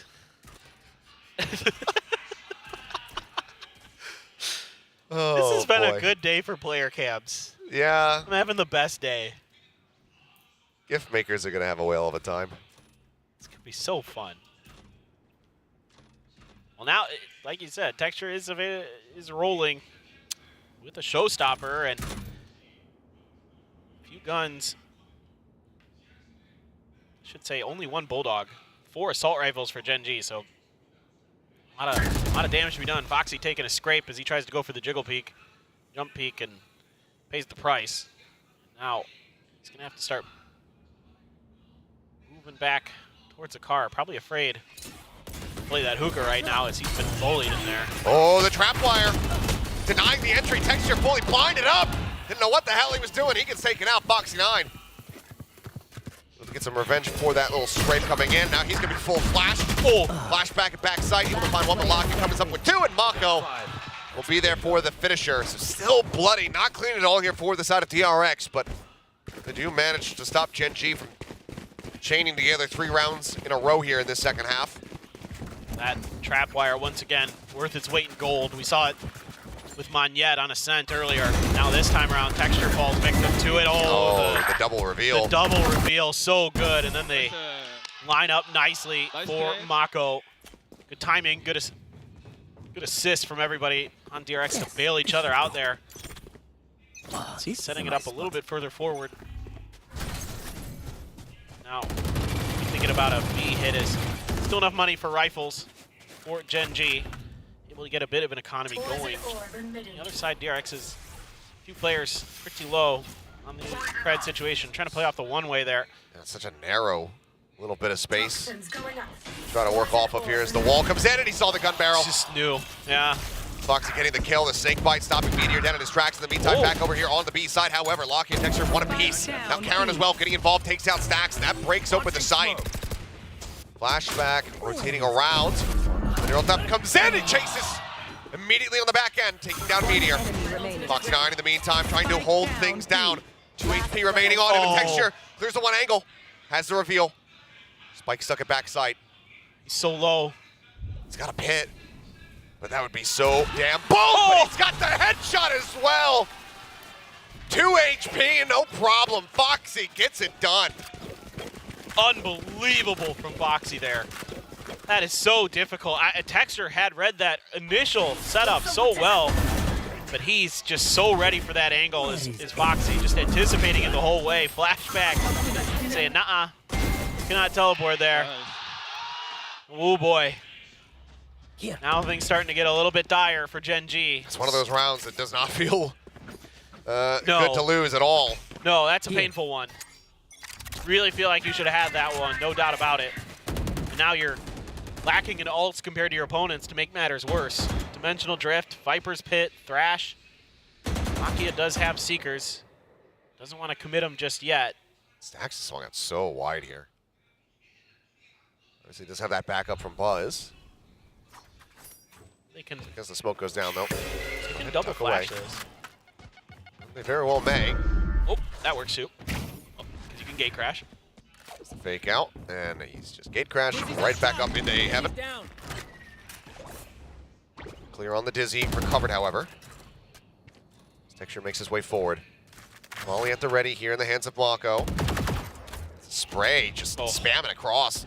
Manages to take Lakia so very low. 36 HP remaining here on Gen G Sky. Buzz has arrived to reinforce. Now you can dimensional drift. This is so scary now. You have a lot of utility you can combo off this. Let's see, he's 1, 2, 3. He hasn't been able to check his hookah. Dimensional drift getting ready to expire. Looks like he's just going to exit it right around here and then jumps right back out over towards that A site. I've got your trail. Rush forward now, getting ready to come through. Seekers let loose. Mako full flash here in back site.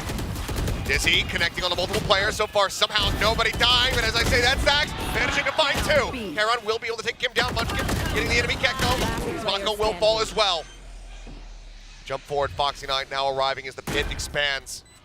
Back's turn, he gets tucked into the corner. They are almost lined up for him. But he can't get the kills in. Gen G, they managed to hold on. 2 rounds still separating them from tying us up. Yeah, I mean, a lot of flashes going both ways, but because Gen G is able to get up to that tube, they've got so many players able to cover so many angles from up there. Stax, crisp with some of his aim, but it's just not enough. There's just too many players, and Mako swings wide on his left-hand side. There's just so many players out there. He gets taken down quickly. Yeah, a timeout now from Zoom Turby, DRX, and yeah, I mean, when Gen G's working together like this, it looks really good. And yeah, Buzz gets a lot of info, but DRX isn't really able to punish it. I was expecting maybe some mollies, some other stuff, but I don't. It's entirely possible that Gen G disrespected it and walked it anyway. I mean, we saw with the Dizzies, 2 players get hit, and they still are able to make it work. So it's tough to hold behind that tube without an extra angle, you know, from elbow or something like that.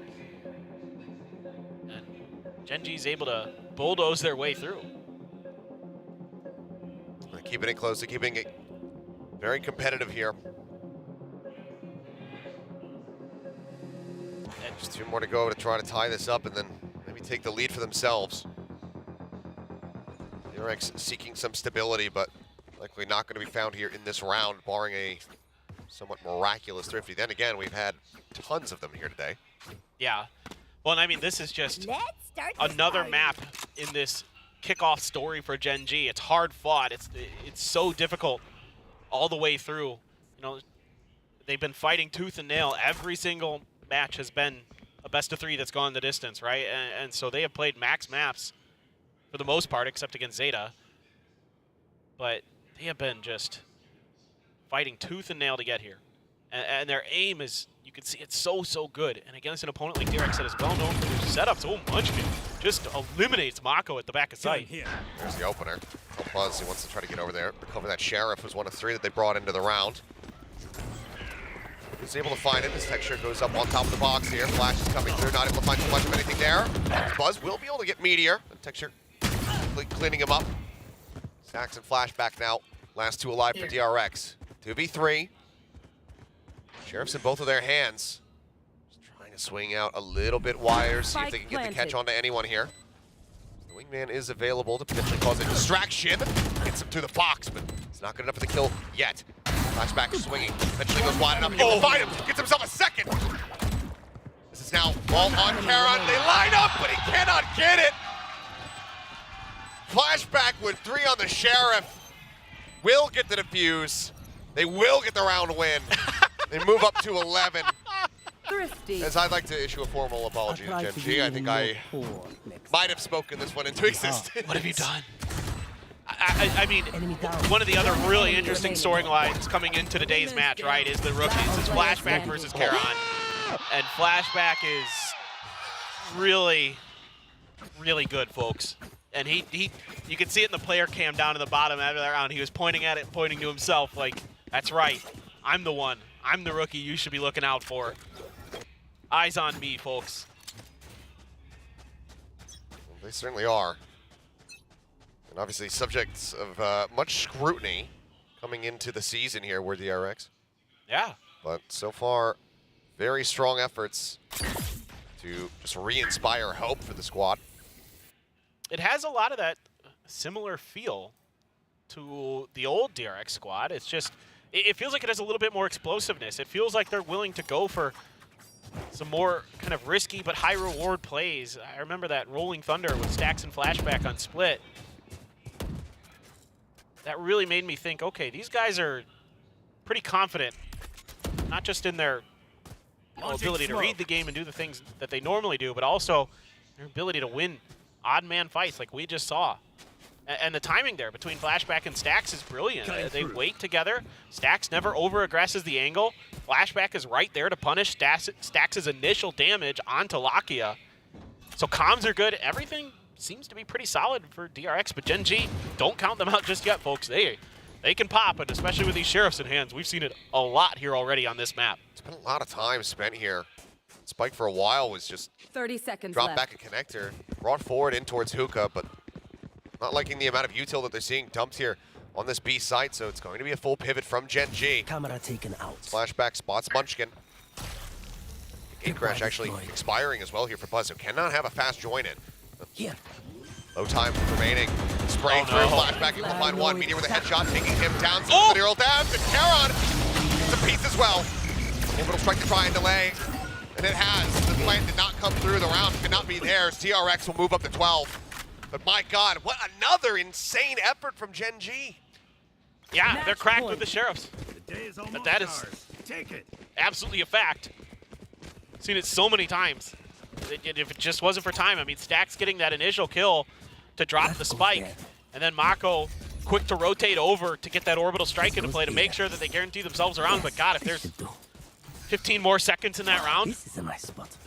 That goes there. maybe Gen G can get there, but it just took them so long to finally feel comfortable enough to try for a plant. But now you've got guns, you've got huge ultimates, got the showstopper, you've got the orbital strike, and you've got to get this round. The Dust kind of featured earlier coming into this series was the, just the thrifty win rate from Gen G and how significant it has been from them thus far. Continues to trend in that direction, but now big entry, but there it is, into the spider's web. They managed to clear this out. Gets released from his prison. Showstopper can it find value? The answer is going to be yes, because Flashback still hovering nearby, just on the other side of that smoke screen. Ends up getting taken down. HL's at the ready as well to find significant value. Cutting it down for the entry, the swing onto the corner, and Buzz just swinging out behind his clone, able to find one kill before getting critted out by Meteor. Lakia holding from guard, good for one. Stacks a little bit snappy. Takes down Meteor over at elbow. It's just he and Foxy9 now left alive, but as I say that, the kills will come in. Gen G fighting back, not being dissuaded after having the clock run down the previous round. They keep themselves alive, and in this one, they continue to do damage to DRX's economy as they look to claw this back now and take us into overtime. This is a fantastic recovery here from what looked like it might be lights out for Gen G with the showstopper getting caught. But this time, they're right there to back him up, and Flashback there probably wishes he could kind of rethink that round, probably wants to take a step or two further back so he doesn't get caught by that rocket. Got a little too aggressive with his positioning and paid the price. The great news here for Gen G is you did not have to invest that orbital strike. Great flash at the end, catching Foxy9 by Lakia. Perfectly timed as Foxy was trying to go for the wider swing. Got taken down. Now, DRX, yes, they've got ultimates, but the guns aren't so good. Guardian for flashback, stingers, a sheriff, a frenzy, and a ghost. I mean, it's a little bit of everything.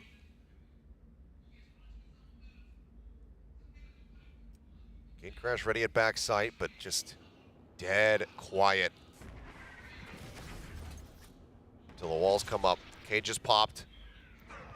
Buzz jumping back through. His Texture gets himself once again situated here onto the high ground. Flash in the back, nothing noted. No positions given away whatsoever. Oh, the spot. Not punishable, though. No, it is not, but the plant does come down. 5 men set up here in the back end. This trap wire dealt with. Seekers now being sent free. Munchkin creeping forward, and there's the detain. Does go out on a 1. Dizzy connecting, and Mako with that ghost in hand, managing to find 2 kills. Damage dealt, but Stacks gone. Leaves just Foxy. Munchkin will be able to collect. Gen.G now joining their counterparts at double digits. 2 rounds to go until we hit overtime. That is a nice job by Gen.G. They're slipping the net this time of DRX. Able to utilize their smokes to gain control of U-Haul. Feel a lot more comfortable getting that plant down with control of the front half of that site. Then just utilizing that great weaponry. Munchkin pushing forward through his own smoke.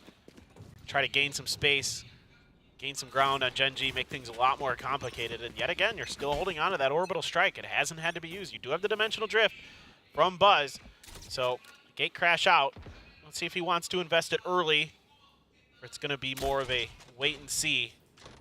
They're really, DRX, going with their strong side over towards the B side this time. A side is going to be the weak side with just the 2 players.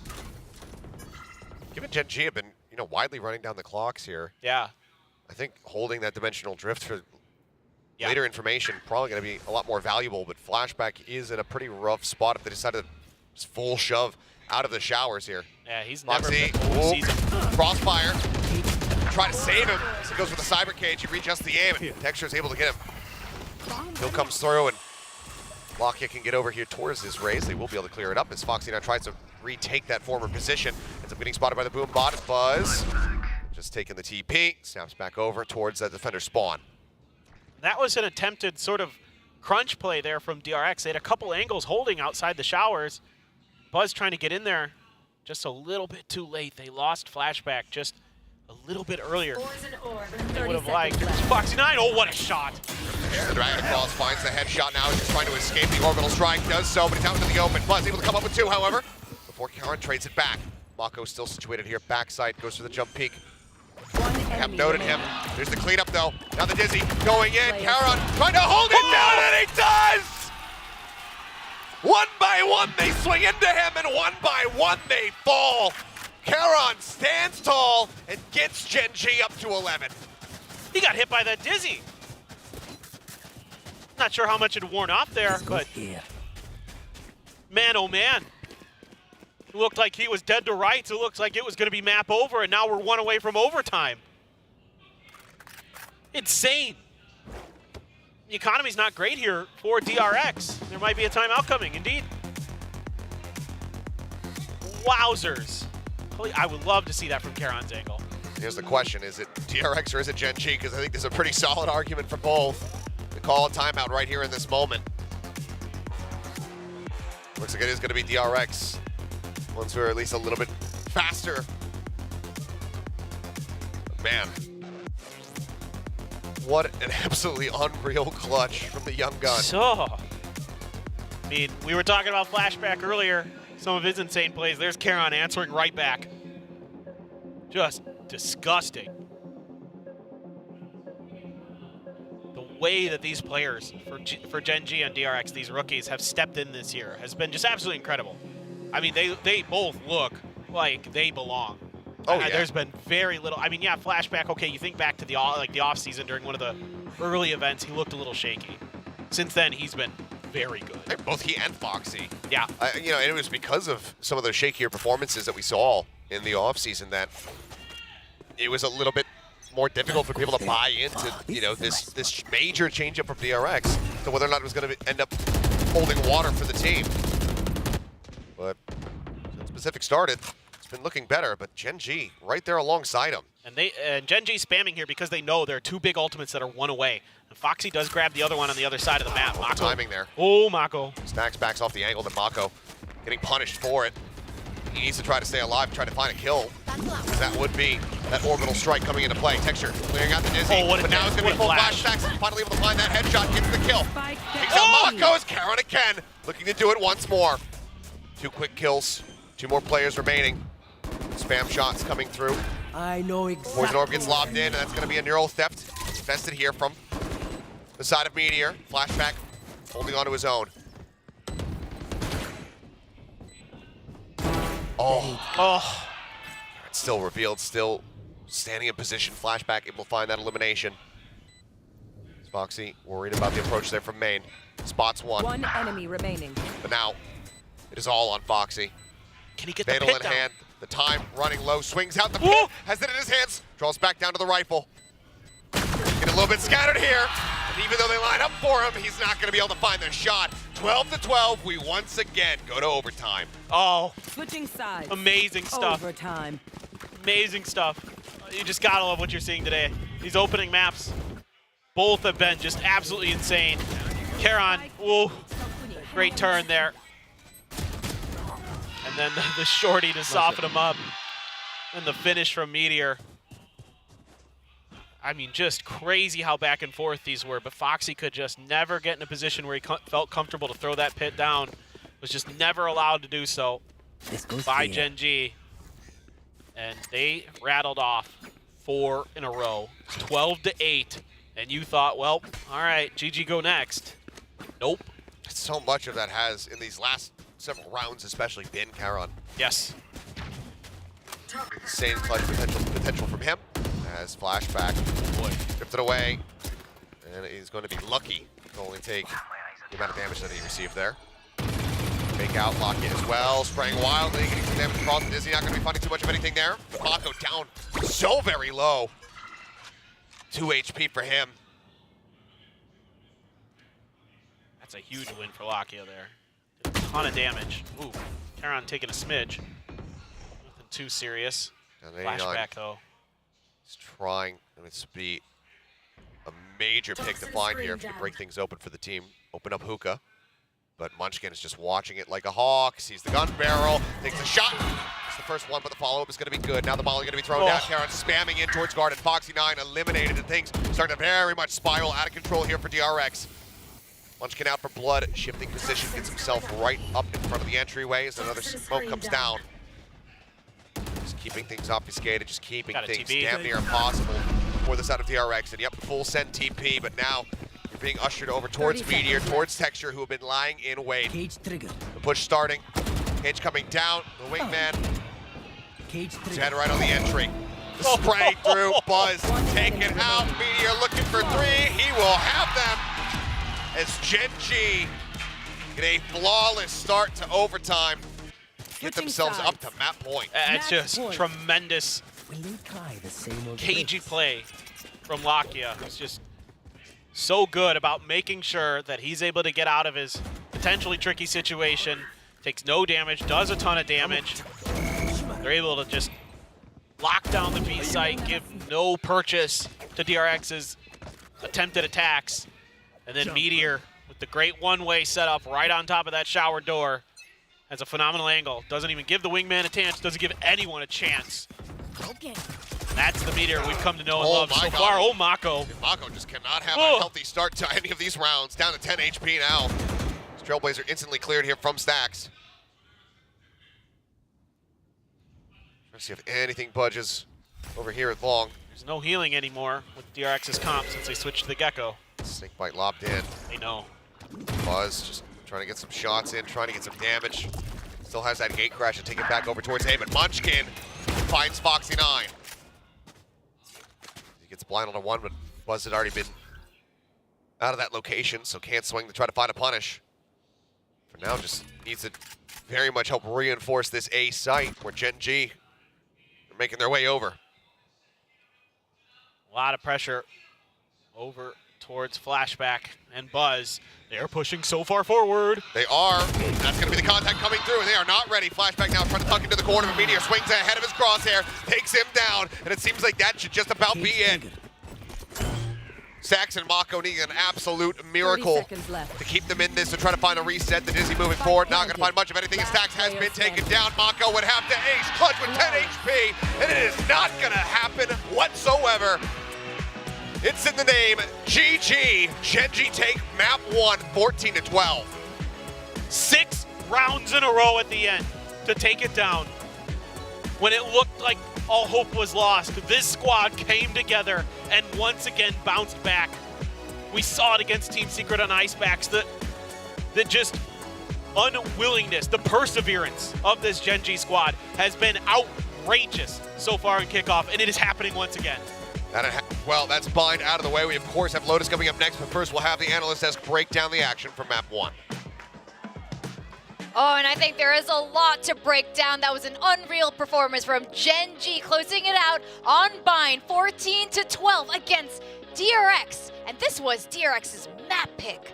I can't believe what we just saw. Jaws, like, pick up your jaws from the floor. I mean, that was really crazy, right? The way the map started, DRX still looked like they were in control, but towards the end, especially in the second half, Gen.G really started to tighten things up. Gen.G started to get a read for how Buzz is playing that Yoru, I think. Yeah, I think it was a couple of things. That one first, I felt like Buzz started to be a lot more apprehensive. He wasn't really taking a lot more of the aggressive fights. I think it's because he didn't really have the backup from his other teammates. And then Gen.G, Texture, man, he was fearless pushing into the site. Dude was getting so much map control plus entry fragging. I think this 13-13, we can't really see where the first skills came from. Gen.G started getting the first skills, but I feel like it's more on that second half once they started getting a lot better contacts against DRX. I mean, around round 18, we even saw it on the coach cam. Solo looked like he was fired up. And if this was, the scoreline is around 8-10 at this point. It's almost like he knew what was up. He was like, look, I think we got them now. We got to push back. And I think there's something with DRX's Solo Euro duelist comp that is lacking. Yeah, again, there's a couple of things that you kind of want from that Yoru comp is you want to have a duelist that, you know, it allows you to be fast, and then you have your flashes to clear out the corners. The big problem to this is if you don't get those entries, Yoru runs out of so many options because you run out of those abilities, right? If you can't get that value at the start, if you can't have your teammates follow up on you, you really don't get that value and you start losing that luster compared to, like, let's say a Jet or a Raze where you can always make those solo plays. I think for, again, Buzz on that second half, he really couldn't make those solo plays because Gen.G were so tight-knit together that if he tried to do that, it would have been probably him dying and then Gen.G just getting a one-off every single round start. It's a really different way that he plays Yoru compared to, like, Forsaken, for example, as well, because the mind games, sometimes it's not quite there, especially on a map like Bind, and I think that was one of the big things why Gen.G was able to get such a good read on it. That said, though, Buzz did get an ace in round 6, which was pretty cool, the way that he played off of his teammates. So the retake sometimes worked out really well when he knew how to combo off of Stax' Dizzy, but towards the end, you can definitely see Gen.G knew how to play against that. They started to set themselves up to, you know, preemptively strike down that Dizzy as it gets sent out, and at that point, they were no longer worried. You know, in fact, it was DRX that started to feel a bit of that hesitation, because, like we mentioned, or the casters mentioned as well, Flashback sets up that spider's web. You see it, you know, the perfect crisscross tripwire right outside of Hookah. But even though Textures started to get trapped, there was no follow-up. They couldn't really get a kill because they played so far back. And at the same time, I think one of the biggest things that broke the camel's back was round 22 or 23. Mako had the perfect opportunity, along with Stax, to finish off Charon. But what happened? That is not Mako. That's not the same Mako that we saw last year. What happened there? I actually was about to point out as well that Charon has got... Okay, so DRX... Okay, you point out about the stuff that, you know, they're not able to counteract the offense of Gen.G. I feel like there were some rounds that they were able to do that, but before they can really spiral it out of control, Charon here started really picking things up. And I think he was able to use that momentum to get those insane clutches, those insane follow-ups, and he has been such a force to be reckoned with. We're looking at Buzz and Texture here, but Charon's stats really speak for themselves in this first game. but we cannot ignore Texture stats. I mean, you said this earlier too, Asterai. When Texture's feeling good, he's on fire, and he definitely gave so much pressure on DRX. This wasn't a reverse sweep by any means. I would say this was close every single round. And the only gaps were 2, maybe 3 rounds here and there, and Gen.G was always slowly catching up to it. Of course, DRX, they have rounds where there are crazy performances, and they definitely were leading. They were trying to, kind of drive the game. But then Gen.G, again, like we mentioned, just because of the agent compositions, the way that I think Coach Solo was really kind of setting up for some of these hits. You could see the anticipation. You can see the reads coming through. If there is a side hit towards A, for example, in the previous round, they would start to get an idea, all right, maybe this is the round where Gen.G's going to execute on towards B. So we should have our players, we should have, especially Munchkin, maybe even Meteor, setting up their utilities or put themselves in off-angle positions on the B site. And they guessed it right. They actually get the reads on DRX, and that's how they really start to come back on these rounds. And it's just incredible. I mean, we might actually see Gen.G beating DRX in this playoff semifinals right now. That's crazy. It's a complete possibility. I think it's crazy, but not that crazy. I think it's only crazy because we didn't expect this to happen so soon with such a brand new Gen.G. We talked about it before. This is not Solo's first time defeating DRX, at least back then when they were Vision Strikers. But not much has changed with DRX, and Solo seems to have figured that out. Man, imagine that was 700 days ago for him to actually get that, right? So absolutely, Gen.G feels like they were always the bridesmaid, never the bride here in the Korean region. Now they might be. They actually might be. This is absolutely nuts. That being said, this is still a composition that we saw from DRX. Feels like it's a whole new thing that they might have not have fully locked and loaded, and Gen.G definitely took advantage of that. So if we're going to go to the next map and DRX brings a more traditional composition, is that going to, help them out coming into, map number 2? We were talking about, or at least I was mentioning anyway, how Gen.G, I didn't think they would be this strong until maybe later in the season, but they had so much potential. I'm very excited for Gen.G. But maybe it seems this time it's DRX who's slightly undercooked. Yeah, they really have been struggling. I mean, we're just going to watch the highlights once again. And they started so good. I was about to point out that Buzz was a one-man wrecking ball with this Yoru. He was dictating the best parts of this first half, and as Clark said, he even got himself an ace, but unfortunately that did not transition well into that second half, where he had to be a lot more passive, wait for Gen.G to strike, and then make his move. I mean, you can see that he definitely does try to go for some of these plays. There was that round 6 ace, but then here comes Karon. The orbital strike, he had a judge and just instantly knew how to react to Mako's plays, and the responses coming in from Gen.G really put them back out on top, or at least back neck and neck first. I don't know what it is, but sometimes, or especially that round 22-23, Karon was flashed. Karon was flashed. Can't let it go. Mako had a perfect opportunity to really close out the map. It's such a big kill. Can you really feel how it must be to be in that mindset? You almost had the round, you almost had the map, and then because of that, suddenly Gen.G comes out with a 6-round win streak. Everything changed. So now we're going into Gen.G's map pick of Lotus. DRX last year never once wanted to play Lotus. They only showed it, I think, maybe towards the end against Paper X or something. It is a very classic traditional composition. Buzz on the Raze, you got the Viper Omen, Stacks as the Fade, Flashback as the Cypher. I don't know if that's something that helps DRX now, because they're really, they got a formula. Everybody knows that formula by this point. Meanwhile, Gen.G has been trying some new things. Gen.G has been showing us some new strats. They've been showing that they can counter-strat DRX, and I think this actually might be a time where Gen.G 2-0s DRX. Will it be another win for the Tiger Nation? Let's hand it over to our casters, Achilleos and Paper Thin. Thank you very much. That is certainly what they are looking for. DRX probably a bit gobsmacked after dropping their map pick of Bind, showing us some newer looks with the newer players, but ultimately fizzling out at the end. Gen.G persevering, getting that win. now in a position where they could get a 2-0. And just incredible what we're seeing from both rookies. You know, Karon really stepping up at the end. A lot of exciting stuff for both of these teams in terms of their potentials and their futures, but right now, Gen.G has so much firepower. Their coordination is really starting to pick up as they have played so many maps. It just seems like they're getting more and more confident. Oh boy. Oh boy. Immediate contact. Prowler coming out. They swing in. Flashback able to come away with one, but they're not out of danger yet. Kate Shelton trying to peel back that pressure, and it works a treat. 2 kills come in. Tagged up members here on the side of DRX, but still are alive. Mako now moving forward here, front of Mount. Swinging out, just trying to catch Munchkin, but eventually, giving him a bit of respect, will back away. That's a huge start for DRX. They don't lose a player. Take a smattering of damage across the board, but still coming out with that a huge win. Still trying to work their way into the B site. Munchkin's really trying to keep him interested, and that leaves Buzz, for the moment, by himself with 10 HP here on the B site. And that's Flashback joining.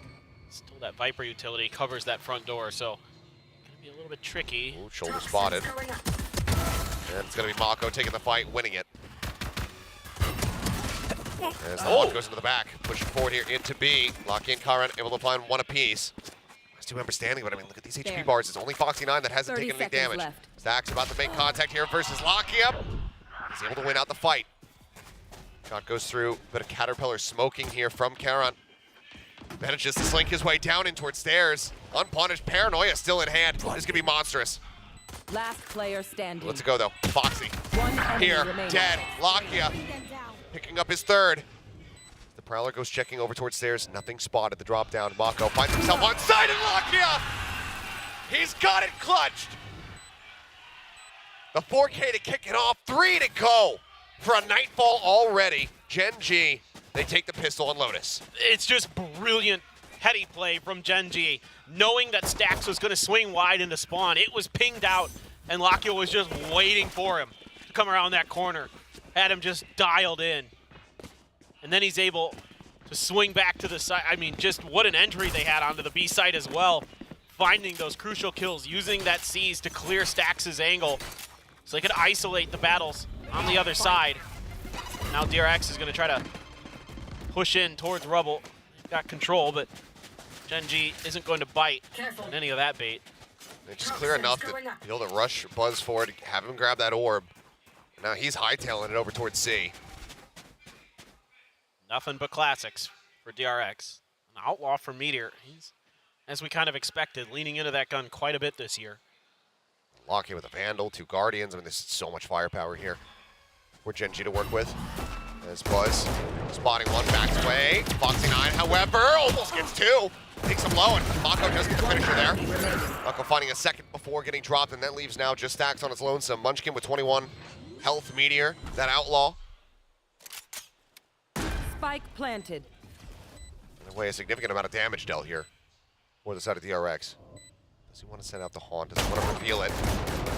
Jump up, swing out of the corner. Meteor, having grabbed the Vandal, will be able to put it to use. 2-0 start for Gen.G, but a hell of a lot closer to the anti-eco than we might have anticipated. Yeah, I mean, this is pretty good damage here for DRX to do. Made the economic advantage that you can get off of that round much less impactful. Yeah, you're getting some good kills, but waiting right around that corner was Buzz. Waited for the first to go by. Foxy finding some phenomenal shots. Getting a ton of heads. Tremendous damage. Now, just Guardian, Vandal, and a Bulldog left. A couple Sheriffs, though, as well. And you know that Gen.G, no slouches when it comes to those. They have turned a lot of rounds around, probably saved that bind for them. Oh, boy. Oh, yeah, the jump forward, but tucked into the corner there. Was Karon. Remaining. Will help find one, but Spike Stax. down A. Cutting him down. Quick little jump peek. Getting the spot, and now it's just Meteor. Love to recover a weapon that isn't just this Sheriff. What a round. I mean, just look at the corpses scattered on the floor here. 6 bullets in it. And Stax a little bit snappier in this one. 3K for him, trying to catch up towards Lakia perhaps, but DRX will be able to close out the bonus. Yeah, Stax. Good to see him picking up the pace. Seemed to be his utility was really good on the Gecko. It felt like a lot of those Dizzies had impact, but that play quite where you wanted it to be. Buzz, sort of the sacrificial lamb here for DRX to get their utility in place and to clear out all those angles. Snakebite as well, finding value for Foxy9. Now Lakia, though, with that early 4K, able to find himself with an early Knight, an early ult of his own. Not gonna reveal anything. Now, a little bit of a push out again towards Rubble here with Mako and Buzz, but right now Gen.G trying to take their time. Camera right on the outside of that door. Trap wire right in the front. Let's see if they're going to be able to clear this before they make their entry. Looks like Texture is going to see it right now. Yeah, okay. Flashback just popped a shot right off the contact. There's the camera, yeah. An immense amount of information here. Stacks, oh man, sticking around to clear that turret. Takes a lot of additional damage there. Fortunate to be still alive as Munchkin sending some shots. Still sitting on the paranoia as Mako, so if they were to reaggress towards A, it could be a little bit tricky, but Gen.G happy to take their time and make a little bit of a fake. A few players planted on A, Spike over towards C, shifting in that direction. Smokes are down though, I mean with Foxy and Flashback there, could be really, really tricky. Getting up on top of that box as well, setting up the crossfire. Smoke now in front of B, trying to dissuade that. Munchkin, bit of a walkabout. Looks like maybe some shots between he and Buzz getting exchanged, and Munchkin now going to be backing off. Nightfall going in, Texture up and over the top, and somehow still alive. The kill not going to be found. The swinging Meteor with that Outlaw in hand still comes away with the kill, and Stacks 10 seconds left. grab one and dip out. Texture right up in front of him here. 1 HP, the swing in doesn't matter. He's going to be faster on the pull.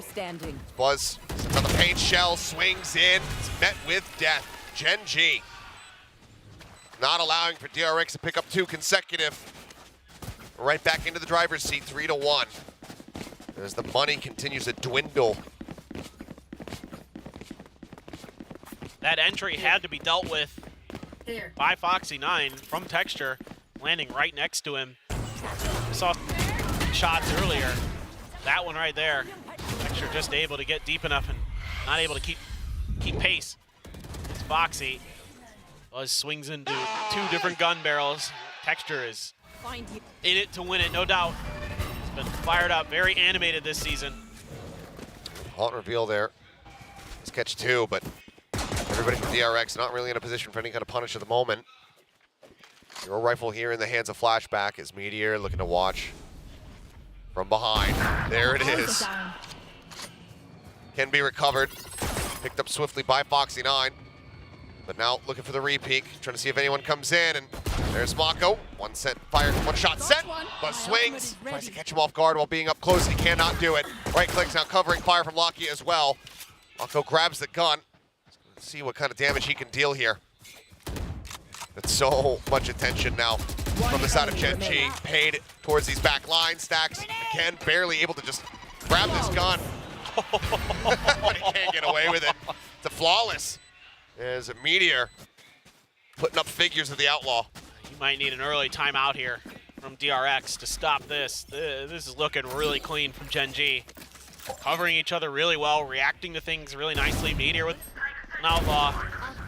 One enemy Absolutely scary for any opponent when he gets sniper rifles in his hands. I mean, we knew when we saw this weapon. Yep.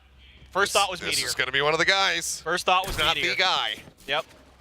So far it's looking good, but speaking of scoped rifles, we do have an operator in the hands here of Buzz, but still such a monstrous investment. Getting situated over here just outside of Mound, but you can already see the drift away from Gen.G. Well, you got to be concerned with that one way because the showstopper is also in hand. Come flying around that corner. Very true. Caron does TP over to the opposite side. Prowler going to be cleared. Paranoia goes out. Leg shot there into Texture. Mako able to find 2 before getting dropped. Spotted on the 1, but Meteor in the meantime pushing forward here towards B. Comes up with 1. Spike already grabbed. Swing out. Oh, Foxy. Double taking, but does manage to back away. Camera out. Munchkin trying to creep his way up. Has been spotted. Takes an immense amount of damage there. Still continue to push their way forward. Is the lockdown going to be invested here on this A side? Shot sent, connection not found. Flashback, just going to have to pull away and get himself out of this one. Cage triggered. Don't pull Mako. Placing swarm grenade. Doesn't. Double stack on these nano swarms, been spotted. It's Buzz. I mean, the showstopper might have to be the trade out here to try to get them into this round. Oh, look where Meteor is. He's going for it. Sees him, sends it. Meteor going to be taken out. 2 more players to go through, though. Drop down, Karen pulling back, gets himself around the corner. Munchkin trying to apply some pressure. Buzz scoped in, pushing over towards Tree. Ends up falling as Karen is looking for it, and he's got it! A monstrous 4K. Gen G are just not allowing for DRX to get themselves into this game at all. Oh, this rookie has just been lights out for Gen G. A little bit of a slow start, and it has just been full throttle ever since. What looks like might finally be a win here for DRX after only getting their win in the bonus. Since then, it has been tough, and Munchkin is just screaming, trying to get into the heads of DRX. Speaking of, we should say that there's a headset warning for all viewers for the remainder of this broadcast. That's a little bit loud. But I mean, can you blame them? Nope, not at all. They've been just destructive. And they're winning so many of their 1v1s as well. I mean, Meteor winning his battle against, I believe it was Foxy9 in mid at B. All of those things going Gen G's way right now, and DRX is struggling to recover. Uh-oh. Double swing coming through. Munchkin does the parting gift of a kill there over to Buzz before getting taken out by Mako. So weapon can be recovered. Texture getting tagged up, sends another showstopper. Not going to be able to find the kill there on his stacks, but the Phantom, well, rather the Vandal in the hands of Lakia certainly will. Texture gets another ban there in Foxy9. Given the deaths of his comrades, Mako going to take that Vandal recovered and swing back around towards the spawn. Has some money. Let's see if he wants to go hunting. And just gonna be checking B. Is Lakia right around the corner? Lakia's there, spots him, headshot coming through. Texture here as well, and Snap here with it. 40 HP, doesn't matter, gets the headshot.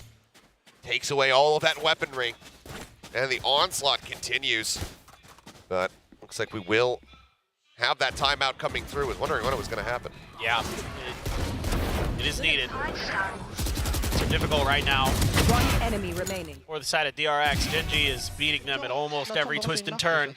Coordination has been really, really good. A lot of time to practice for Gen G. Yeah, one of the things that Gen G was concerned about coming into today's match was that there's so much tape on them. Because they played so many matches, because they, I was talking to Munchkin, this was the other day when they were playing, and he's like, we've already played so many maps, we're like running low-out strategies. We feel like we're just digging. But that's kind of working because now that they're just kind of having to play off the cuff a little bit more, they're playing together, like they're playing for each other. And it helps that they're getting crazy clutches like with Karon and Lakia, you know, here in this Lotus map. But again, this is the thing that I was really high on with this Gen G squad coming into this year to start, was the firepower is crazy. It is just insane how good top to bottom this team is. And, you know, you saw them. They've already taken a map off of Paper Rex, something that T1 could not do earlier today. They're that good. And that gauntlet they had to run with RRQ and Paper Rex, Zeta and Team Secret. Oh, boy. Oh, here we go. Odin go Burr. If you want to break the mental of a squad, massacre them with an Odin right after their timeout. That would be a very good way to do it. Let loose with the shots. Well, it's actually matrixing most of those bullets, not really getting caught. Swings out, off in hand, does manage to find a kill. Quick exit with a satchel, takes himself back around the wall to safety as Mako will be able to find Karon. Just the perseverance here from DRX. Impressive to say the least that they don't walk away from that. And the spacing so good Scathed here. at all. Yeah, no, I know. But the spacing so good from Buzz, dodging a lot of that fade utility to be able to find that kill, setting up the trade-off with Mako at Baby Door. Very, very nicely done. And the pit over on the other side of the map, set up by Foxy9. Trapwire in there as well to give him a little bit of extra protection, and Gen G wants none of it. Texture creeping forward, swinging the corner. Jeez. They isolate both of them! Stacks and Mako both taken down now. The A site open for business. Was going to try to swing in off stairs, but the poison orb setup is still there. Welcome to my Now the pit going to be invested right here on the edge. Because he needs the no-scope, but he can't. 30 seconds left. Munchkin dodging the shot. Texture's heroics. Planted. Just keeping them so firmly in control. Here. And a 3v5. Potentially here. Absolutely incredible from the side. Gen G, Neural Theft will get another reping. Foxy. Just clear out on the util, trying to just make sure they can even get themselves over towards this spike. Texture going to be noted. Flashback swinging around here out of tree, but time is dwindling. Headshot found on the one. Operator grabbed. The call comes in. There's nothing more to be done except to die. Meteor will be able to find flashbacks, so it's just going to be Foxy 9 to the op in hand. Trying to hold on to it as best he possibly can. Gen G not allowing for that timeout to take hold, to have effect. They continue moving up. Ooh, looked like it might have been much better handled round for DRX. That Viper's Pit with the setup outside of A. It's a good start, but gosh, Texture, you are insane. You are absolutely crazy.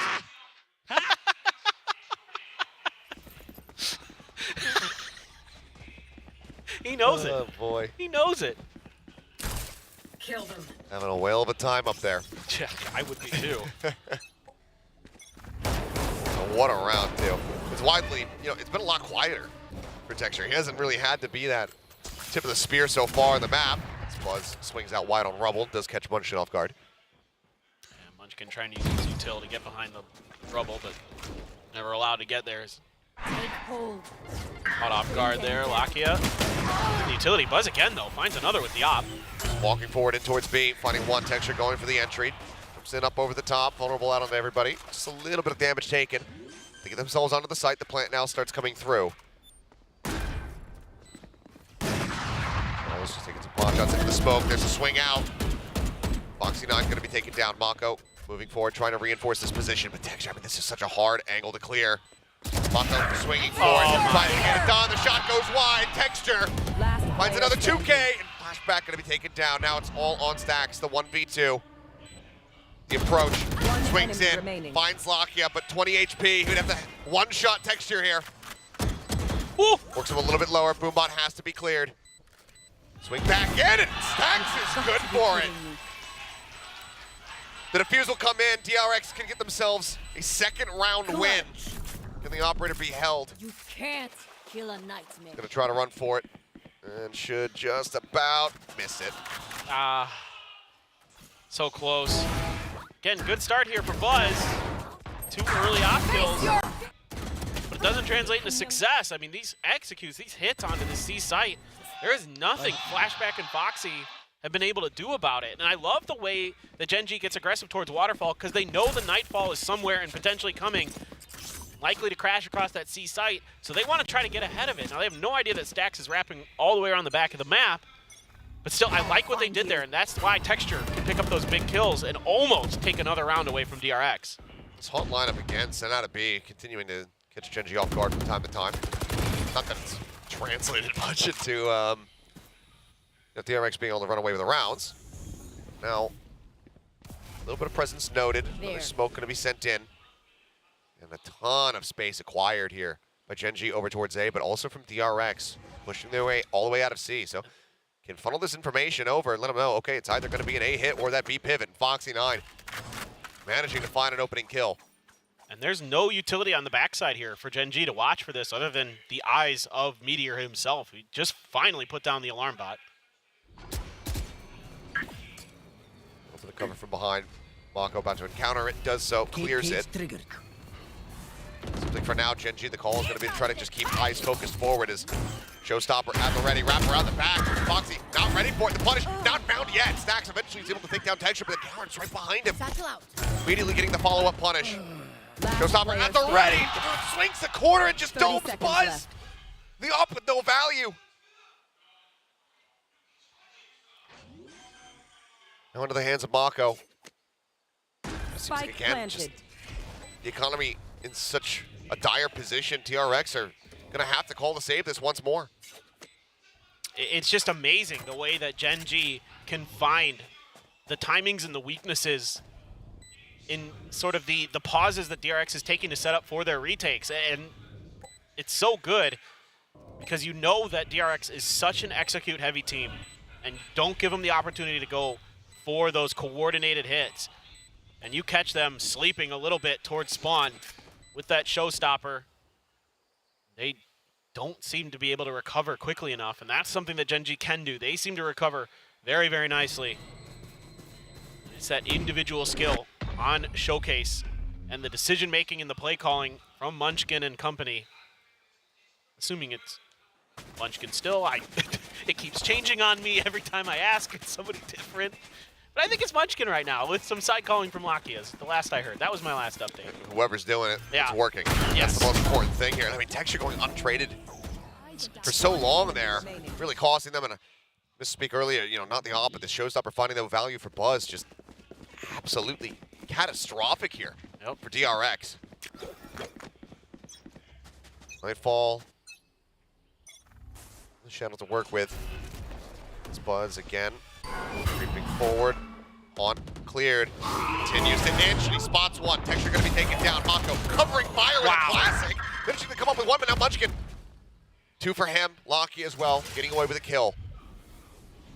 Another blink and you miss it start to a round where we find ourselves here in a 2v2.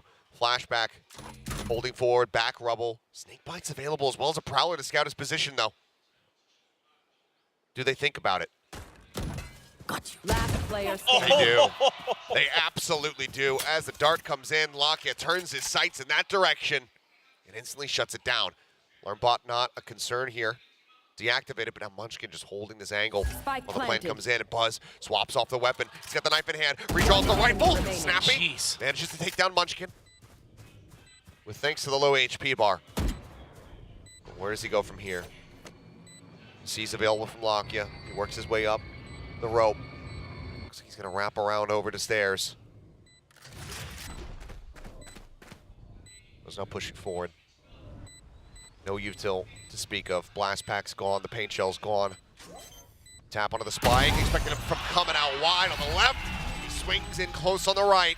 Lakia, another 3K, another clutch, and another round for Gen G. Now 9-2. Just brilliant. Brilliant from Gen G. In full control over this map, almost since the get-go.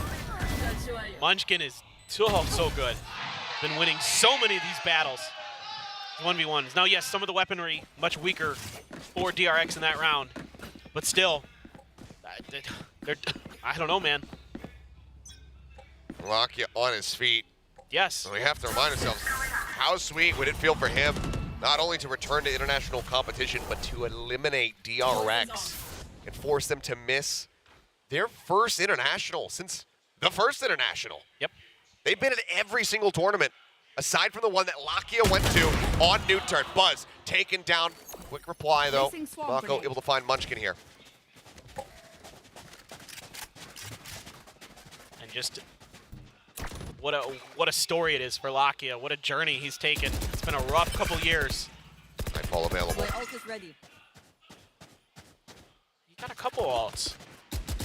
If you could find that neural theft utilization, could really make this round a lot easier. Get that third round win. Charon goes looking. Mako hearing the cancel. This jump up. Finds one. Knows that there has to be more, and there are. Cleans up the kill. Snappy little TP. Gets himself situated behind the box. Smoke now going to be thrown into the paint shells. Get lobbed in his direction. The blast back forward from Texture. Able to find the kill. Headshot comes in. 3v2. DRX holding on to the advantage for now as the Nightfall crashes across, catching onto both players. Quick tap on the spike. Nothing spotted, but now the neural theft coming through. With a lack of audio, the paranoia certainly starting to set in. There's the reveal, there's the adjustment. Flashback, onto the shot. Will be able to get the follow-up. Texture ends up falling. DRX, very spaced out their round wins, but they get a third one as we go into halftime. I was starting to think it might be 10-2 again for DRX on Lotus. Gen G would rather deal with a 9-3 curse. Yeah, I believe that is the truth. Somewhere, some Billy fan just fell to their knees.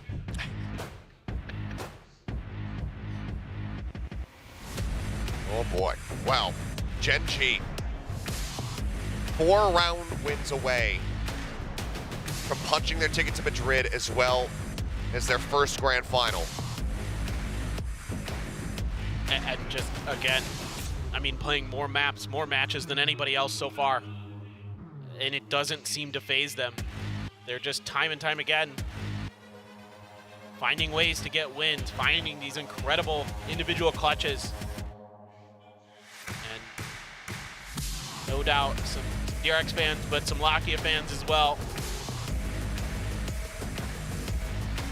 Bowing as well. Yeah, bowing to Gen G there. There, they got the Champions Trophy drawn on that poster. That's a little ambitious, but I'm about it. I'm fine with it. Hey, you know what? I'll take it. They keep looking like this. You hold on to that poster. It's true. You end up going Get to it Champions. signed? We can see it again. Yeah. Please. So right now, this has been so dominant.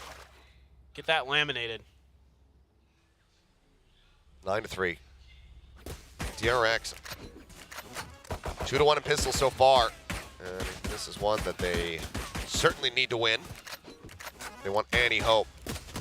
Trying to run this one back, but Gen G been looking so damn clean here on Lotus. Yeah, this just looks like a potential quick B hit. Slow walking in, but only the alarm bot really to give any info over. And then Lakia playing position towards Waterfall. Look at the spot. Not a lot he can do about this. Prowler sent, there's a jump in. Buzz taking some shots on the way through. Rocco going to be able to find one lock in. Does manage to get rid of Buzz. A little bit more, but Stacks fell him. Caron turning back. Nearly gets the elimination there. His Texture. Last one standing. Sheriff in hand. Still has the paint shells. He's going on the chase. He's just dropping down behind them. That was looking dangerous for a moment, given the HP bars. Gives him another little shot, another little kill coming through. DRX will be able to close out the pistol. Yeah, just trying to pick up the pace, trying to get heated up. If there's any team that we have seen this multiple times, Achilleos, it looks like they're down, it looks like they're out, and then they bounce back and say, we ain't out yet. It's DRX. Just think back to not only that Billy game at Champions, but you know, the WGS? That team's name that Han was on? Yeah. I got it. I was going to let you just flounder around. Search around. I'm like, no, W something. W Key Gaming? No, that's Paper X. Aggressively pushing forward here outside of A. The suspect, though, I mean, it's got to be lurking in the back of their minds every single time they do knock the economy down from Gen G. It's just how good they have been on these thrifties. DRX not looking to get ahead of themselves here. It's Texture trying to pull the corner, and I mean, that's part of the reason why. Shots fly through. Mako down low on HP. Poison Orb, Paint Shell as well. Lob forward, Munchkin rushes up, plays off the back of his vulnerability to get the kill on a Buzz. Feel, however, now coming down as they flooding around the backside of the site. Flashback, take out Caron, picks up that Sheriff, and now it is all on Meteor. Gets the dink, gets another one. It's a great aim on display, but Foxy9 with 3 HP left will be the finisher as DRX close out the anti-eco. You know, we've just seen so many great thrifties from both teams. Both just insanely talented. Those sheriffs with those weaker guns. Munchkin's a lunatic. Munchkin, dude, that's why I was just like, what? I'm just going to eat paint shell damage, push this poison orb, put out a snake bite, and then kill Buzz. Yeah, just a jumping right click. Why not? It's that new Gen G capsule skin, baby. You too can do that at home. There's a rush for it, but Mark did come through from the haunt. Swift back away from Foxy9 as everybody else is getting corralled up outside of C. Turret, singular nano swarm. With Munchkin waiting in the wings. He's got the 2 snake bites, and that could very much come with the works on this entry. All the util goes flooding through now. Munchkin able to find one. Buzz taken out, catches Mako, TPing up on top of the box. Flashback in the meantime, able to find one. Just drifting back, keeping himself there in B main, but Meteor inching forward, able to find Foxy9. Stacks, keeps himself standing. Flashback wants to try to intercept, but Karon looks like he fully expects that he is still going to be here, and he is correct. The kill comes in. Haunt finding nothing. Texture spotting Stacks for a brief little moment. Shot flying. remaining. Can he do it again? Shot coming across. He spots him, but Texture comes up with the goods. Kill comes in. Bonus is theirs. Gen G now at 10 rounds. Ooh. Just by the hair on their chins. Is Gen G able to find this win? I like what Flashback is doing here, though. Taking a page out of Meteor's book. When I watch back this map in the VODs, Meteor's always hanging around the front of B there, getting kills, finding people unaware. So Flashback there kind of learning and finding some serious value, giving his team a really good chance. And Stacks almost again comes up with the clutch, but a lot of damage done to Gen G. So the economy here, poor. Just Texture able to carry over his gun, so it's Sheriff's and a Marshall. Jumps forward, Texture on the hunt. Real comes in. Buzz able to find you before getting taken down by Lakia. Mako as well. Hoping to peel some of that pressure. Here he goes again. Drifting around the front. Footsteps likely. Maybe not hurt, actually. No movement from him. The rest of DRX, though, making their way forward here onto the side. Meteor with that Marshall. Still commands respect. Still could do an immense amount of damage here. All of DRX back themselves off and get situated here in tree. Tap on the door for Stacks to rotate out. Try to cover a different angle. Turret set up first and foremost. Spray, not connecting. Snake bite, now thrown down. Pulls off of it, does Meteor. The shot gonna go wide. Can't find it. Shot from Munchkin. Can't quite line it up. 4 members still alive here from the side of DRX. They continue to try to fight their way back into this. It's starting to look doable. It's starting to feel doable. You have a Nightfall. 1 away from the showstopper is Texture. A couple away from some of the other big ults for Gen G. 2 away from their Nightfall. 2 away from a Viper's Pit. Gotta keep your eyes on that. Great reveal there. Great haunt by Stacks. You said earlier, Kilios, these haunts seem to be one of the few things that Gen G has had a bit of a problem dealing with. Doesn't seem like they really have the protocols in place to necessarily always be consistent in clearing it. But that's certainly something that should be pretty easily correctable for Solo. He's here with fine. a quick peek. He's fine. He's fine. Okay, he's fine. He's fine. Spotted a lot of players, and Munchkin quickly joins in. Flashback sent. Prowler goes in. Maybe the orb picked up there by Buzz. Now just 1 away from his own showstopper. Texture, joined in by Locky as well. Look at this forward hold. Prowler to chase. There's the showstopper. Looking to send it, but it's just a bit short. Foxy9, 22 HP, somehow gets away. Get him. Stacks is going to take a go at this now as they get the rest of the squad trying to work their way forward. Some utility being thrown both ways from the fades. Try to clear a little space. Still sitting on that Nightfall is Stacks, still looking for that opportunity. I think they really want to use this on B, or C potentially, but they want to find one of those closed space sites to get value, but all of a sudden a big pivot. Yeah, a lot of back and forth here with not a lot of time.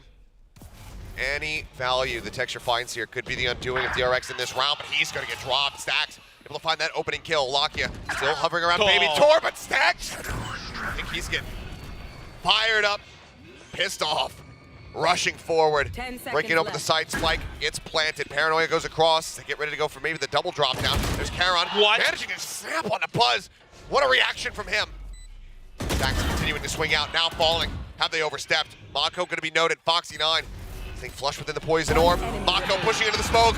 Taken down. Foxy9 now spotted. Meteor just toying with him. Gets digged through the wall, but he's still standing. The defuse comes in, and Gen G pull the rug out from under DRX's feet. I'm gobsmacked. I thought DRX played this round insanely well. Obviously, Stacks winning 2 crucial fights on the way into A, and then they're able to just kind of set up post plans, and rarely do you see DRX falter in those kind of moments, but then this drop down from Karon, Buzz just cannot quite react fast enough. And then all of a sudden, everybody starts winning their battles, and everything starts falling apart. Not a lot of utility left for DRX in that post plant. Had to use a lot, taking their time, spreading the map out, trying to find a weakness. And therefore, Gen G just able to do what they do best, and that's bulldoze you with great gunplay. Yeesh. Impeccable. I mean, Solo sitting cozy, sitting pretty. He's got 2 timeouts to rely on in case this ends up getting a bit closer. There's Termi and Glow trying to rectify this situation, figure out how they can run back 7 rounds just to try to get the win, avoid an overtime. Yeah, and it almost felt like there might be some steam in the engine for DRX, but Gen G just punching right back every time. These odd man situations that they've been able to overcome today, just brutal.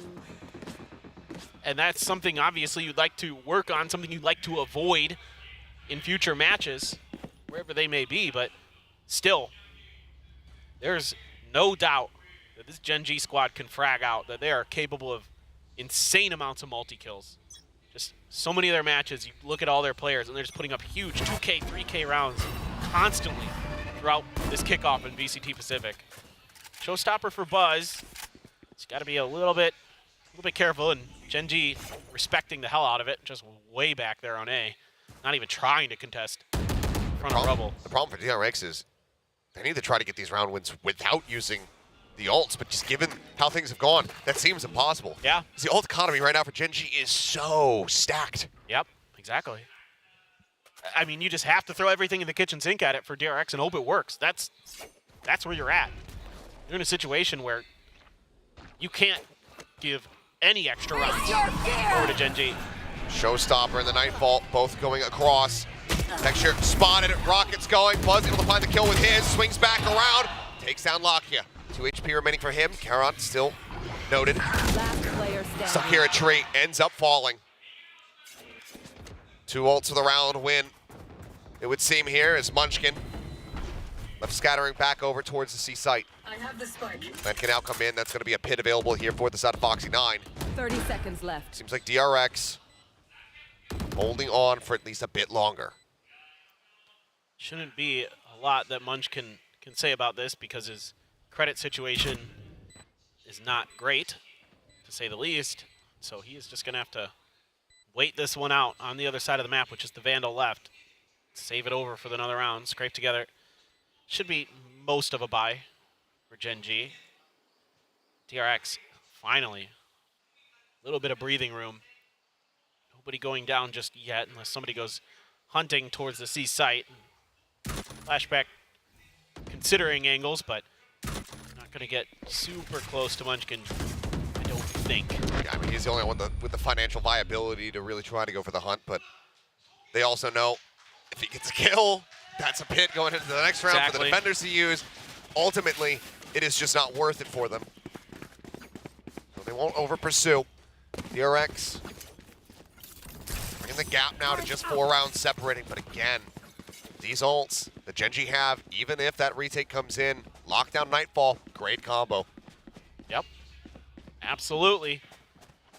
It's going to be a lot of retake potential and a lot of ability to clear that Viper's pit if it goes down with that lockdown and that Nightfall as well. So DRX kind of on the bad end of the rock, paper, scissors with the ult cycling. Crisscross with the toxic screens, and Foxy been under pressure a few times in this spot. Not much success to speak of. He's been bullied a bit on these 1v1s. He's out in the corner, but there's no one here to try to pilfer him. Nope. As the swing comes in, gonna have to try to just back away. Thinks about going for the snake bite, decides not to. Does have a trap wire to try to play off of. See everybody else just pushing forward here, trying to apply this pressure on the C. Relying and trusting that Foxy is gonna be okay. For the time being, they're not gonna push into him. And they're fishing for that Killjoy utility, but they couldn't find it. Both the Nano Swarm and the Alarm Bot are still on the floor, still active for Gen G. So nice placement here by Meteor to keep it away from some of the normal spots. Generally, people kind of put it out in the middle, but he set him back a bit. And it makes it much more difficult for DRX to feel comfortable in this execute, to avoid potentially like those nanos in particular can really cause a lot of pain. 30 seconds left. Smokes down here on B. Paranoia at the ready. As the door gets tapped, this is going to be the full set here on the pivot. Paranoia goes across. Karen just getting a bit of damage as that snake bite goes down. Nightfall now crashing across in from behind. Lakia trying to lead the charge, trying to get this pitch through as the pit is going to be invested. The spike gets planted without much time to spare. Lockdown. Lockdown being sent. It's outside the door, and Munchkin finds flashback. Jumps back across the opposite side. His own pit now going to be invested. Bite's invested. So they start inching their way forward here on towards the site. Buzz up over the top, wary about the push in from behind, but he looks away in the wrong time. Gets taken down. Karen finds the kill. They have stopped him out of the ground. Gen.G now getting themselves up to 12. Everything invested, everything thrown at this. They get this now to match point. It all comes crumbling down. That lockdown makes it so darn tricky. Unbelievable. It's just incredible. The decision making, the timing from Karen is just so perfect. Yeah. Doesn't look like a rookie, does he? Not at all. Doesn't look like a guy who's literally never played outside of ranked until this year, until he joined Gen.G. Oh.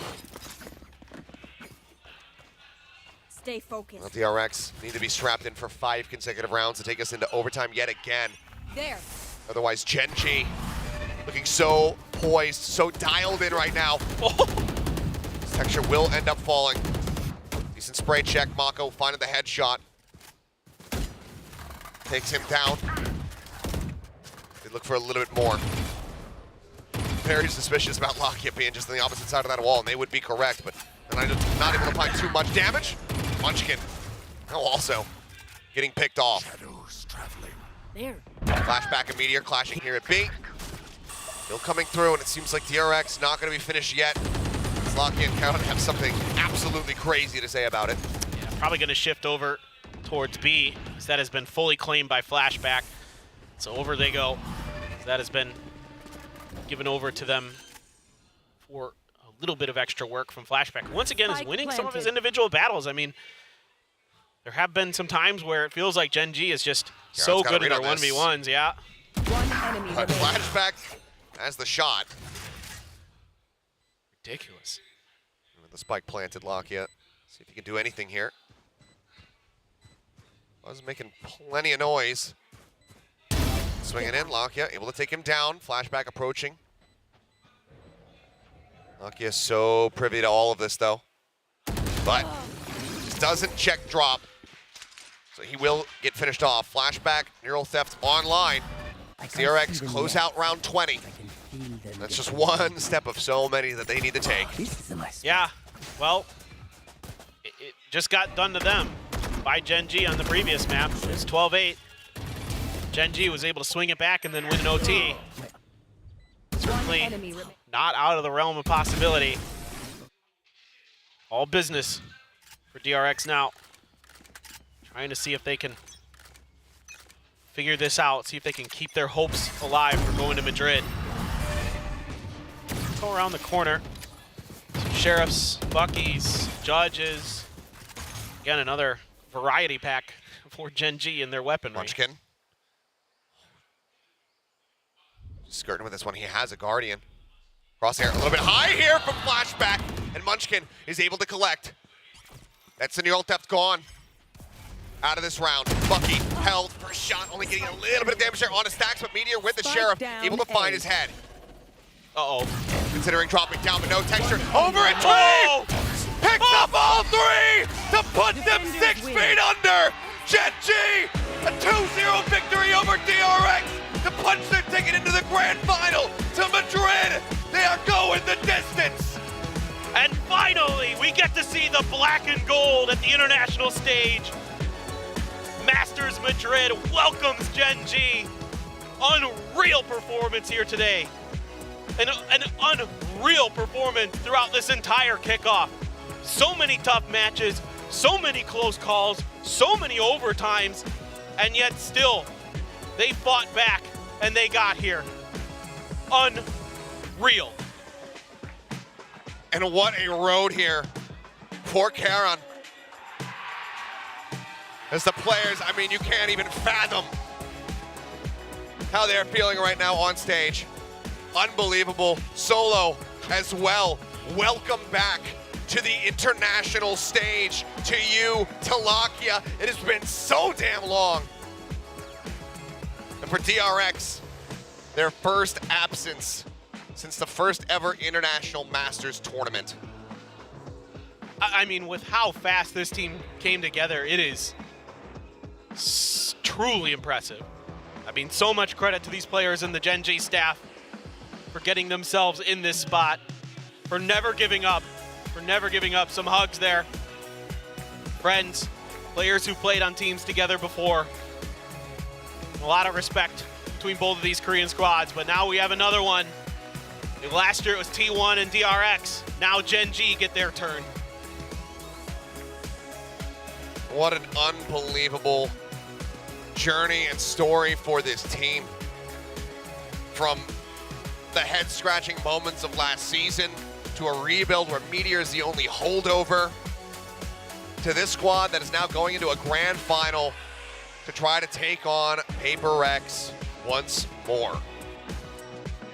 Is the second time going to be the charm? We'll have to just wait and find out, but my goodness. And for Karon, I mean, in a position to pull off a Royal Road. This rookie season, come into a team after having never competed before, and then potentially being the champions of Kickoff.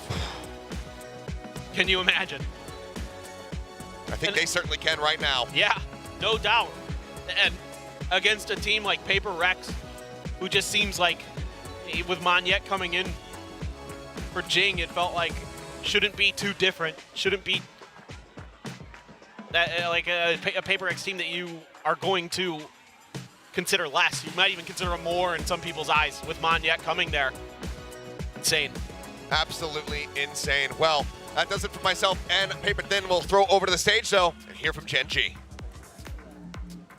VCT Pacific Kickoff, the playoffs, the finest tickets to Master Madrid goes to Gen G. Congratulations!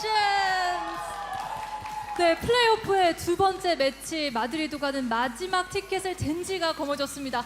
정말 축하드립니다. 감사합니다. 네, 오늘 정말 기쁜 마음으로 일단 카론 선수한테 질문을 먼저 해볼게요. 팀원들이 카론 선수가 엄청 잘한다고 칭찬이 자자했는데 오늘 실력이 좀 만만치 않았습니다. 그래서 본인의 활약을 기다려준 팀원들에게 한마디 먼저 또 여쭤볼게요. I mean, teammates have been complimenting you so much super plays for today. So I want to ask, how can you say thank you to your players for supporting you and for waiting you for this super play? 일단은 제가 이제 형들이 너무 잘해줘가지고 제가 처음에 긴장을 엄청 했거든요. 그러다 보니까 이제 형들이 계속 긴장 풀어주려고 하는데도 이제 안 풀리는 거예요. 그러다가 형들이 그냥 자신감을 가져보고 총을 쏴보래요. 뭐가 됐던. 그런 걸 생각하다 보니까 자연스레 이제 긴장이 풀리고 이제 다시 저의 본 모습인 DRX 전에서 이제 저의 본 모습이 나온 것 같습니다. 형들이 다 잘 쏜다고 하니까 오히려 이제 제 에임 더 믿고 형들 믿고 편하게 여기까지 온 것 같습니다. 아, 좋네요. 정말 팀워크가 좋았던 것 같아요, 오늘.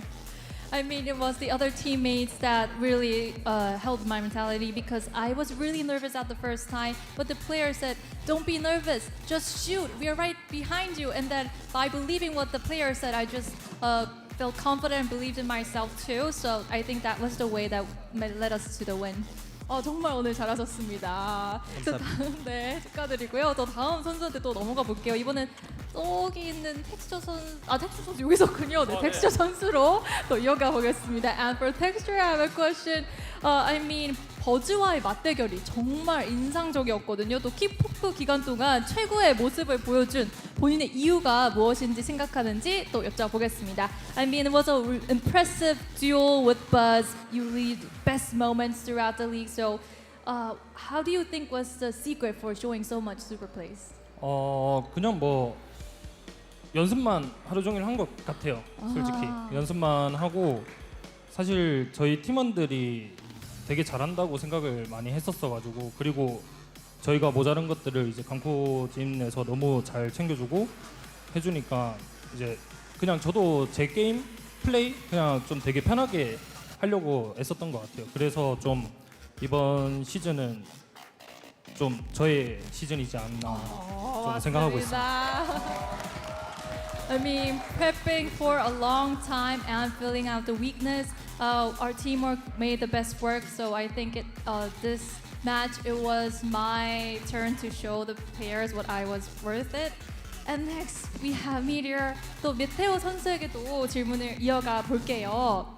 오늘 승리로 마드리드 행을 확정 지었는데 소감 한마디 멋지게 들어보겠습니다. Now you earned the ticket to Masters Madrid, so how do you feel right now? 엊그저께 인터뷰에서 제가 팀원 5명 다 잘한다고 얘기했었는데 그걸 증명하게 되어서 정말 기쁘고 그리고 마드리드 가서도 열심히 좋은 성적 내도록 노력하겠습니다. 네, 꼭 좋은 성적 기대하겠습니다. I mean, at the latest interview, I said I wanted to show how all the 5 players are super good, and I'm so happy that we proved it today. So wait for us at Madrid.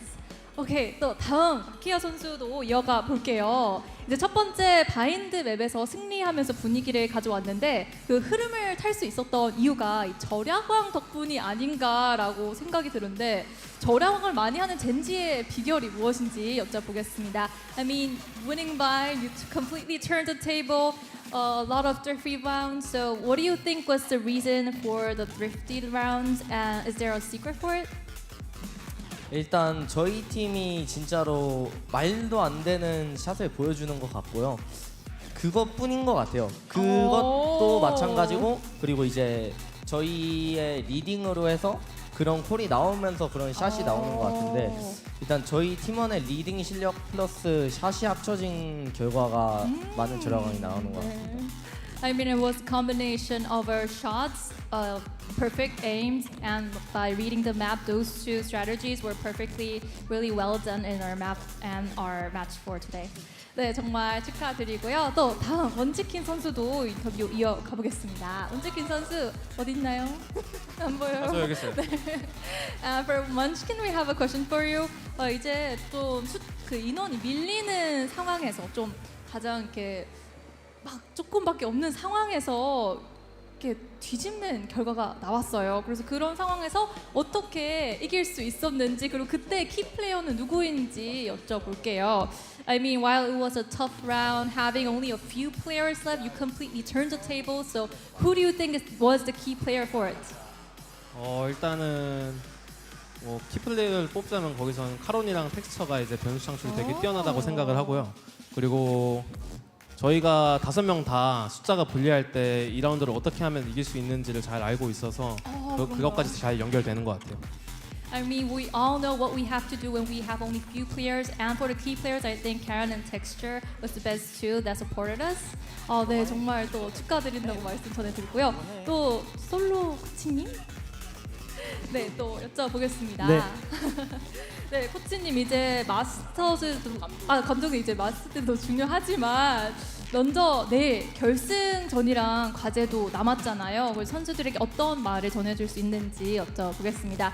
I mean, it's important for Masters Madrid, but for tomorrow you still have the finals. So, what do you want to tell to your players?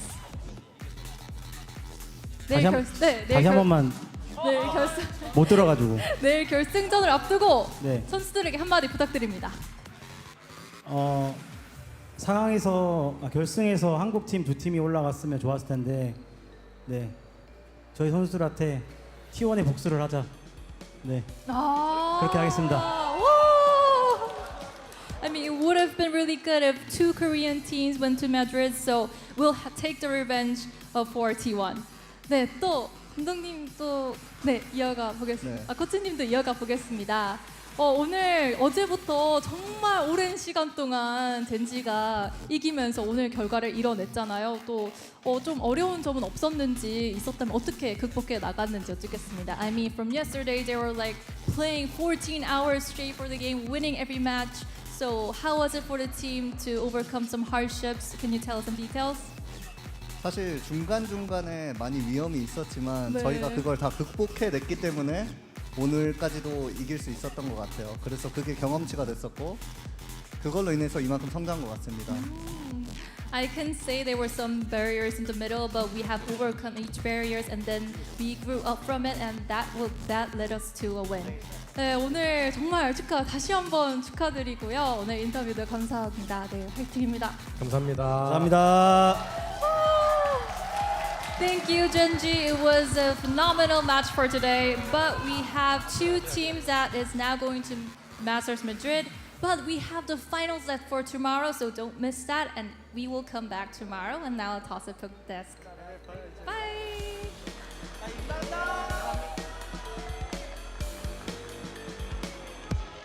Dethroning DRX, Genji is making new waves in Korean Valorant. It's Genji's GG. They are going to Madrid, and the fans they're so happy right now. There were some signs that were saying, "I don't care who wins. It's a Korean team." But so I think everyone's happy right now. But that was an incredible play by Genji, and honestly, a lot of us didn't see it coming. Yeah, home court advantage. You know, Koreans versus Koreans in Seoul, South Korea. But you're absolutely right. I talked about more times than not, Karon, is he going to be the make or break for Genji here? And he absolutely came alive this series. He was just following up so beautifully onto Buzz. He was creating some plays where there was that one point in Lotus where he just jumped out of heaven and somehow got a shot off. Dude was lit up as well as just activated this entire series. And he was so humble about it too. He was like, like Texture the other day, he was like, I just asked my teammates to back me up, and they did, and that's why I did so well. It's so humble. And I heard he had a little bit of a wrist injury, and maybe only today he's starting to recover, because you were mentioning that, Asterai, that Karen's performance wasn't consistent as we got near the tail end of Kickoff, but it definitely picked up today. That's, I mean, I'm just looking at the stats screen right now. That's really wild. You can never imagine this, that this would happen from DRX. Like, I mean, like Asterai mentioned, Karen definitely makes this match. So many rounds. DRX has first kills. DRX has a bit of an advantage. But, you know, whether it's a post-plant situation or a retake, somehow Karen is there. There are so many moments where he's like up around tree, had the timing onto Buzz as Buzz tried to approach from drop. He picked up a 4K in round 6. In round 8, Texture just opens up the entire site by himself. It was like a 3v5 situation, but Texture walks up on his own and just instantly snaps onto 2 heads, like a heads-up tool in a 1v2, and he evens the odds for his team. This happened so many times, and it just tells you that DRX, I don't know what it is, but they couldn't convert those first kills into round wins. Yeah, there was a bit of fight from DRX. I mean, most of the kills I think we saw from Mako were the kills or the rounds where DRX was starting to string a bit more of success. But I think the most impactful player here from DRX, at least talking about the team, has got to be Stax. He had some insane clutch plays. 20 HP, 2 versus 1, had to defuse the spike. He was still able to do it with just the perfect reads. But that wasn't enough. You're absolutely right there, where it just felt like DRX, either they couldn't really convert the kills, or whenever it came to confidence peaks, it was almost always Genji winning. Yeah, so many of these duels went the way of Genji. Duels that we thought should have gone to DRX, but Genji somehow picks it up. There were some like thrifty wins here and there. And that last round, what was that last round? God, yeah, with a Sheriff kill, half buys, someone like, you know, equal rounds. Texture closing out with that 3K on a Sheriff was beautiful. And I think the craziest thing is not DRX losing today. I think it's those stats that we just looked at. If you looked at that and didn't know the outcome of the match, you would have thought, you know, DRX probably won that. So that was crazy. Props to Genji. It's been a hard, long road for them, but it's been well earned. And it's going to be back to day 1 for PaperX, but this time facing a battle-hardened Genji. What is that, like 16 games now? 16 games. Oh. They're like, whether they got battle scars or like Rambo coming in at this point. Yeah. It's crazy. If I was PaperX, I'd be a little worried, to be honest. They're insane, and they have no signs of slowing down. Absolutely. The reincarnation here of Genji is looking so stellar right now. But at least, you know, the beauty about this is whatever come what may tomorrow, they still are already slotted in for Madrid. So that's absolutely great here, because I believe Texture was like, I really want to get back, you know, to playing into international tournaments, and he's gotten his chance again. Yeah. I mean, to me, one of the crazier things is also just the fact that, like, I mean, Gen G coming in, like, that's awesome for Gen G. This is going to be, like, one of the first times in a long while that DRX hasn't made it to an international tournament, like a Master. What? Isn't that weird? That's What timeline are we weird. on? This So reality weird. has shifted. And it's so cool, though. I think it's fantastic that we're seeing Gen G up on the international stage right now, and I can't wait what's going to happen tomorrow. Like you said, either way, they're both going to Madrid, but who's going to win out tomorrow and get those extra points to qualify for champions back here in Korea? Now, catch us tomorrow. It's going to be 5 p.m. Korea time for the ultimate kickoff showdown between PaperX and Gen G. Gentlemen, thank you so much for joining me, Asarai and Quack. I'm Chubby Ninja. Good night, everyone. See you tomorrow for more VCT Pacific action.